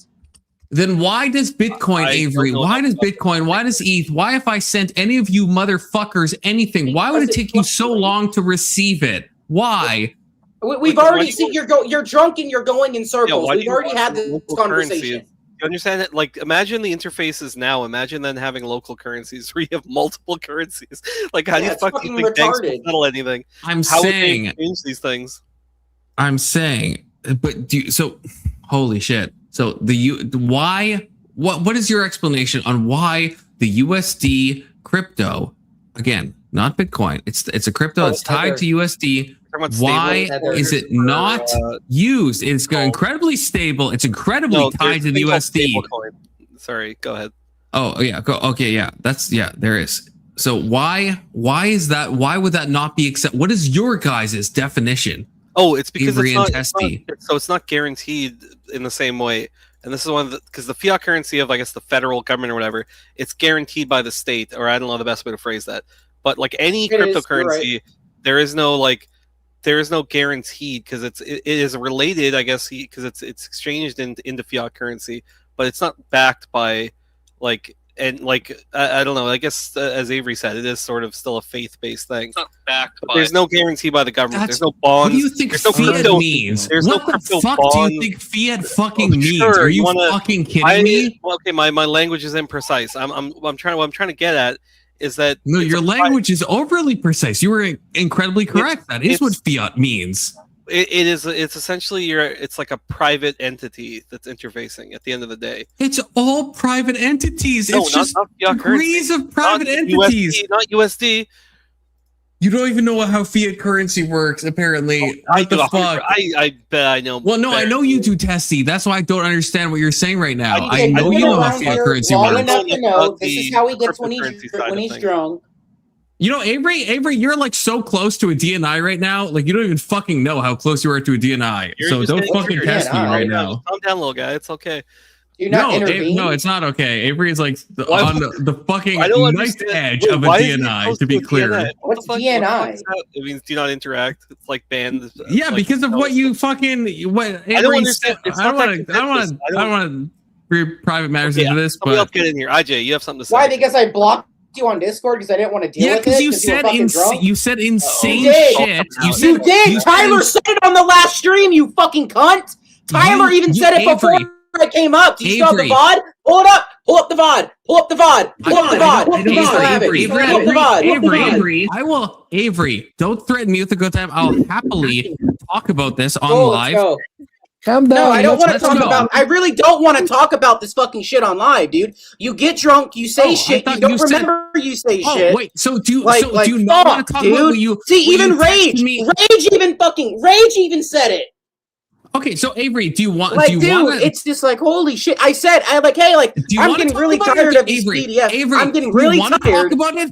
I want to talk about it. Do you not want to? Because if you don't want to, that's a boundary that you have, and that's fine. Yeah, I really don't want to do this on stream. I wanted to have a fucking conversation. All right, let him address it. Avery, let him address Avery, you didn't want to have a conversation because you sent me something, and when I asked what you meant, you fucking blocked me on Discord. So you don't want to have a private conversation. You also don't want to have a public conversation. So that's fine, but you don't want to have either. So I don't know what I'm supposed to fucking do. I can't talk to you on private. Every single time. Talk to you on public. Every single time I will show the Avery, he's making a solid point.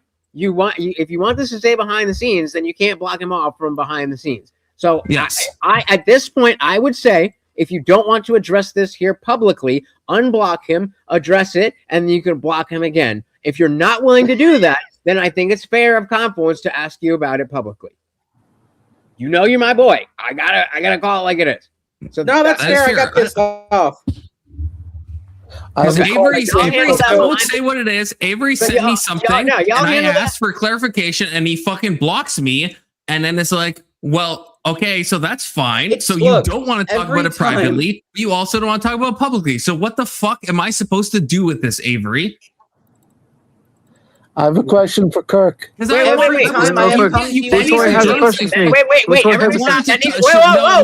Whoa. That's a direct question to Avery that is explicitly relevant to what we are doing right now. Avery, would you like to unblock him and handle it behind the scenes, or I already unblocked him, but like every single time I come to you, then let's move on. Let's move on. Y'all can handle that. Before we move on, so Avery, I want before this, so because I want to talk to you, and if you think, I won't talk to you drunk, I'll talk to you sober. Will you have a conversation with me? Because you blocked me in the middle of the day when I was working, and I was like sending you normal texts, and then you blocked me in the middle of the day when I was working. So I obviously wasn't drunk, and you just said you always say stuff when you're drunk, and you blocked me. And it's in the middle of the day. I'm fucking at work, not drunk, and you blocked me. So will you talk to me? I guess not now because I'm drunk right now. But in the future, when I'm sober, will you have a private conversation about what the fuck you said to me in DMs, which is fucking insane to me? Will you have a talk about that? I will. Okay, that's all I need. If y'all are not going to address it publicly, then let's move on. And I appreciate that. Avery, Futo has a question for me. I want to say, Avery, I love you, and I do want to mend this bridge that has been, severed. I want to. I like you, Avery. So that's why I want to talk to you. That's why I was hurt when you blocked me. So just real talk, because I want to talk to you about that. That's fine. Futo, what's your question for me? I am sensitive. That's fine. My question is, how would you pass the Kobayashi Maru test? Sorry, I don't know what that is. How would you solve it? Yeah, how do you guys, does anybody else know what the Kobayashi Maru is? Yes, it's from Star Trek. Nice. Hell yeah. I just know it. I haven't seen Star Trek. I don't know your Goy slob. I'm sorry. Star Trek. It's not, dude. Star Trek is not Goy slob. You better walk away, you piece of shit. As long as you acknowledge that I'm probably better at math than you guys, that's all I care about. I know that's all you care about. It's not math, Kirk. It's the whole point.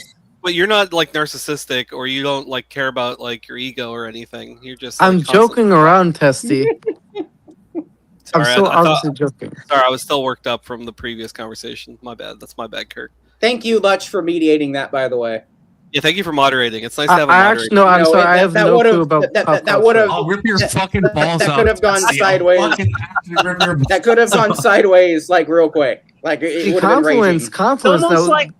Confluence says I know more math than him. And Circa's a little bit. I mean. Wait. Also, I don't want to bring up. I don't want to bring up some other drama do it. I saw that post that you made on Twitter, IJ, and that was like a fucking essay, and I read through that entire thing, and I was like, 100%. Some people are parasocial as fuck.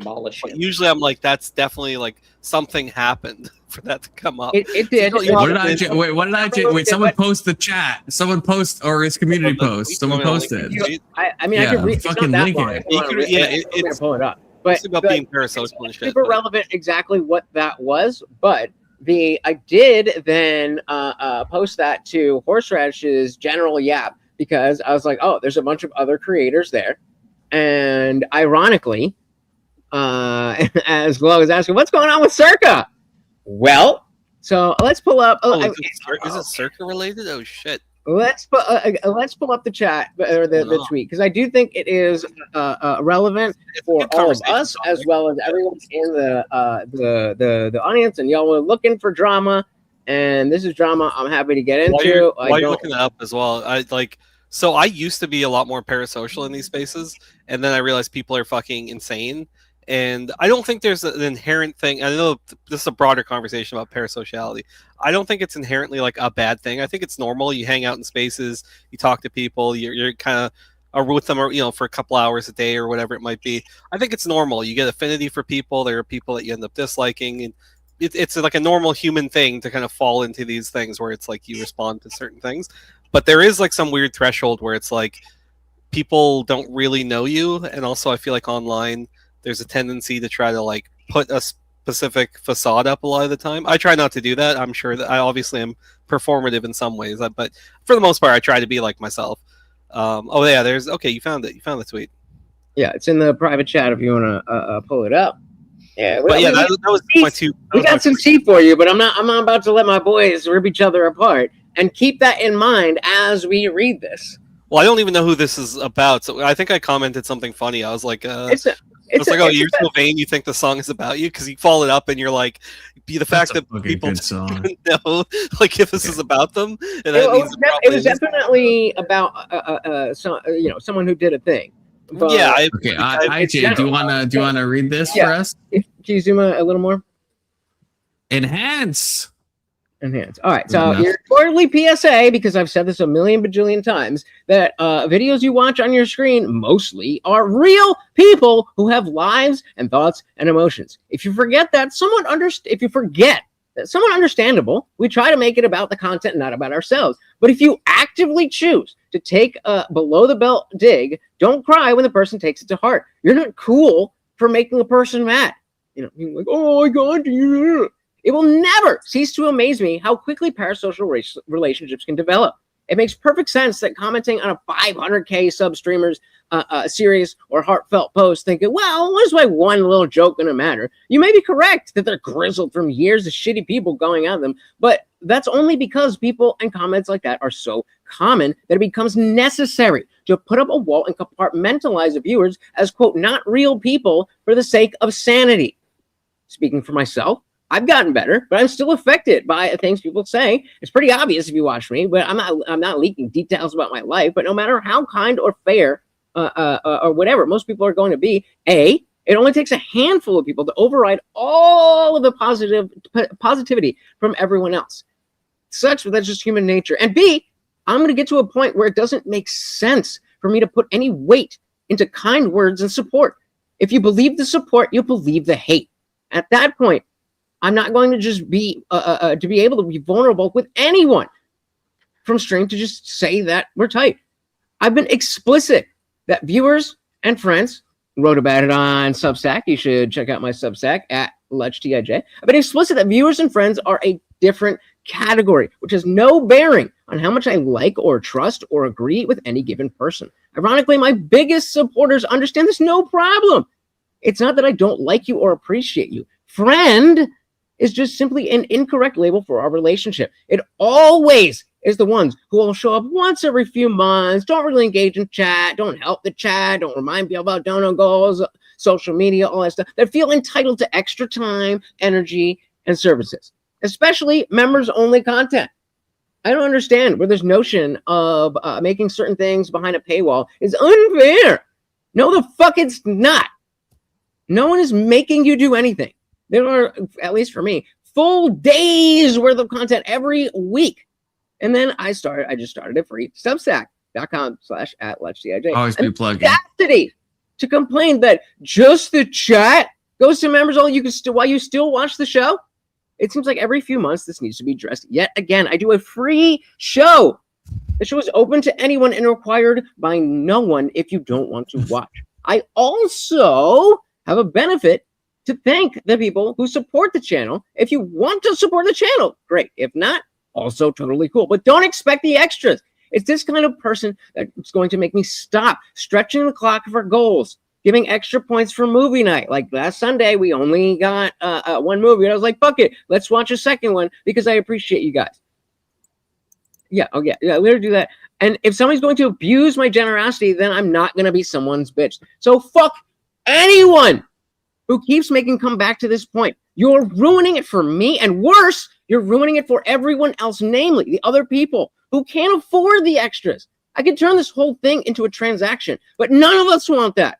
So if you, person who is not that way, see this kind of behavior from someone, feel free to address that person, because it makes me look like an asshole when I have to do it. And eventually I'm going to stop trying not to look like an asshole and just say, fuck everyone, pay me or no content. And that's no fun for everyone. So fuck y'all, just be fucking normal. Sorry, I want to see Tezzy's post, but it won't let me. It's just like, you probably think this tweet isn't about you. Sorry, I missed that. Could you just read that one more time, please? People be parasocial. So what had happened was, I was thinking, the thing happened, again, I'm not going to blow anybody's spot up, but a thing happened. You should name names. If you're on my stream, you can see it. But it's not the first time that it happened. And so, my Discord server is not really popping. The throwback video that I put in last week's Substack.com/@LutchTIJ is a good vision on how far I let my ego let free speech destroy my server. And so, we're in the rebuilding stage, and Horseradish server is popping.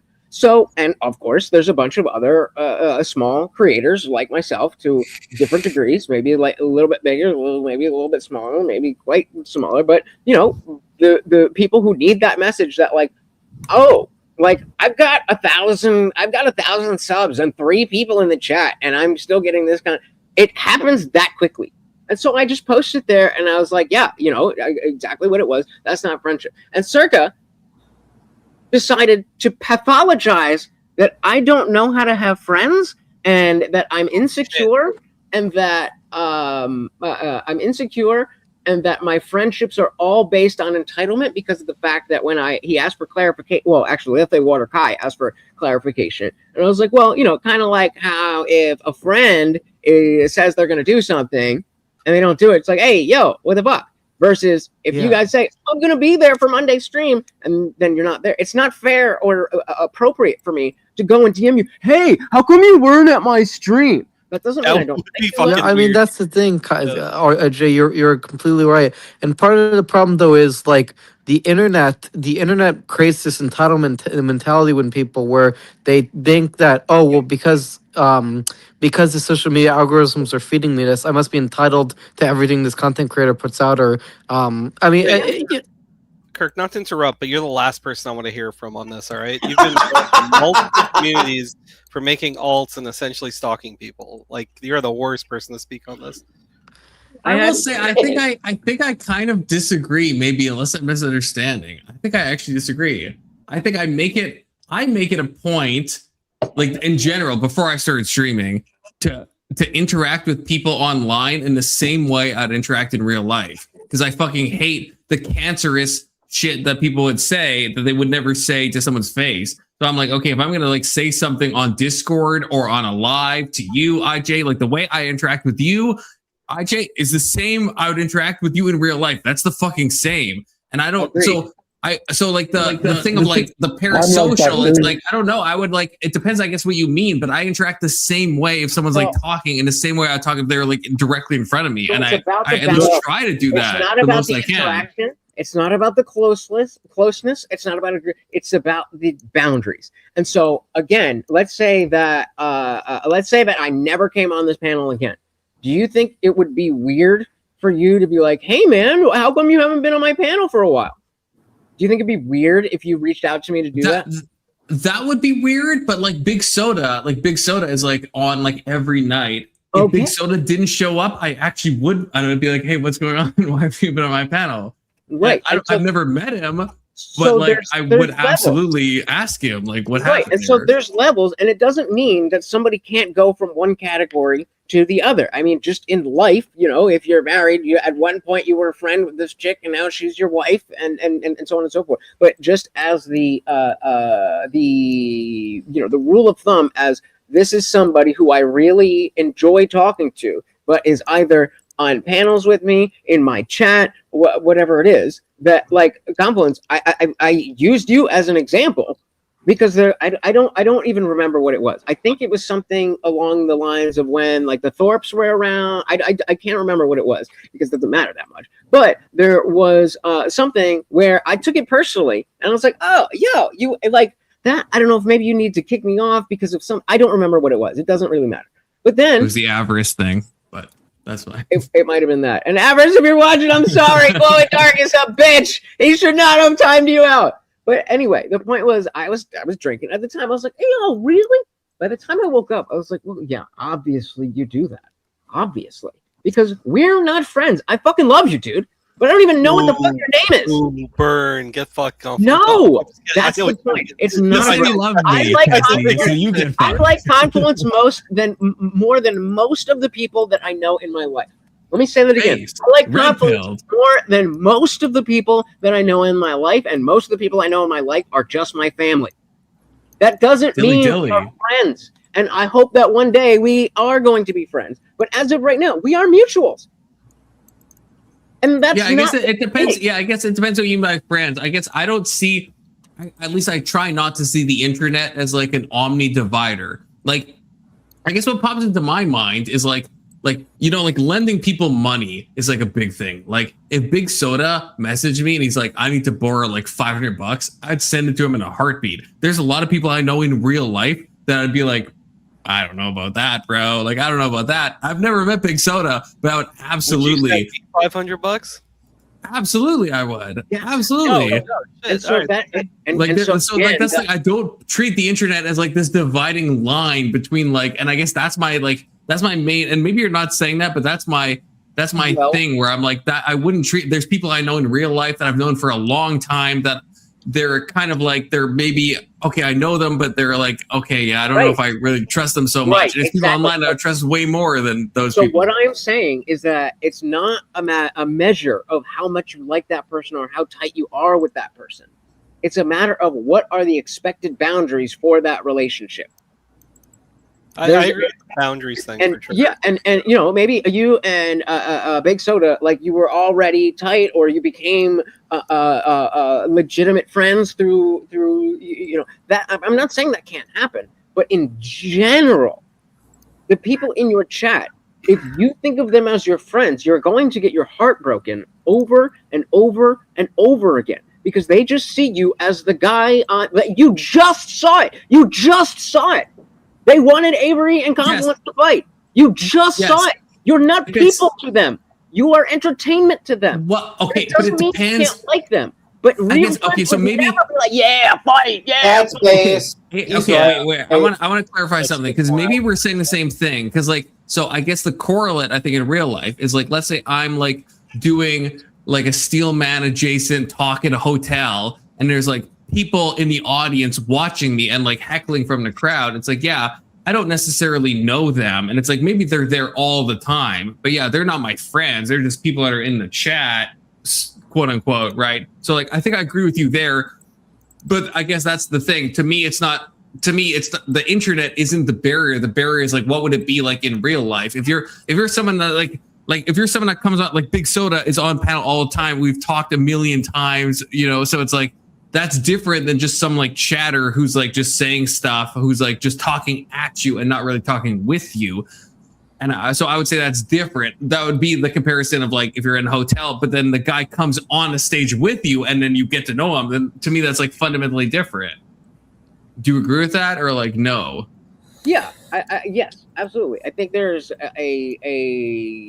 it's not a clear line. Like you're saying, the internet doesn't make it that, oh, I could never be friends with you. But just the inciting incident was someone who was in my chat, and I've been at this for like 4-ish years, and they've been around for probably 2-ish of that. And I got the chat, What? I'm not a mod yet? Excuse me? Asking for mod is one of the most cringe things you can do. Yeah, like I told him that. I told that person that. Wait, hold on. I want to make a valid point here, just to be a little bit facetious. I'm a mod in Confluence's chat, Lutch. As am I. I did not ask, for the record. Okay. I mean, I did ask. What can I do to What can I do to earn mod status? Act like a mod. I did like intercross. However, I will admit I did help. I did save his fucking stream that night. So that's all I gotta say. No, I think I said became mod. I think I said you should make Avery mod. I'm pretty sure I was like in your corner. I did too. I said it. Avery, you. What do I say? I'm just talking shit, Lutch. I'm just. I know. But just for the to complete to fill out the picture, what do I say to people? If someone asks for a mod, don't. No. Yeah, well, that too. But if somebody wants to be a mod, what do I tell them? Oh, I usually so what don't I need would $1,000. No, so what I that or what like a mod. Oh yeah, and then you could become a mod. When I would just pretend I didn't see the message. It's not, You prove yourself. You prove yourself, and then. Yeah, but even then, you have to be careful, IJ, because mods can ban people from your chat and shit. Even after. Yeah, I actually didn't know that. Mean, like if Avarice comes into my chat and says Indian Jesus is a loser and glow in dark and fucking takes him out for 4 hours? Yes, that can happen. I like this glow in dark. I like him already. Who the fuck is glow in dark? I don't know, but I like him. I don't even know what the. My bad, dude. I didn't mean to to do that to you. Avarice came in the chat yesterday and he was like talking shit, but like it's Avarice. And he kind of he he's gave like him the smirking like 4 a hours. 13-year-old. Like, yo, Avarice is a dick. Yeah, he is. Yeah, Avarice in your chat is a fucking pleasure, okay? He's a dick, but he's not an asshole. He's a dick, but he's not an asshole. He's 100%. He is. He's an asshole. He's a dick. He's everything. But whatever, I get it. People like him. Yeah, it's Avarice is goated, okay? He's loud. He's loud. Bullshit. He's annoying. Wait, sorry, Confluence. Though I did have a question. Confluence. He's cringy. He's a dick, and all the bad things about the internet is Avarice. I didn't hear your response to my question. Tend to like him? I don't know, but hey, you do you. You haven't talked in a hot minute, okay? I stand for Avarice. Avarice is I still think Avarice is money, even though I don't agree with him on a lot of shit. He's still a He's a dweeb, a loser. He fucking loves the sound of his own voice. All he wants to do is constantly have the attention on him. What a dweeb. Sounds like someone that's fought with Avarice and has stop right here real quick. Let's stop. Or Futoy. Futoy, hold on. Futoy. Futoy, you obviously haven't met millionaires before. That's how a lot of them are. They are like Avarice. Wait, is he a millionaire? What? No, Avarice is not a millionaire. At least he not clearly, I don't think he's a millionaire. He acts like a fucking dick. He's well off. I don't think he's like a millionaire. I question your judgment, Confluence. You said sounds like somebody who was defeated by Avarice. Nobody could be defeated by Avarice. Nobody.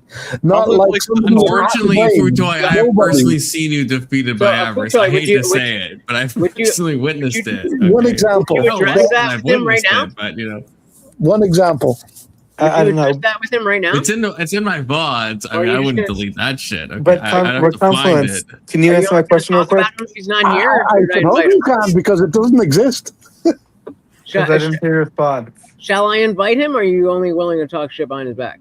Oh, I'll talk shit straight to his fucking face. Okay, cool. I hope he actually heard me saying all that. Like obviously, I can't prove that he's a millionaire or not, but he acts like him. He does act like one. Send him the clip, but don't invite him because he's loud and obnoxious. I haven't heard anything. I don't know what you're talking about, Brandon. I don't know. I think Kirk's mic might be. Confluence. What would it take for me to become a mod in your chat? That's Avarice for you. $1,000. Just annoying noises out of his mouth. Actually, $1,000. You know what? That's actually the best answer. The thing we talked about. Yeah, $1,000. But Confluence, didn't you say that I was better at math than you? You did say that. I did say that. I don't know if that really entitles mod status. They can do calculations though. I think people pretend to like him. I don't know why yet, but I'll figure it out one day. Why people pretend to like such an obnoxious idiot? Like, what the fuck? With average, I don't know. See, I don't know if it's because I'm like spur brained in the same way Avarice is, but like. No, you're not. No, like I enjoy Avarice. Like I actually do because I've talked to him like in voice calls, just me and him, and he is as loud as he is when he talks on panel. And I don't know. I guess maybe that's no surprise. I fucking love Dopey. So as well, when he talks about it's just crap. We have a good time. It's just but he freaking yells all the time, and I love passionate people. I don't know if that's like a toxic trait of me, but I fucking love. Like if you're like fucking boring as fuck, I don't like. Why would I spend my time on fucking boring people? Avarice is not boring. You might hate him, you might love him. He's not fucking boring. Like he's passionate, and that's like the fucking joie de vivre. That's what makes life fucking life. For some reason, I'll figure out one day why you guys kiss his butt. I will figure it out, but right now I'm at a loss why. That's because you just like disagree with him. I think. No, I don't disagree with him. I see him for what he is. I'm obnoxious. You do no. Wait. Okay, Paul. Wait. Okay, that was actually a little bit of a test because you do disagree with him a fucking ton. So. No, he's an obnoxious piece of shit. If you're just saying you don't like his energy, that's fine because maybe people operate on different like wavelengths of that shit. But like. You disagree with him a million times over, Futoy. That's just no. I disagree with what he is. Not I disagree with him. I agree at what he is and what he puts out there. He's obnoxious. He has nothing really to say. There's no value in the things he says. It's only all I hear is me. I want to talk. Me. But Futoy, like Futoy, there's a chain. Is that? I mean, no. Do you know? But this is the thing. Do you know how many Futoy YouTube channel? No, it's do you know how many people say that Futoy? Do you know how many people say that about you? I don't think that's true, Futoy. But so many people say that about you. I don't think it's true. They're wrong. They're wrong. Or they're lying. One or the other. I think they are wrong. I think you're. I love having you on panel. I think you're a great guy, Futoy. I don't think that, but I'm saying a lot of people say that. A lot of people say that about Avarice. A lot of people say that about you. A lot of people say that about people who are passionate. That's my angle. Is people that are just passionate. There's going to be people that are like, oh, I hate hearing them talk. Yeah, he's obnoxious. I mean, that is, yeah. I guess that has been said about you, Futoy, but I would never say that. To be clear. Thank you very much. You have good taste, Testy. That's why you're a man of culture and good taste. Yeah, see, this is the thing. See, Section saying you're both. Testy. I'm assuming by both, he's talking about you, Futoy, and Avarice. You're both characters, but. The thing about Futoy, I think I know you well enough to know I don't think you're playing a character, and I know Avarice well enough to know he's not playing a character. But you both do come across as like characters, but I don't think either of you are actually characters. I think that's like just Futoy, you're who you actually are, and I think Avarice is who he actually is. You know. Now you make me feel sorry for him. Because I can just like walk away from the stream and I have no more Avarice, where he wakes up with himself every day. Oh my God, I feel sorry for the guy. Holy shit. Oh my God! You have just a bone to my heart goes out to him. Which is fine. It's like how people talk about Emmett, and I know a lot of people here have people with Emmett, but don't you start with me, motherfucker. I didn't name any names or anything. No, you just named a name.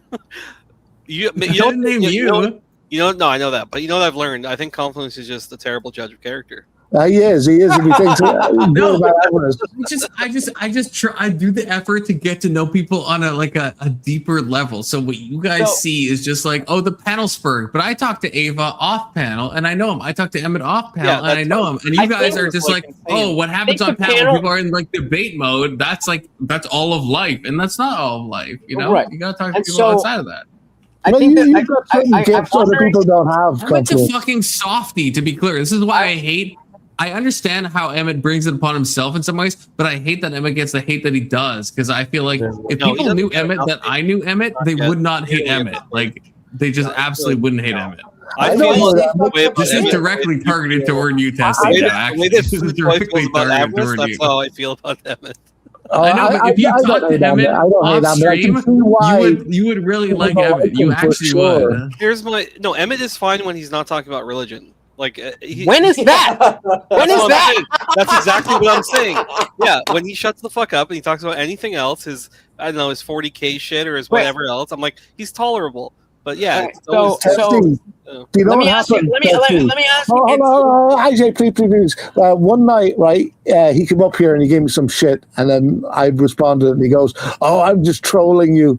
I went, okay, left it at that. Then I went to his Daddy! Trolling on the internet, that is not allowed.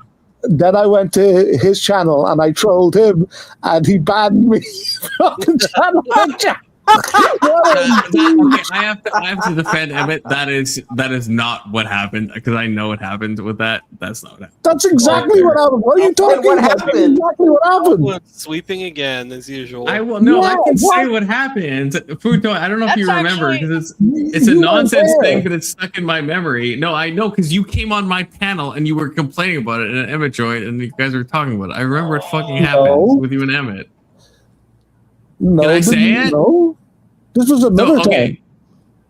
Well, this was the thing that really drove a rift, because you guys, at least this is, I don't know if there's an additional time, but this is the thing that really got you worked up, because you joined my panel. It was like 4 months ago, because you joined, because Emmett was doing his weekly karaoke streams, and you joined. This is recently. This is like a month ago. I know, but this. Okay, that's fine, but this is like this. You and Emmett have been like at odds for a long time, and you joined his karaoke stream, and you wanted to join, and Emmett was like, "Hey, it's my discretion if I add people to sing along with me or not." I have no problem with that. I have no problem with that. No, you Futoy, you did have a massive problem with that on my stream. You were wrong. You read me wrong. I didn't read the VOD. Futoy, oh god, I wish I could find VODs easily, because that VOD is still up there. Futoy, you had a generational crash out about Emmett not letting you on his karaoke stream. You're so fucking angry. Oh no. You when I crash out, you'll know I crash out. That wasn't a crash out. Trust me. That was just me. Just I do know when you crash. I don't know. Then I guess maybe I don't know. That was nothing. That was absolutely for me. That was just nothing. If you're talking over like 7 people at the same time, to the point that like people are paying to mute you, and I'm getting like $200 off of people muting you, I would say that's like a generational crash. If you're like over talking that much, and people are like paying me so much money, which is what happened. I made like so much money that night. So like, don't threaten me with a good time. Confluence, that's on them. That wasn't me crashing out. That's them crashing out. Listen, no, this is a different situation. That was them crashing out. I mean, they're paying him 200. They're paying him 200 quid to mute me. Of course, they're crashing out. Because they don't want to hear your crash out. In aggregate, like everyone is paying money. Like a bunch of different people are paying money. That's not the real situation. No. This is listen to me, Carl. This is another situation. This is another situation where you weren't there, right? Where he trolled me on your panel, then I went to his panel and I trolled him, and he banned me out of chat and he banned me from his channel. That's not what that's the situation I'm talking about. The one where he wouldn't let me on panel because I wanted to come up and do karaoke. I just couldn't care less. It's Emmett. Like why would I care that much? I wish I had like panels in a way that I could, because you were so mad. You were like actually so mad. You can say you're not mad, but like at least you can say maybe it's performative, but like it came across to everyone that you were like so angry. May I bring it back to the point about parasocial relationships? Because no, you're not allowed. No way. Yes.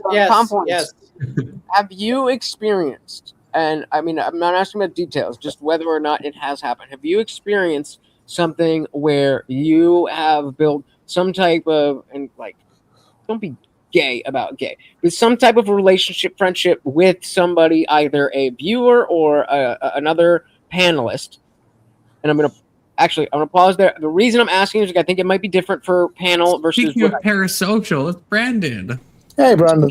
No, parasocial friends. Brandon, I'll fucking give you $500. Unironically. Confluence. Honestly, I love Brandon. Okay. I'll give you $500 too. Okay, but so have you experienced some type, whether it's a panelist or somebody in your chat, where you feel like you guys are tight and you're talking offline or whatever, and they feel entitled to your time, your the example I use being a mod, entitled to aspects of you or your channel that was like, hey, whoa, like you're not entitled to that. Have you experienced? I have, that? but only with people that like the vast majority of people would consider to be like unhinged humans.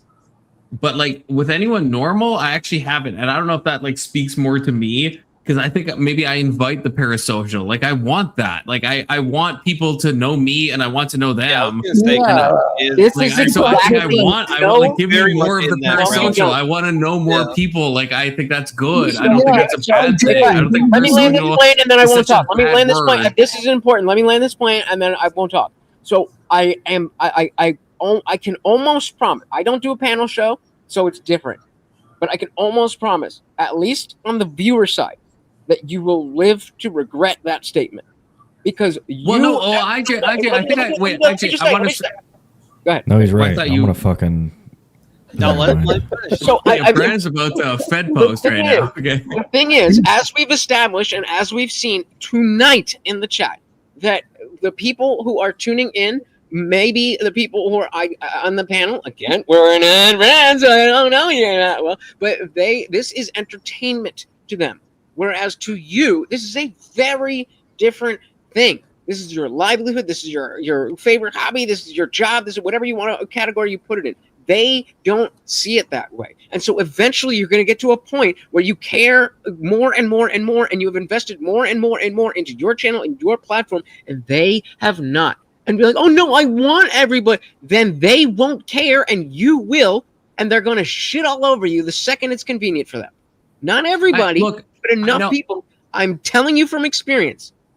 I want to say, because I don't know if you heard me, but like my caveat was, yeah, this has happened with people that the vast majority of people would say are like crazy people. So this has happened, but with people that like are like on a moment's notice, like if you like listen to 5 of their chats, this is like an insane person. So that has happened, but it's with someone that like most people are like, this person's not like super like well fitted for society. And so then it's like, yeah, and that does cause like a thing where it's like, how do I deal with this? But with people that like are actually like normal people, no, that hasn't happened with like long-term people. And I'm like, okay, these are like normal functioning people. I have a feeling that the aspect of the fact that the people who are in your chat always can come right up and talk to you directly, that's probably a bigger buffer. But if this channel is going to grow, if any channel is going to grow, there is going to continue to be a bigger and bigger and bigger difference of experience between what it is to run the channel and host the channel versus either view the channel or be a panelist. I don't even try and little bro me like that. That's crazy. What? No. What? I'm saying I explicitly stated that I don't know, that it may be different with a panel because I don't have the people who watch my show don't have the opportunity. It's not big growing anything. But I mean, like, if you want to see it as, yes, I'm a bigger channel, then I am a bigger channel. I didn't say that, but I will use Avery right here as an example. That Avery is like, yo, you should do more panels. You should do more of this. You should do more of that. And like, I mean, he's a normal person. So I was able to explain it to him that like, hey, that's a different thing. That's not what I do. There's a lot of bullshit that comes with that. You know, the TOS and the random people. And I personally am not willing to do that. And I'm selfish. So I like being the only one that can talk. And Avery's a normal person. So Avery's like, oh yeah, I get that. But so many people do not care about what you feel as a person because you are not a person to them. And so I'm sorry if it seems like I'm big broing you. I think that it's way more an aspect of the fact that people can come up and talk to you directly. So I apologize if it seems like I'm big broing you. But I mean, I was joking, but I don't think you're trying to. Hold on, Food Toy, shut up. A real thing that parasocial relationships is scary. No, stop. I want to get in on this conversation, whether you like it or not, Avery. Yeah, Sorry. just wait, buddy. It's going to get real scary for you. Hold on a second. I thought I would be at 10K. Hold on. Listen, IJ. Can I finish my fucking sentence? I said I was going to finish my sentence. Your 20 seconds is 20 minutes gone now. Let's get in on this. Listen, what you're saying is correct and right. You have a point. I just wanted to get in on it. I said IJ go and I talk. Confluence, please, Confluence, wait. Listen, please. What you're saying, you have merit in what you're saying. But different people deal with things differently. I can't control a panel. People are steamroll maxing. No, I'm not. Right, so Confluence is going to deal with that differently. You only have this conversation with mutual. And you know what, Futo? You can go ahead of me. Even though I said I was going to go, you can go ahead of me. But let IJ talk, and then you can go. You only have, this brings to the second part of that, is that you only ever have this conversation with mutuals, which I look at you as a mutual. You are another content creator. We're both trying to make it. We have different levels, but that's where we're at. So if I'm going to complain about something specific and I'm going to name the person and give the specific thing, I'm going to talk to somebody like you or somebody else who runs a channel, because as a viewer, you simply cannot understand, in the same way that I can't understand being a woman because I've never been a woman. You can't understand what it's like to be on this side of the camera if you've never been on this side of the camera. That's a crock of shit. Where do you guys live? That's BS. That's what every viewer says. Of course, it's easy. Every viewer says. If I can understand what you're saying, then I can understand what it's like being on that side of the camera. Come on, it's not that big a fucking thing what you're saying. I understand that you think that, and that is why I have to protect myself from your confidence that you have an idea of you're not letting me finish, dude. You're not letting me finish. You're not going to know what I don't know. Okay, Butoy, you let me explain, and I want to because I let you go ahead. I thought it was my turn now. You said let him speak and then go. I thought it was my turn. I'm giving you your turn, and then I want to talk. So you go, and then I go. All right, so I'm going to start again, right? How different people see things differently and deal with them differently. You've got a bigger boundaries issue than Confluence does. Confluence has a different way of reacting with people, right? You want to set boundaries. You want to set clear boundaries and maintain those boundaries. Confluence, on the other hand, as I see it, wants to more interact and he deals with it a different way. Let me just put it that way. Yeah, but how he deals with it is obviously worse. Who? Confidence? No. Yeah. I don't know about that, but I mean, it's so bad. Are you serious? Different people. Question: Is there a reason, Watch, that you feel this way? Yes, because I used to think like Confluence, and I don't have a panel show where people can come up and talk to me directly, and they only talk to me through chat or Discord. So there is a reason, and I didn't always think this way, and I got my feelings hurt because I'm a soft dude.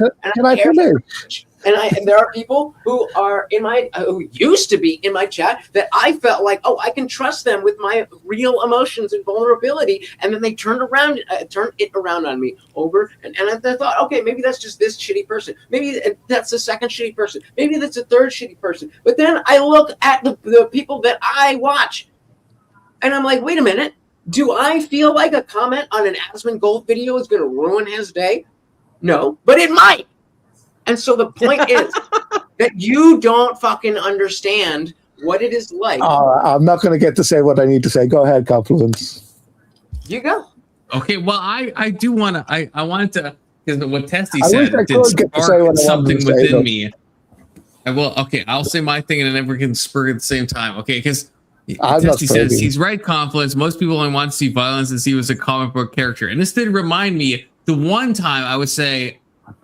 Well, not the one time, but maybe the instigator that did kind of cause this is, I would say, this kind of, for me, the one thing I can relate to is when I had the Thorpes on, and then there was like a segment of their audience that came on, and then I did feel like it's like these people actually don't have my best interests in mind. Like there's a segment of the people that they actually don't give a fuck. They just want to see something bad happen. And that's the only time that's happened where it's like there's been like a subsection of those people that came over to my channel that I'm like, I don't actually think you want me to do well. I think you want me to maybe do bad, and you would like get some type of like schadenfreude off of that. And that made me feel like a bit uncomfortable. It's your view, or that's what you want to see of me, Brandon? Well, the channel grows, Confluence. Do you think the majority of people are going to be in that camp or in the camp that care about you? What, AJ? I said, if the channel grows, as I mean, it should, you're doing all the right things. If the channel grows, do you think that the majority of people watching as you grow are going to be in that second camp where they're just tuning in for whatever it is? Or do you think they're going to be hardcore fans, viewers, whatever you want to call it, of you and care desperately about you? I can answer that.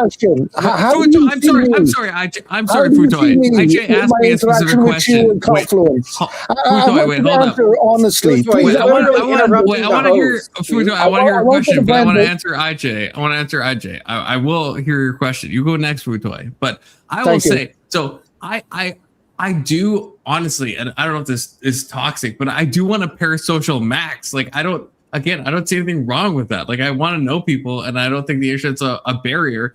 But at the same time, I understand that yes, like there's an amount of people that you're going to attract that are going to be toxic if you get to a certain size. I understand that. So I don't like that. I don't like that at all.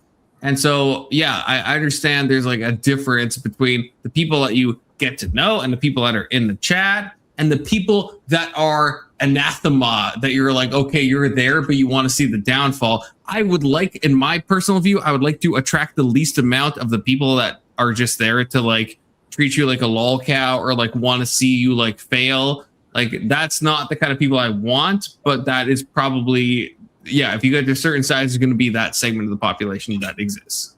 But I understand that completely, because that is how I learned these lessons the hard way. That I was like, fuck it. I'm going to let everybody into my life and all of these things. My grandma died earlier this year. Sorry, I wasn't laughing at you. Sorry to hear that. Sorry to hear that. So my grandma died early this year, and I was talking about it, and I wasn't really that close to her, but we was just talking about how death and life and family. Blah, blah, blah, blah. There's somebody who was a regular viewer who I was like, oh, this person's cool. They care about me. They're good. They're whatever. That just decided all of a sudden they were going to make fun of me for the fact that my grandma died. They made like 6 different accounts. And so I understand that there are most of the people that are probably like, I've got 5 viewers right now. Those 5 viewers I think are solid as fuck.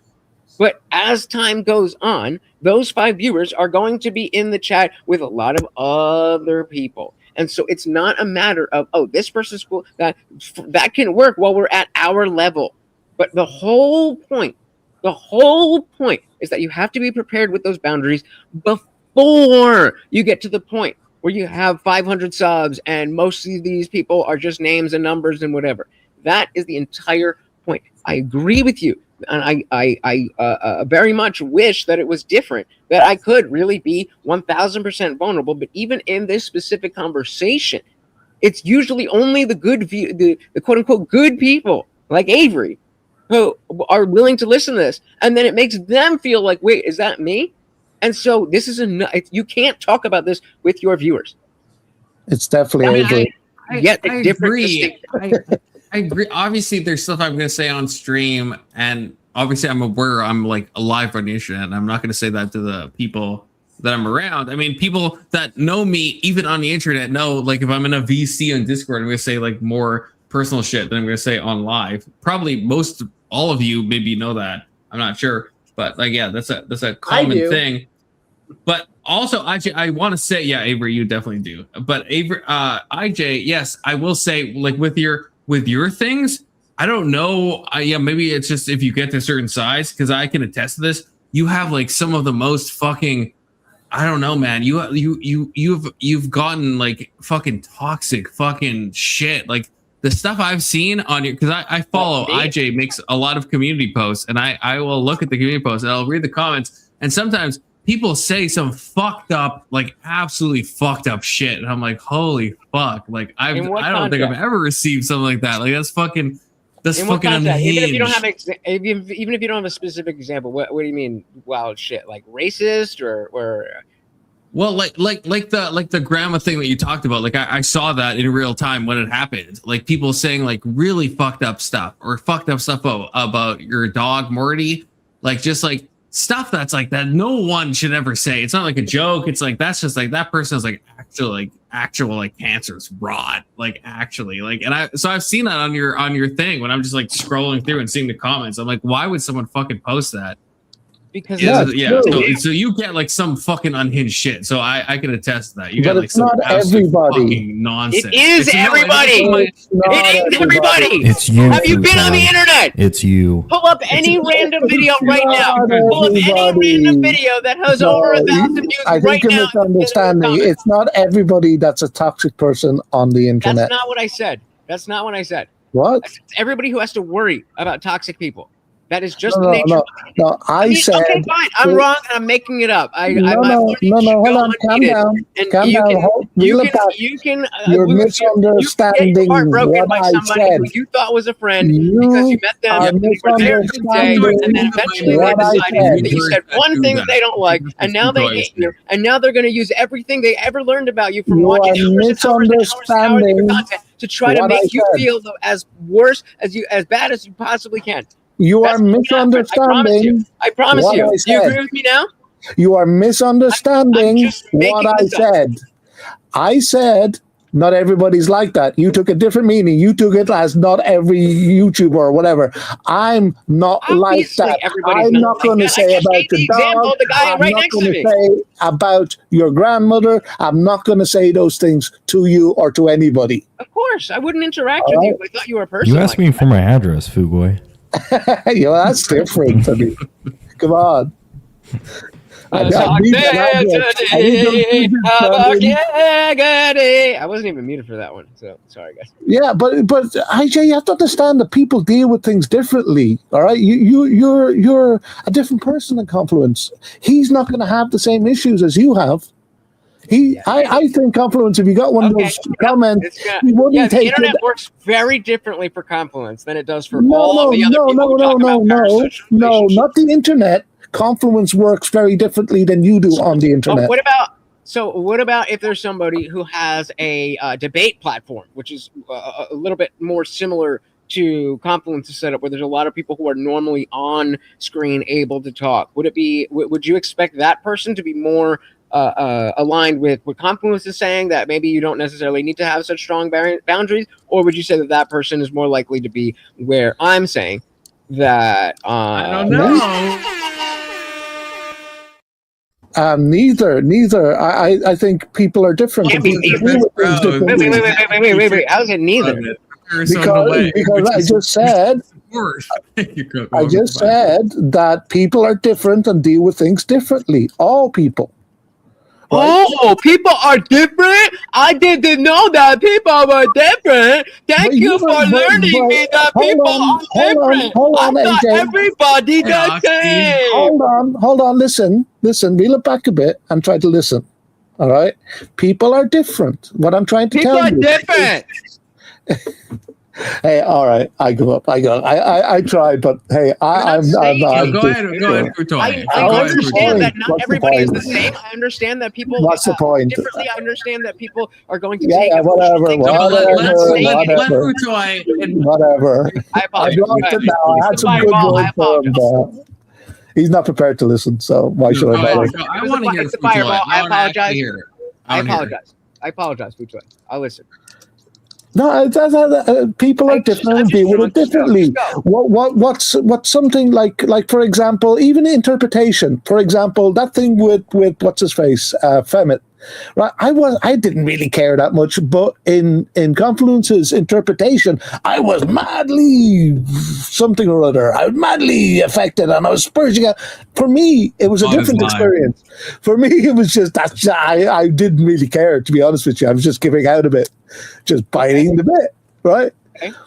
So I think Confluence will deal with bad remarks to him differently than you would. definitely differently than you would. You're a different person. You've got boundaries.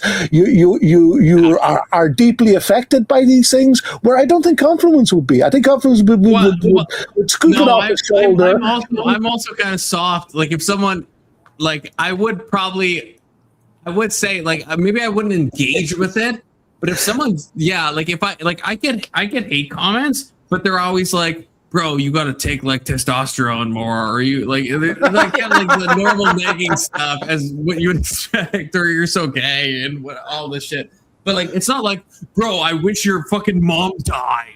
It's like that. It's not like that. Like I've never got a single comment, and maybe after I say this, maybe I will. But like, yeah, I would probably be like, that's fucking crazy. I wouldn't engage with that. I wouldn't like give it like I wouldn't give it fucking air. You would feel it as much as AJ feels it. Maybe I don't know. Maybe, I'm incredibly sensitive. I'm actually very sensitive. I'm not gonna fucking try to like. But I also am. Macho. I'm very sensitive. I am too. But I think it's maybe, but how you the deal point with that you're missing, the point that you're missing is that any one of the people in chat, it could be Kokomo, it could be Section, it could be Avery, it could be, I'm just reading the names here, a sport, but it could be anybody that's constantly in here, talking about this and engaging in the conversation and so on and so on and so on and so on. And then he says one thing that they don't like. Have you never heard of somebody just flipping on a creator? Why? Because they're not their friend. That's just the person they watch. Oh, I used to follow this person all the time until they did X. Yeah, Confluence, like you with Destiny, right? I'm just kidding. I mean, with me, that's me and Destiny. I used to follow Destiny very closely. Avery, you know that I used to follow him all the time. And then he said this shit about Cory Comparte and how we all deserve to die by being conservative. And I said, fuck you. That's the same thing that happened with Confluence. Actually, you and me are in the same boat. Yeah, we tuned off at the same time. It's not about me. It's not about you. It's not about whether you're sensitive or not. It's about the fact that even us as viewers do the same thing. We have our own parasocial relationships where we're on this side of it. It's not any. It's so crazy to me. It's so crazy to me that this is pushed back on so much. I didn't make up the word parasocial. I guess the main disagreement I think you and me have is I don't see parasocial as like a bad word. Like I not yet. Wait till I bite you in the ass. Do you understand there's some degree where it's like, yeah, there's some like, again, that's what I caveated it with in the first place. There's some like person that's like functionally like not fit for like normal life that's gonna like last. That can happen, obviously, but I'm saying like I don't see. But you're not gonna take that person seriously in the first place. Yeah, but like this is why, like, so to bring back, because it already happened on stream when Avery blocked me on Discord. This is why this was like something. This isn't just like an internet thing. This is like I'm like, why did Avery block me on Discord? Like this is something that I was like, this is a day in a way. Not that I'm going to fucking find you. Something that happened. So do you? So don't. Did you address? I hope did you address that? Did you address Avery before that? Before tonight? Did you address Avery about that before tonight? No, Avery just hit me out of the blue and blocked me immediately. Okay. So don't you think that if you guys were friends, that it would be reasonable for you to reach out to him on a different platform or reach out to, he doesn't have me on a different platform. I don't. But yeah. That's my fucking point. That's my fucking point. That's the fucking point. That it's just point, it doesn't mean that you guys hate each other. It doesn't mean that you guys are gonna have your conversation behind the scenes and make up and whatever. It doesn't mean that. It just means that you're not the thing called friends. You might be tight as fuck with your brother-in-law, but your brother-in-law is a different thing than your friend. But I don't disagree. I don't disagree. I'm just saying for me, it's not water off a duck's back. If Brandon DM'd me and said I'm never talking to you again, and he blocked me, that would it's not what happened. There's context to this. Wait. So wait. Avery, continue that. So my day. So it's not like. That's the thing. So it does creep into real life. It's like I've never met Brandon in person. I just want to read. I just want to clarify. Like a lot of people. So you said if Brandon did that, you would what? I said it would affect my day. I would be negatively impacted by that in real life. Yes. And so maybe Brandon specifically, maybe if you guys are having a beef, then he would feel the same way. But there Not are at all. multiple The more opposite. people. The opposite, dude. Confluence. Maybe. That's why the word maybe. And so even as somebody who's up here and I'm in this conversation, just like, whether he's joking or not, my point is that the degree of closeness you can have with each individual person in your community as time goes on lessens and lessens and lessens. And the level of expectation of entitlement from those people does not change as your channel grows. As there's more people, you don't get to be like, okay, well, you know, I used to DM with you all the time, but now like I'm answering 17 DMs a day. Like, just put it in the regular Discord so that like we can all. I can't handle that anymore. I've been told that a couple times by him.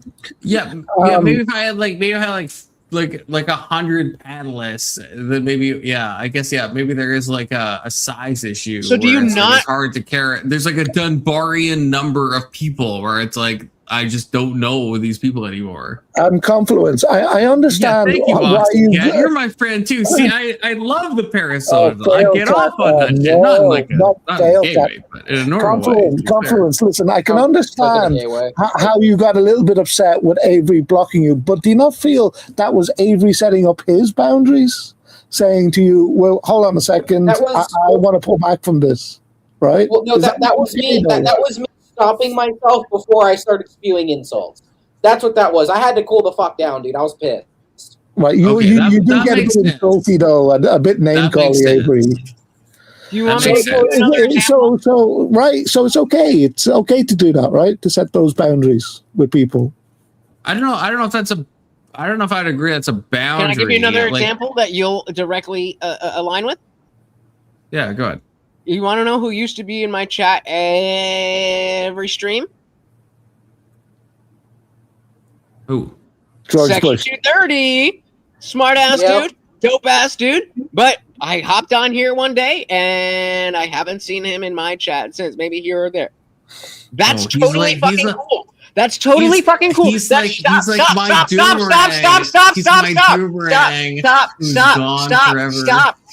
You're missing the point. I'm totally fine with that. I don't owe anything to Section 230 more than Section 230 owes me anything else.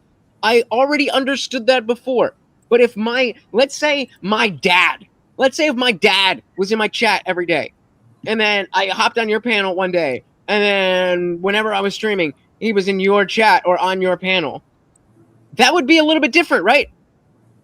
Well, yeah, but you're making a distinction between like there's differences in relationships. I don't disagree with that. I'm just I've never disagreed with that. Okay, obviously, like the degree you know your dad is different than you know Section 230. I understand that, but I'm saying I guess I don't see the internet as like an arbitrary line where it's like this is like some like bifurcation of differences in that way. It's like I know people on a steady slope from like I don't know them, I slightly know them, I know them. And I'm not saying like meeting someone in real life is not like knowing them more. I'm not saying that, but there is still that like steady slope. So of course, obviously, if your dad like fucking left, obviously that's gonna hurt worse than like some person that you know online, of course.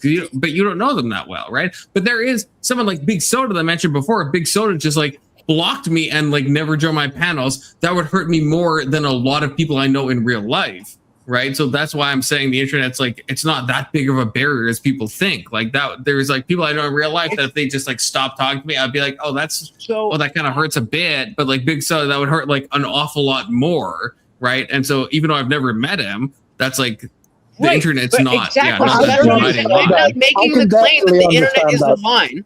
I'm saying that the viewership is aligned. That doesn't mean that you and Big Soda can't be friends. That doesn't mean that if you and somebody else were friends before you started the channel and now they start watching. I'm not saying that it has to be hard cut. I'm saying there needs to be an acknowledgement that is, at least in the beginning, as it starts, a different category of relationship than friends. Just because someone types in your chat, just because someone comes on your channel, and you like them, does not mean that they are your friend. Fuck that gay shit. All right. I would trust Big Soda like more than like probably. Okay, I'm not talking. That's what I'm saying. I'm not talking about Big Soda. I'm not talking about Big Soda because that is your friend. Before. He's I knew Big Soda from him joining panels. That's how I knew Big Soda. I know Testy from Testy joining panels. Like that's how I know a lot of these people, and I would trust them a lot more than I would trust random people I've met in my life. You're still missing my point. That is possible. I don't know. I think you're missing the point a bit, IJ. I don't want to be mean to you, but that they became friends because of the fact that they were viewers and panelists? No, I got it. Deals with these situations differently than you do. I tried to explain this to you already. You're two different people. You're going to deal with it differently. But that's why I disagree with you, Toy, because I think I am a very sensitive person, so I think I do agree with IJ in that sense. I'm trying to help. I'm telling you, I'm being dead ass vulnerable right now. I'm gonna be dead ass. Turn off your microphone right now. I have spent a night crying multiple times over shit that people said that I thought I was cool with because they were in the chat all the time. They would come on the panel. If you don't know, we used to do after every single stream, we used to go in the Discord and have an after party, and it would be a panel like this, and we got real deep. We would talk about our families. We would talk about real deep. Ask Avery. Avery knows. We used to get into it. And a number of those people, a very small group of people, have decided that they turned on me. And I am a soft ass little bitch. Sorry. And I'm not saying like I was sobbing, but I was deeply hurt by that. And it's going to happen again and again and again. Because as you grow a channel, there simply is not enough time to learn and know the individual people as much. And so with less and less and less information, if Confluence knows Big Soda and Testy really, really well, then that bodes to an actual friendship. I'm not saying it has to be a hard line that, oh, you met on the internet, so you can't be friends. I'm saying that in general, the audience, that there might be someone who maybe is maybe like I've got fucking Funkmaster that comes through and is dropping fucking money on money on money on money. The only fucking reason anybody watching we're getting the movie nights is because of Funkmaster. If you didn't fucking put it together, if he decides to go away, I'm fucked, at least for a little while. But if I were to take that personally, then I would just cry again. But what about personal to them? What about if it's personal to you? Somebody said not personal to them, then you will be hurt. We understand, AJ. We understand where you're coming from. Now, somebody in chat said that they said it maybe a little bit meanly. Maybe they said it's you, IJ. Now, I looked at that and I was a bit like, But to put it in a better way, in a nicer way, is what about that you live in the moment? So you deal with me how I am. If I'm cool with you, you be cool with me. If I can let me finish. If I start being a dick to you, well then you pull back, right? You pull back. You say fuck that guy. Okay, so let's. You're not being a dick right now, but let's say I was perceiving it that way. What do I do in this position? I want to be on Confluence's channel. I want to talk to Avery and Brandon and Kirk, and I want to be part of this conversation. If I feel that way about you, what do I do here? Do I leave? Do I have to leave and do something else because I don't like you? No, I didn't say leave. I said pull it back. I know that. I'm asking. That's the question. That's the question. So you presented you presented a situation. So what then should I do in this situation? I just told you pull it back from me. I don't know what that means. Pull it back. Does that mean? What does that mean? Like I'm talking to you now, right? We're trying to discuss something. Just say you start doing something I don't like. Well, I'm just not going to talk to you, or else I'm going to say something back to you with venom, right? God, please shut your mouth, dude. Fuck. Shut the fuck up, Brandon. Does anybody else want to weigh in? I mean, like, I hate to. Listen. I have this argument. Shut up. I feel it's important. I want to say this. Because I was having. If someone would weigh in, what the fuck? I understand what you're saying, IJ. You're over-explaining. 55 subscribers, and I'm not trying to big bro anybody because I don't think I'm like that. This is a matter of being a person. So does anybody? I wish you'd try to hear what I'm saying. How I would like to say as much as Why are you not listening I to would Food like Toy? to say, You tell him, Brandon. I don't know why he's not listening to me. I really don't. I would say as much as I appreciate. Well, go ahead. It's your stream, dude. You haven't really said that. Go ahead. Recently. Go ahead. I mean, I would say as much as I've like talked to Lutch, as much as I've talked to you, Confluence and stuff, I do feel like sometimes like when your channel gets big, y'all are gonna have to minimize, like not necessarily minimize, but like limit your contact with a lot of like the new people that are coming in. I'm like, and I get it, you Confluence, you wanna make people feel comfortable here, you want to bring them up and all this other stuff, and you even tell people to go easy on the new people that come up on the panel, right? Happened with me, and then after the first week, it was all hell broke loose. But that's right. That's right, brother. Like I do appreciate the both of y'all, and like the communication and stuff like that. But as you get bigger, you have to start setting up those fucking barriers, and you have to because it's going to be impossible to run your channel that way. But like the way you're doing it now. No offense. You better not put up a barrier for me. I kind of see what Avery is saying. Yeah, you know, people getting the ground floor. OGs, for new people, AJ, for new people watching, right, and they're going to see somebody really getting it from everybody in the panel. That they're going to go, well, I don't know if I want to go up on that panel. I don't know if I want to be part of this community. Oh, I came up on the panel when that shit was going on. So how about Food Toy? How do you feel? Not everybody, right? How do you feel? Can we extend that to the chat? Like, fair enough, completely agreed with the with people coming on panel. But what about people in the chat? Chat is a different animal than a panel. Okay, so talk to me. So if somebody new is in the chat, right, should would it be beneficial for the regulars to know, hey, let's ease these people in, or just let them do whatever they do? Oh, if they truly care about Confluence or you, they don't know who Confluence is. Listen, wrong people. Again, you're misunderstanding me. No, I asked you about a specific set of people, and you're talking about them. If they know, stop! You're not listening, AJ. Listen to me, and then you'll understand what I'm saying. I've said something, and you put it on. The chat should be like a coliseum. I'm not talking about the new people. I'm talking about your fucking regulars. Your regulars, con regulars. I already understand that, bro. I'm not talking about that. But I am. That when you are at a level where you have regulars, you can be like that. I'm talking about as the channel grows, and it happens more quickly than you would expect. We all expect that if you have a million subs, then you could be friends with every single person. My whole do me a favor and let me finish the fucking sentence. Let me finish my sentence, please. You're arguing against something I never said or don't mean. You're arguing against something I don't mean. Now, please let me finish the sentence and try listening this time. You're not addressing what I'm talking about. No, you think I'm not, but I really am. Now, what I'm saying is, cons regulars and your regulars, if they care about your channels, they will be at least nice to newcomers and welcoming to newcomers.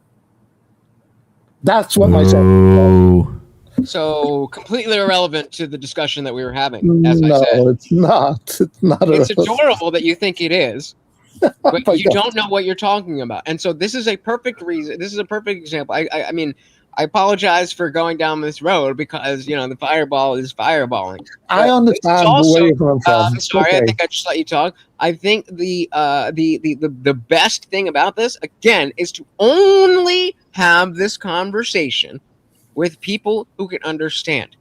That doesn't mean that you're lesser than. That doesn't mean that I'm big. It's in the same way that I can never understand if a woman wants to talk about womanly issues that she experiences in society, if a black person wants to talk about the specific things about what it is to be black in society, I am not somebody who can understand those things. I could intellectualize and empathize as best as I can.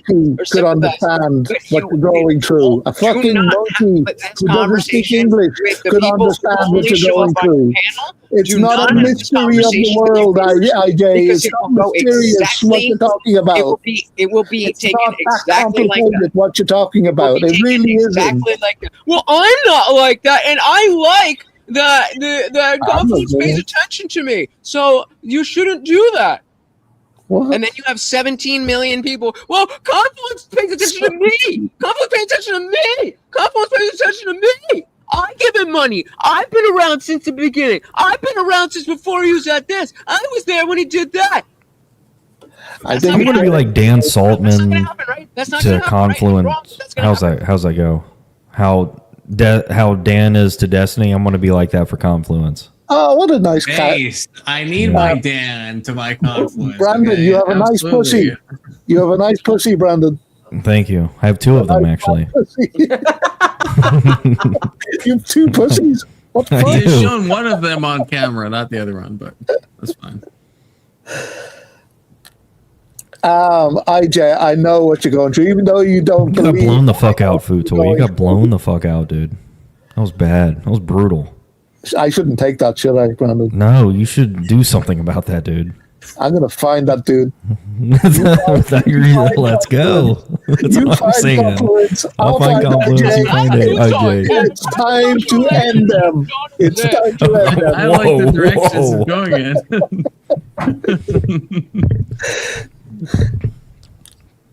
I think you feel that people don't understand where you're coming from, but it's not that complicated to understand where you're coming from. I know people I feel understand like where I'm coming agree from with because both of everybody you has been through this equally. who's been to a certain level, and even people who haven't understand how it works. It's just that you and people who have never been in the position that I'm in don't understand it. But how do you know I've never been in a position? I don't even know if you two would really understand disagree, what I'm by the saying way. if you did. If you were, then you'd be like, oh yeah, Alexis on point because I'm on point, and all the people who are in the position to have something to give. I'm sorry that you're not entertaining enough. That people want to fucking claw at you 24/7. But the rest of us who are entertaining, it's a constant fucking battle. So be more interesting, and then people will come after you.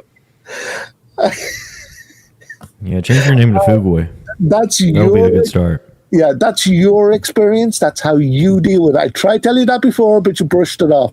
We are all different people. It's just my own personal thing. Nobody's ever dealt with parasocial relationships. Was it not Mike Harlow who just posted about somebody who tried to dox him and say that give his address? And in fact, who was it? Let's pull up my watch later list.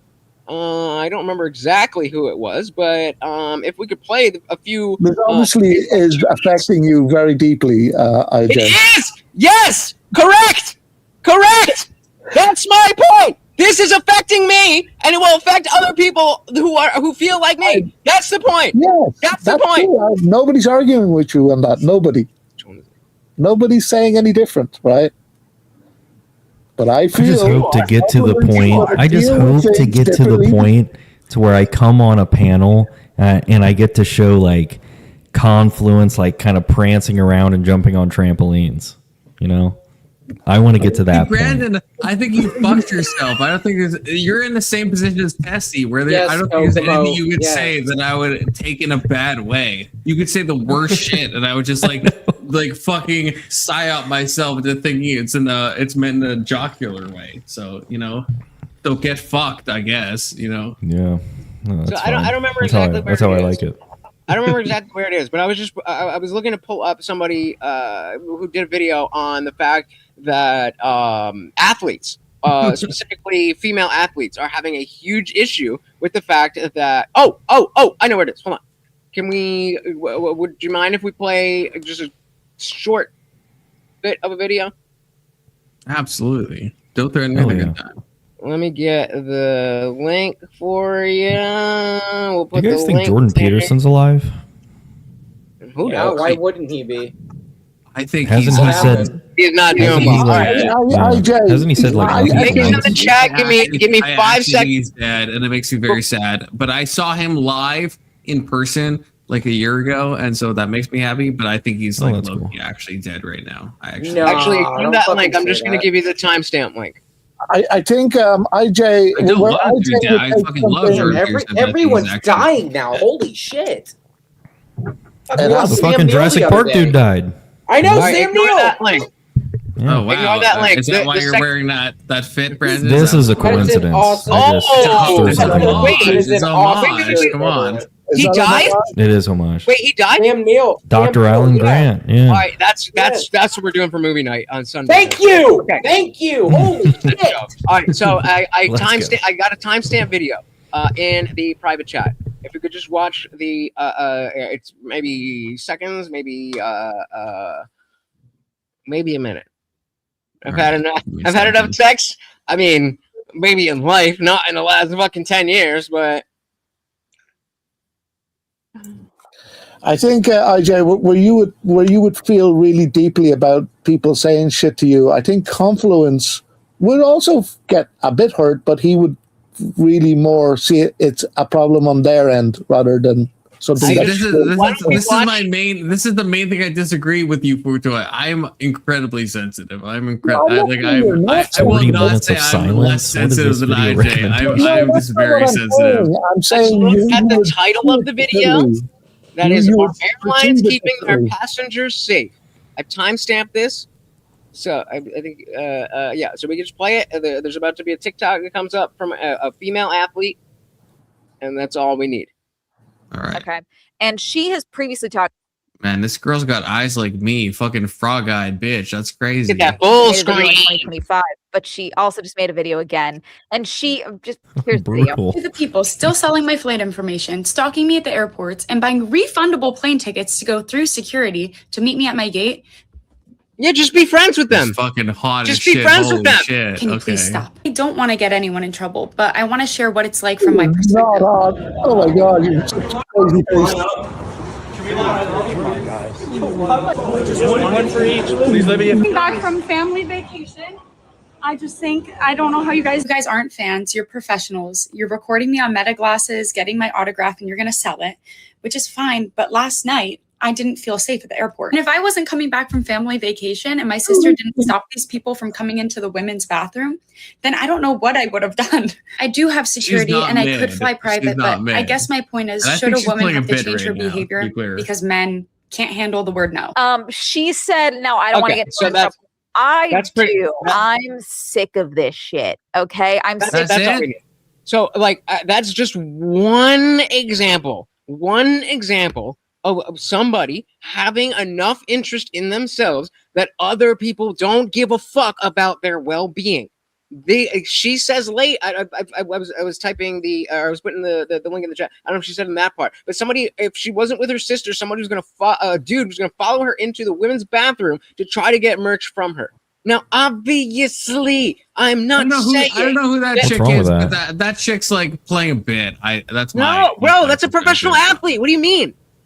I don't know exactly who it is, but that's a professional athlete. So the point is that you get to a certain point where it's like, yes, of course, you want to show appreciation for the people that are supporting what you do, who get you. I don't know about any of you, but I started this channel because I didn't have any fucking friends. So the only fucking people I interact with are you frogurts. And Kokomo's right. And yeah, and the the point is that whether you're an athlete or a musician or a streamer or whatever, you're going to get to a certain point. The majority of the people who are following you, fans of you, whatever you want to put it, it is not feasible or safe or mentally healthy to try to treat them all as friends. Luckily, for the most part, we all here are not at that place, myself included. For the most part, I can be tight with the people. But IJ, this is why I caveated this, because you and me have both dealt. This is what I'm glad I said this like so early on, because I said this at the beginning, where it's like there are people that are going to be insane, but they're kind of like obviously like insane people, and so I don't know. I feel like that scales up. So obviously, if you're like someone that like, if you're like a fucking famous person, then like obviously there's going to be people that are fucking insane that are going to like do shit. And that's what I thought. That's what I thought, bro. Okay, so what are you saying? Because I agree there's going to be some subset of people that are fucking insane. Obviously, I said that from the beginning. Nope. What I'm saying is that thing that you just applied. Of course, it's going to happen to famous people. It's happened to me. I said it's happened to me. I've said but you can recognize them. You can recognize them kind of very quickly. That's what I'm saying. I'm wrong. That's what I'm saying. You be buddy with everybody. Give out your address and your phone number. I'm wrong. I don't You'll know them by their chat. chat. You didn't listen. You didn't listen to a word I just fucking said, IJ. That's not the holy shit. No, but obviously there's crazy people. I know that. No, that's not what I said. That's not what I said. I'm saying there are crazy people that you can identify, and yeah, you would not trust them with anything, and they might be around, and you know that they're insane, but you just unless you're trying to straw man me, I guess, but you just said, oh, you're gonna like trust them with all this information. Obviously not. So like that's what I'm saying. Like there's people that even on our level of being like small YouTubers, like there's people that like you interact with that you're like, yeah, this person's like kind of like not mentally stable, and you trust them with less. And I'm saying that scales up, and there's going to be more people like that. There's going to be more fucking unhinged people, but there's unhinged people that have like joined my fucking stream. But I think I guess my position is that it is. I think there's an in between. They can't. It's very hard for someone to hide for like 6 months and be like a crazy person. Oh, is it? That's what I think. Yeah, that's what I think. Okay.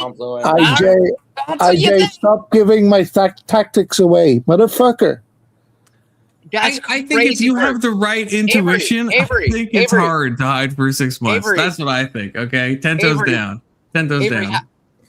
Avery, if you I had to told guess, you, different based people on- deal with things differently. Avery, just based on how long you've watched me versus how long you've seen the person that we all know, or actually that both of us know that we're talking about with the mod shit.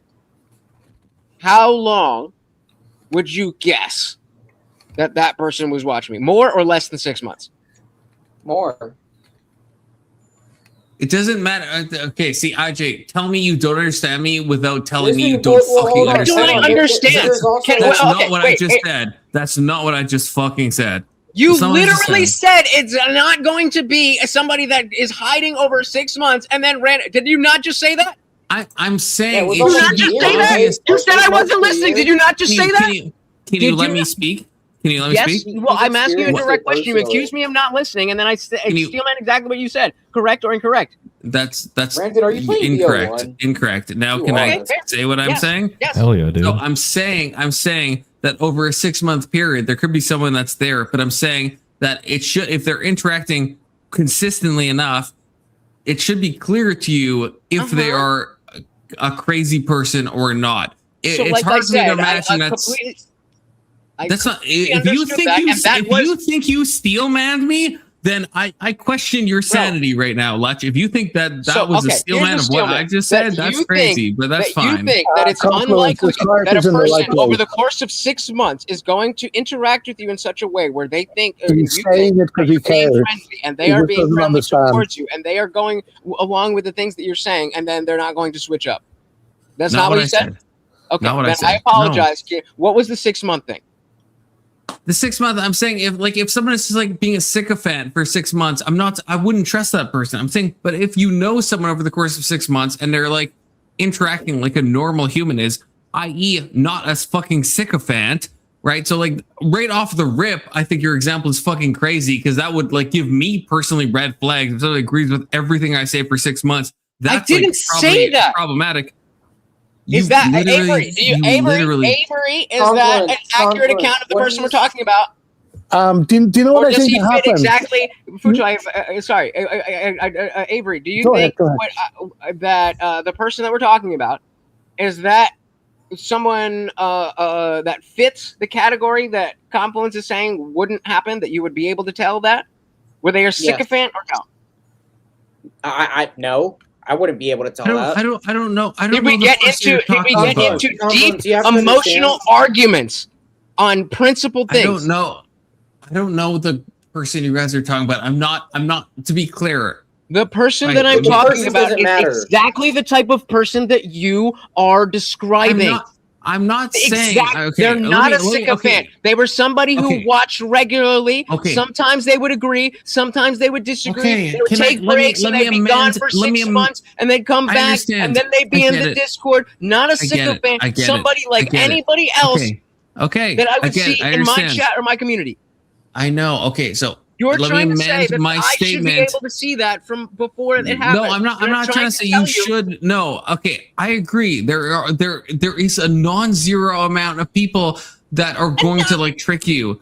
Like in real life, that happens. I mean, I've had friends that I've had for a long time, and then they like switch up. Hasn't that experienced happens it in for real himself. life. So why the fuck do you think it would yes. happen in real life, but not across a screen where you're not seen as a real person? You're just a fucking jester to them. Is that what you think I'm saying? Do you think I'm saying it happens in real life, but not on the internet? Maybe you haven't experienced that's what happens, but that's what happens. You are a face on their screen. Surprise you are not a real Pikachu person. face. You are What not the a real fuck? person. You are not You're a like real actually person. not listening to what I'm saying, which is crazy, but that's fine. That's fine. But not everybody. I tried to say this to you before, and you misunderstood. Not everybody. I care what happens to you in Confluence. You're not my friends, but I care what happens to you. I hope good things happen for you both. I really do. Okay, but you're not the other people though. You're not the type of person you're talking about.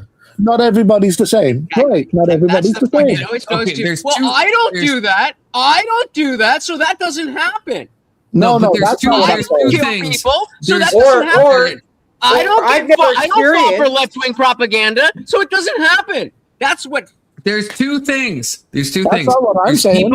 There's people that there's people that might rightly be called like psychopaths that can like cosplay as like normal humans for a long period of time and then fuck you over in real life and online. That can happen. And there's also people that are just like cancers that are just like obvious from the beginning. Both of those things happen. Yeah. And so so I try my best to attract the food toys. Like unironically, I hope that food toy cares what happens to me. It's, even if it's not like a lot, I hope he like has like I hope he wants the best for me. I don't want to attract. This is what I was. And thank you, Futo. I actually unironically appreciate that, because this is what I was talking about with like the Grace Thorpe stuff when their fan base came over. It's like there's certain people that just got the vibe that they want maybe the worst for me. They don't. They actually not only do they not have a stake in the game, but they actually want to see bad things happen. And that's an aspect that I'm like, I don't want to attract that shit. Like the fuck those people. If you're like neutral, it's like that's one thing. But if you like want harm, then it's like I'd rather you just like not watch at all, you know. But you can't control it necessarily as a streamer, so I get that as well. But I think those are like two classes of people. The one, obviously, you have the psychopathic types that can cosplay for like a 6-month period. But IJ, I guess I would say that's the outlier. That can happen. It can happen in real life. Obviously, I'm saying it can happen online as well. I'm not denying that. That's why I'm getting my fucking hackles up. Because I'm not saying that can happen online. Like obviously it can happen easier online. I'm just saying that's a minority of the people that are watching you, right? It happens. Of course. And maybe it's happened to you, and it could happen to me, but it's not like most people, right? Just definition. I agree. But let's take that to the extremes. That we're all small creators. Some of us are bigger, but we're all small creators. Ain't jack shit. So let's say we get to the half the size of Asmongold. In that situation, if 8% of the people that you normally interact with decide to just switch on you, that's a lot of fucking people. Yeah, but unfortunately, because of those people, you've got to build strong barriers. Sure. That doesn't mean you can't get close. That doesn't mean you can't appreciate. That doesn't mean anything else. Anything except for the fact that these people don't see me in the same way that I see them. I see every one of my viewers as an individual person, but I myself don't treat the people that I view on my screens like real people. I don't see. I don't know them. It's name the trait, Brandon. Name the trait. That's right. IJ, right, you're right. You everything you're saying is right. I know I'm right. Hold on. Let me speak, please. Right. So there is the psychos. There definitely is. We've all come across people who are just fucking nuts and psychos, right? And can hide and all that thing. But there's also people, right, who say, we're going to follow IJ, and yeah, he's great, and we're good buddies. We like each other, blah, blah, blah. Then that person decides that you've done something to disrespect them or piss them off, and they're going to be like, oh yeah, motherfucker, I invested all this time with this dude. Well, he done this to me. Well, I'm going to be badass to this guy. I'm going to do this, and whatever that they decide to do to show you how much you hurt them with whatever you did. Are you following? There's a lot of those people. There's more of those people than there is anything, right? You're muted. You're muted. You're muted. He might be talking. He might be. He's streaming, so he might be talking to on chat. Oh, he probably knows he's muted on this. I understand what you are saying, and right. This was not. I mean, you know, the fireball was fireball. This was not the right format to bring this up in. And based on what the aspects of what I've said that Confluence has already agreed with, I know for a fact that if I were to DM him this conversation, we were able to go back. Right. I got you. Say no more. I got it. That 1,000%. He would see where I'm coming from, and two, I think he does see where you're coming from. Appreciate that I'm not trying to big bro anybody. But in the same way that we all are trying to figure out what we're trying to figure out, we share information about what it's like, because there's no guidebook for this. But that's really obvious. Obvious. If I'm wrong, then I'm wrong. But IJ, you're wrong. IJ, you're not wrong. Like this is a conversation. Like I don't disagree with you. I 100% already without you DMing me. I see you. I see where you're coming from. Like, and I agree with you. And so we're just having a conversation. Like I agree with. I'm just like trying to like. Yeah, we're just fucking talking. Like, I'm not fucking debating you at all. Like, I get what you're saying. Again, I've seen your community posts and the people that comment. I understand what's happening. So I don't disagree with you at all. Like, I'm just trying to. I we're just having a conversation. Sees, I don't disagree. You know. Yeah, I think everybody sees that you're trying to give advice to Confluence. All right, you're trying to be a friend without being a friend, I guess. I don't know if I agree with that. I don't know if he was trying. Maybe he was trying to do that. I guess I don't know. I think he would admit to that if he was listening. Sorry, I would have mentioned what. You would. I think everybody sees that. I think everybody sees that you're just trying to give Confluence advice. You're coming from a good place and trying to give them advice. I think. And I mean, this all started because you're right. Okay, you're right, Futoy. This all started because of the fact that Circa was trying to psychoanalyze me, that I'm an insecure person because I was saying that. And it's like, bro, I assume, like, it's ironic because it was the same thing, the same type of assumption that I had about First Amender before I joined his show. And I don't know if you guys saw what happened. That was a shit show. He's exactly the wokest, gayest frogert that you would think. But before that, I went on because I thought like he was like an established person because he's been on Modern Day Debate. I've seen him all over here and there, and there. He's got like 1,000 subs and whatever, and then like 6 viewers.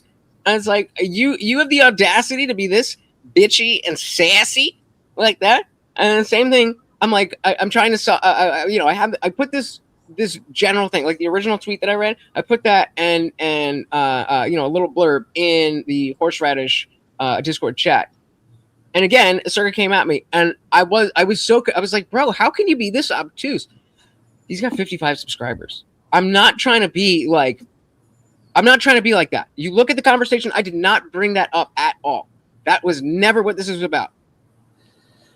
But it makes sense that, you're not there yet. And then it makes sense to me that Confluence is pushing back because it's a different type of show where you guys actually do come up and talk. But he's like, I see where you're coming from. You are a little broing me.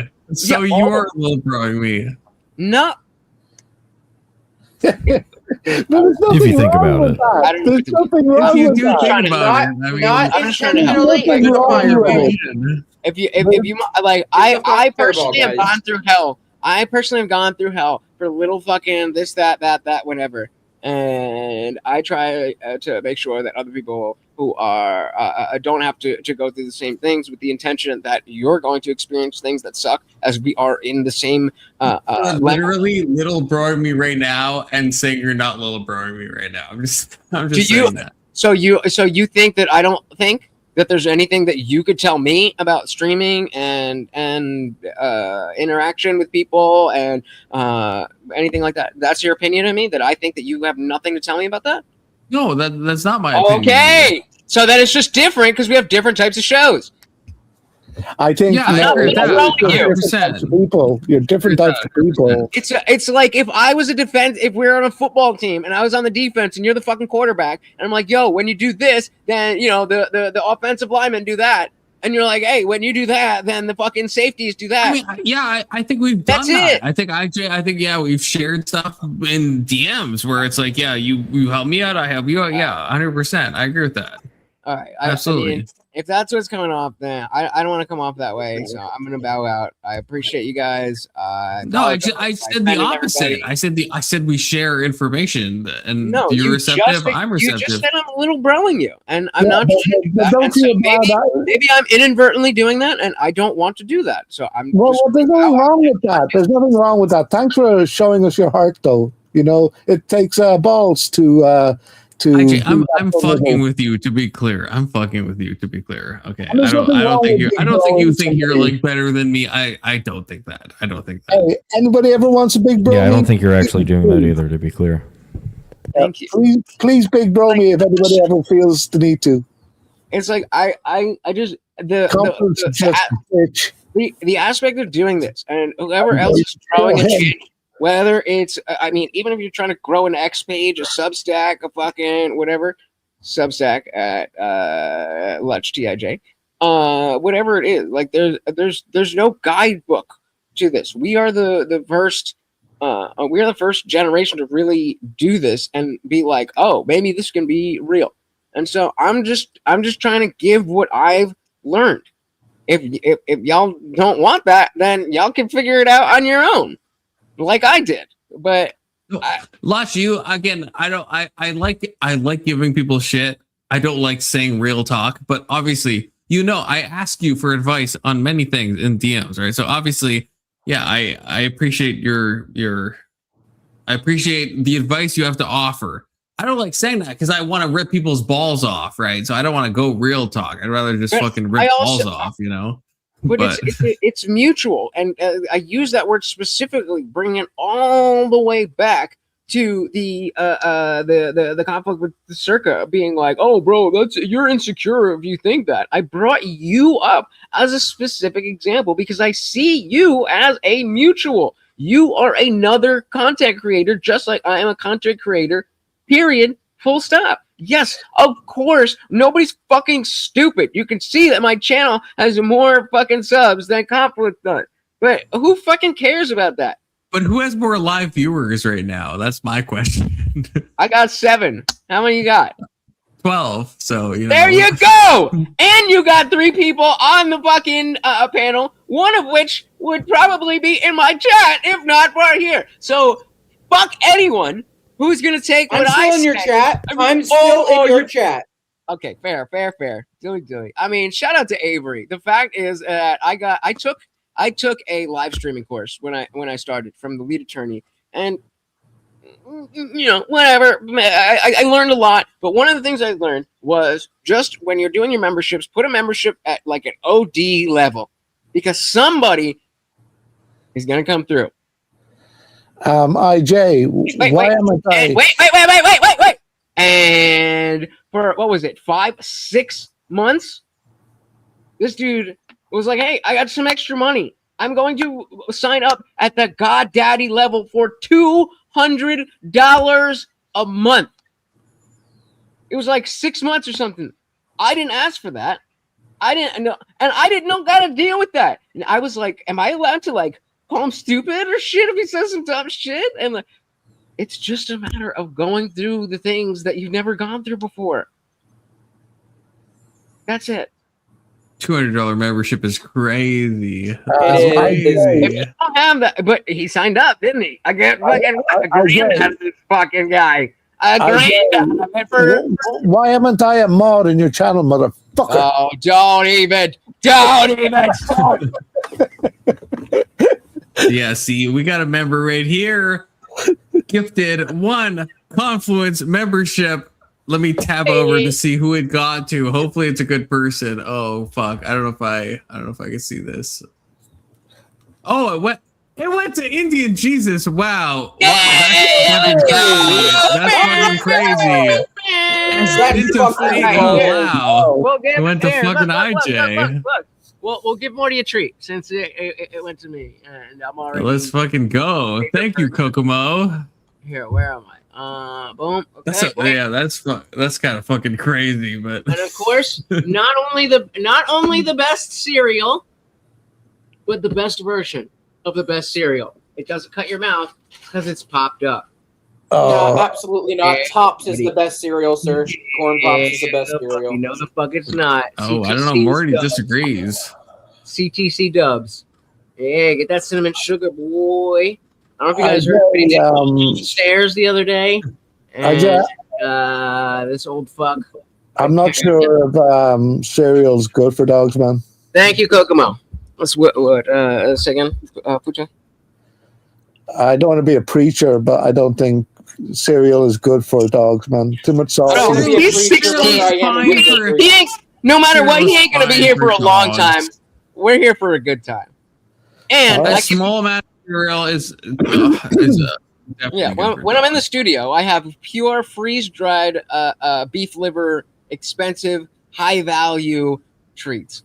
A few pieces of fucking cereal aren't gonna do anything. Plus, the amount of times that he's gotten into this, that, and the other, bro.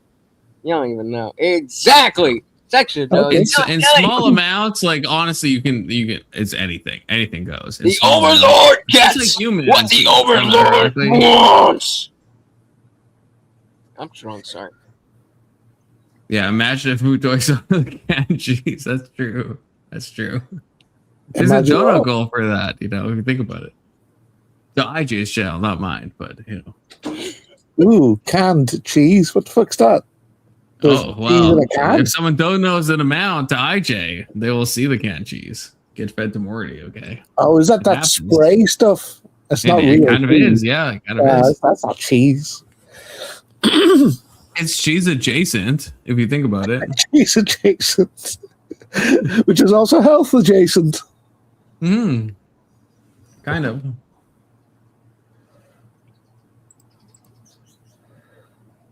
One other rule that I learned from that course, and again, shout out to the lead attorney. I mean, I think it was worth it. I mean, I would have survived without it, but I learned a lot of good things. And one thing he said is never give a wrench to someone who asks for a wrench. Never mind someone who asks to be a mod. Absolutely. None of the people who do that want it for the right reason. They don't want it. Yeah, exactly. They want it for abuse of power. Probably is good advice. Yeah. I wouldn't say abuse of power. I would say more status symbol, right? When it's supposed to be somebody you trust who's going to do good shit for your channel. Yeah. Exactly. I'd be pissed if I was a mod. Exactly. A lot of people are like, "Wait, you expect me to do this, that, and that?" Yeah, a lot of people tell you no, take it back. And so, I recently just did Benjamin. Oh, that might be true. Actually, that might actually be true. There you go. That just proves the point. That just proves the point. There you go. There you go. There you have it. I did a reverse. Yeah, there's been every time this is a thing. I'm not trying to be sexist, but you should. This is my. If I was the what was his name? Lead what? What was the guy that you followed? Lead attorney. If I was lead attorney, I would say never give a wrench to a fucking woman. Okay, because every fucking time. Okay, literally every single time, it's like they want the wrench, then they're like, take the wrench away. Then they're like, give me the wrench, take the wrench away. I'm not memeing right now. This is every female mod I've given a wrench to. They do this back and forth shit. None of the male mods do it. It's just a female fucking thing where it's like, it becomes like a fucking drama, fucking circle jerk. It happens repeatedly. As Ragepage just said, she wanted the mod, and then she said, I asked not to. But then she at least Rage has the self-awareness to know, never mod woman. Okay, so she agrees with me. It's a fucking crazy time. Okay, the men don't do that. Like I non-consensually wrenched Testy, right? And he complains about it, but he's never like, oh, take my wrench away, give it back, take it away, give it back. It's like a fucking weird sexual game or something. I don't know. These fucking women, you shouldn't don't wrench them. That's what I would say. If I was whatever the weed guy was, or lead attorney, weed attorney. I don't know what she said. Lead attorney, yeah. If I was like modifying his course, never give a wrench to a woman. That's facts. That's boots on the ground, okay? From a real content creator. Speakeasy's wife does a great job modding. Alicia, she does a great job modding. The point there, I mean, obviously we get the point, but the idea is that there's gonna be, like, my rule is, that's what I was gonna say. I couldn't get Nightbot to work originally. And so, like, I needed people to be like, hey, remember to like, subscribe if you're new. And then I had a mod that started welcoming new people. Like, if somebody came in, he'd be like, hey, thanks for hanging out. And I was like, oh, yeah, dude. And so I gave him a wrench because like, oh, that's what I want. And then I was like, if you want to be a mod, act like a mod. Now we have a framework. This guy is doing the right things. And, we were going on with that. And, again, he is somebody who was a regular viewer and had other shit going on. I mean, he's different because he told me what was good. But, he hasn't been around since Christmas. And it's people who care enough and understand enough as a viewer that aren't content creators to be like, oh, this is what, like, the moderation is. And none of us are at the point where specifically moderation, like, this person needs to be timed out, you're saying the wrong thing. None of us are at the place where, like, we can't just do it ourselves. Yeah. I'm a mod on some pretty big channels. Like, the biggest channel I'm a mod on is 307k, and then like 600 or 700k ish around there mark channels. Joy trying little burrows right now. That's crazy. No, it's work. It's way you don't know. It's Why are you trying to big dick me? Fucking work. No big dick us, Futoy. That's crazy. Well, that was the other thing. Now that I have Nightbot working, I was like, look, I'm taking some wrenches. I mean, it was sparked by the person we were talking about earlier, but it's whatever. I am taking some wrenches. Nightbot is working. I got a couple people doing what I need them to do. I'm not saying that nobody else will ever be a moderator, but it's very likely that will not happen until I'm at the place where I need to pay somebody, where it's their job, that they're at my stream moderating, pulling up chat, whatever it is. That's likely to be the next time somebody gets a wrench. Maybe if like Dick Johnson is fucking a great mod, always coming through, reminding me, about the goal that you didn't remind me about right now, going dark aside from fucking timing out Avarice for 4 hours for no reason yesterday. Good guy. I like him. Welcoming people on that, but I mean, he's a good guy. I don't need any more than that. No, it's not. Well, why aren't I modded yet? Because you're a little fucking bitch. Sorry, IJ. I just want a message to Section says Futo has an innie. He can't big dick anyone. Well, Section, do you know what I call my Section? Do you know what I call my innie? I call it Section 230. That's what I call my innie. Yay! I would never personally name my channels after a first-time chatter, but that's on you. That's on you, Futoy. No, I call my innie Section 230.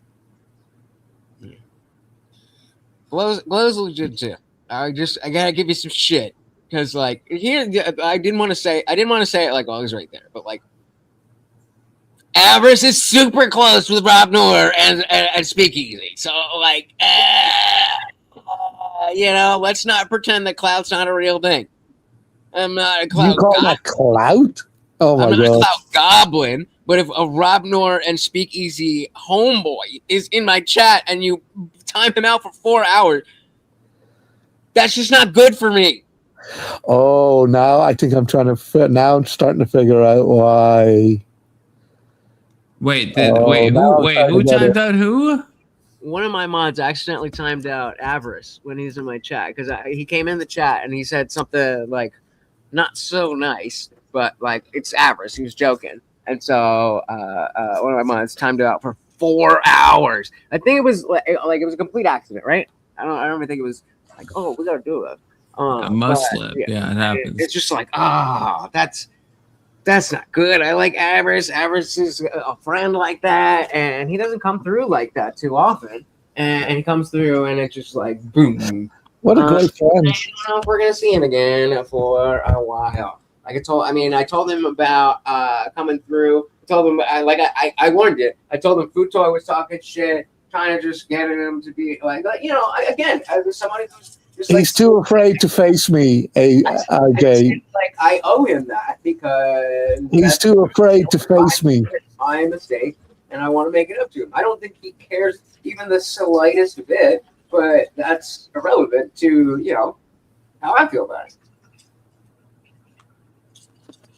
All right, I'm fucking passing out. What day is it today? Oh shit. Oh yeah, tomorrow or / today, I guess. Yeah, today. The next stream. Yeah, Friday. I will be judging Horseradish's panel. Yeah, it is incredibly late. I'll be judging the likes of Emmett. Okay, get wrecked. Kirk, get wrecked, and Tyler, get wrecked. Okay, I will be judging all three of them on horses tomorrow / today, if you think about it. So that's going to be happening. There's me, guys. Yeah, Horseradish's channel. I will be a judge today, I guess. Yes, today. It is today. It is Friday now. So I will, today. Today, I will be doing that. So everyone tune in for that. It's Friday, right? You said Friday? No, it's Thursday. It is. Thursday night. Technically, yeah, it's Thursday night in a sense, but it's technically Friday. Are you dipping right now? Yeah, I'm fucking passing out. If you guys want to come through for like an hour. Oh yeah. Oh god. I don't know if I might be. I'm gonna try. If you're alive, I am gonna go. So here's the pitch. I'm gonna go through the circuit drama. Okay, that's compelling because I don't even know what the Zerka drama is. John Zerka, friend of the show. Okay, apparently he has a beef with Lutch. Yeah, I will try to raise you guys if I can figure it out. Hold on a second. There's been a challenge issued to Brandon from Testy. He wants him to 1v1 him on Rust. Yeah, wrong Call of Duty, you fucking noob. Brandon wouldn't stand a chance on Rust, okay? First of all, Avarice you fucking kidding me, dude? I did write, guys. I did write a very interesting, at least in my opinion, piece about being a gamer and why I'm very glad that I'm not a gamer in my once weekly free. Yeah, you're the gamer without the MER, dude. Base. Substack.com. Oh, I get it. Much TIJ. It is free. It comes out right after you get out of church every Sunday morning at 9:30 a.m. It is free as fuck. I have different segments. It's clearly labeled, so you might not give a shit about this. You scroll past that. I got a bunch of other things that just didn't fit in. When you don't go to church. Videos of the week. Other videos that I would love to react to, but just didn't have the time. And what I'm watching. So somebody might have seen that I've recently started reposting my TikToks onto Shorts just because TikTok has them downloaded to my phone automatically. But that whole thing is about movies and TV and what I'm watching. So all of that stuff. So it's Christians only. What? It's Christians only. Yeah, Lutch, famous Christian. Yeah. Yeah, you said when you get out of church. Oh yeah. Well, I mean, Christians only. 9:30. You're probably in church, right? Me? Hell no. Those who go to church, you're probably in church at 9:30 a.m. on a Sunday morning. Really? Is that what it is in America? I went at 9 a.m. In Ireland, it's like every hour up to 12, and then every hour from 4 or 5 to 7, I think. So it'll be one at those times. It absolutely isn't. Futoy's never been to church, apparently. That's fine. That's fine. We accept it. 2026. I tried to go into church, but then smoke started rising from my skin. Yeah, if I was the fucking guardian, I would not let Futoy into a church. Okay, he would corrupt the whole place. It'd be a terrible time. Okay, so, but okay, we were rating over the last year. I think I have it correct. So the conversation can keep on going. He's going over the John Zerka stuff. I personally want to know about that. Yeah, but he's not doing a live. He's just going to sit there talking about John Zerka, whoever that is. Well, there was a conversation in Discord, and we're going to go through the whole conversation. And we'll see if I was wrong, and you guys can tell me, oh, Lutz, you're being a little bitch, and it was about all this stuff. So maybe Futoy, everybody's going to agree with you. We will see. It's 8 a.m. over here. Is this beef? Yeah, it's beef. It's gay beef. It's beef. It's more drama than beef. Right up your street, Brandon. Hell yeah. I don't want to like clickbait you guys. Like a drama fluence panel. I know it does. It does. I wish I knew this John Zerka drama before. No, IJ, John Zerka joined the panel. I either need to get some sleep or get my day started, one or the other. It's 8 a.m. You gotta choose, Futoy. Yeah, I gotta choose one. It's very true. All right. Go over to Lutz. Here, guys. Thank you, everybody.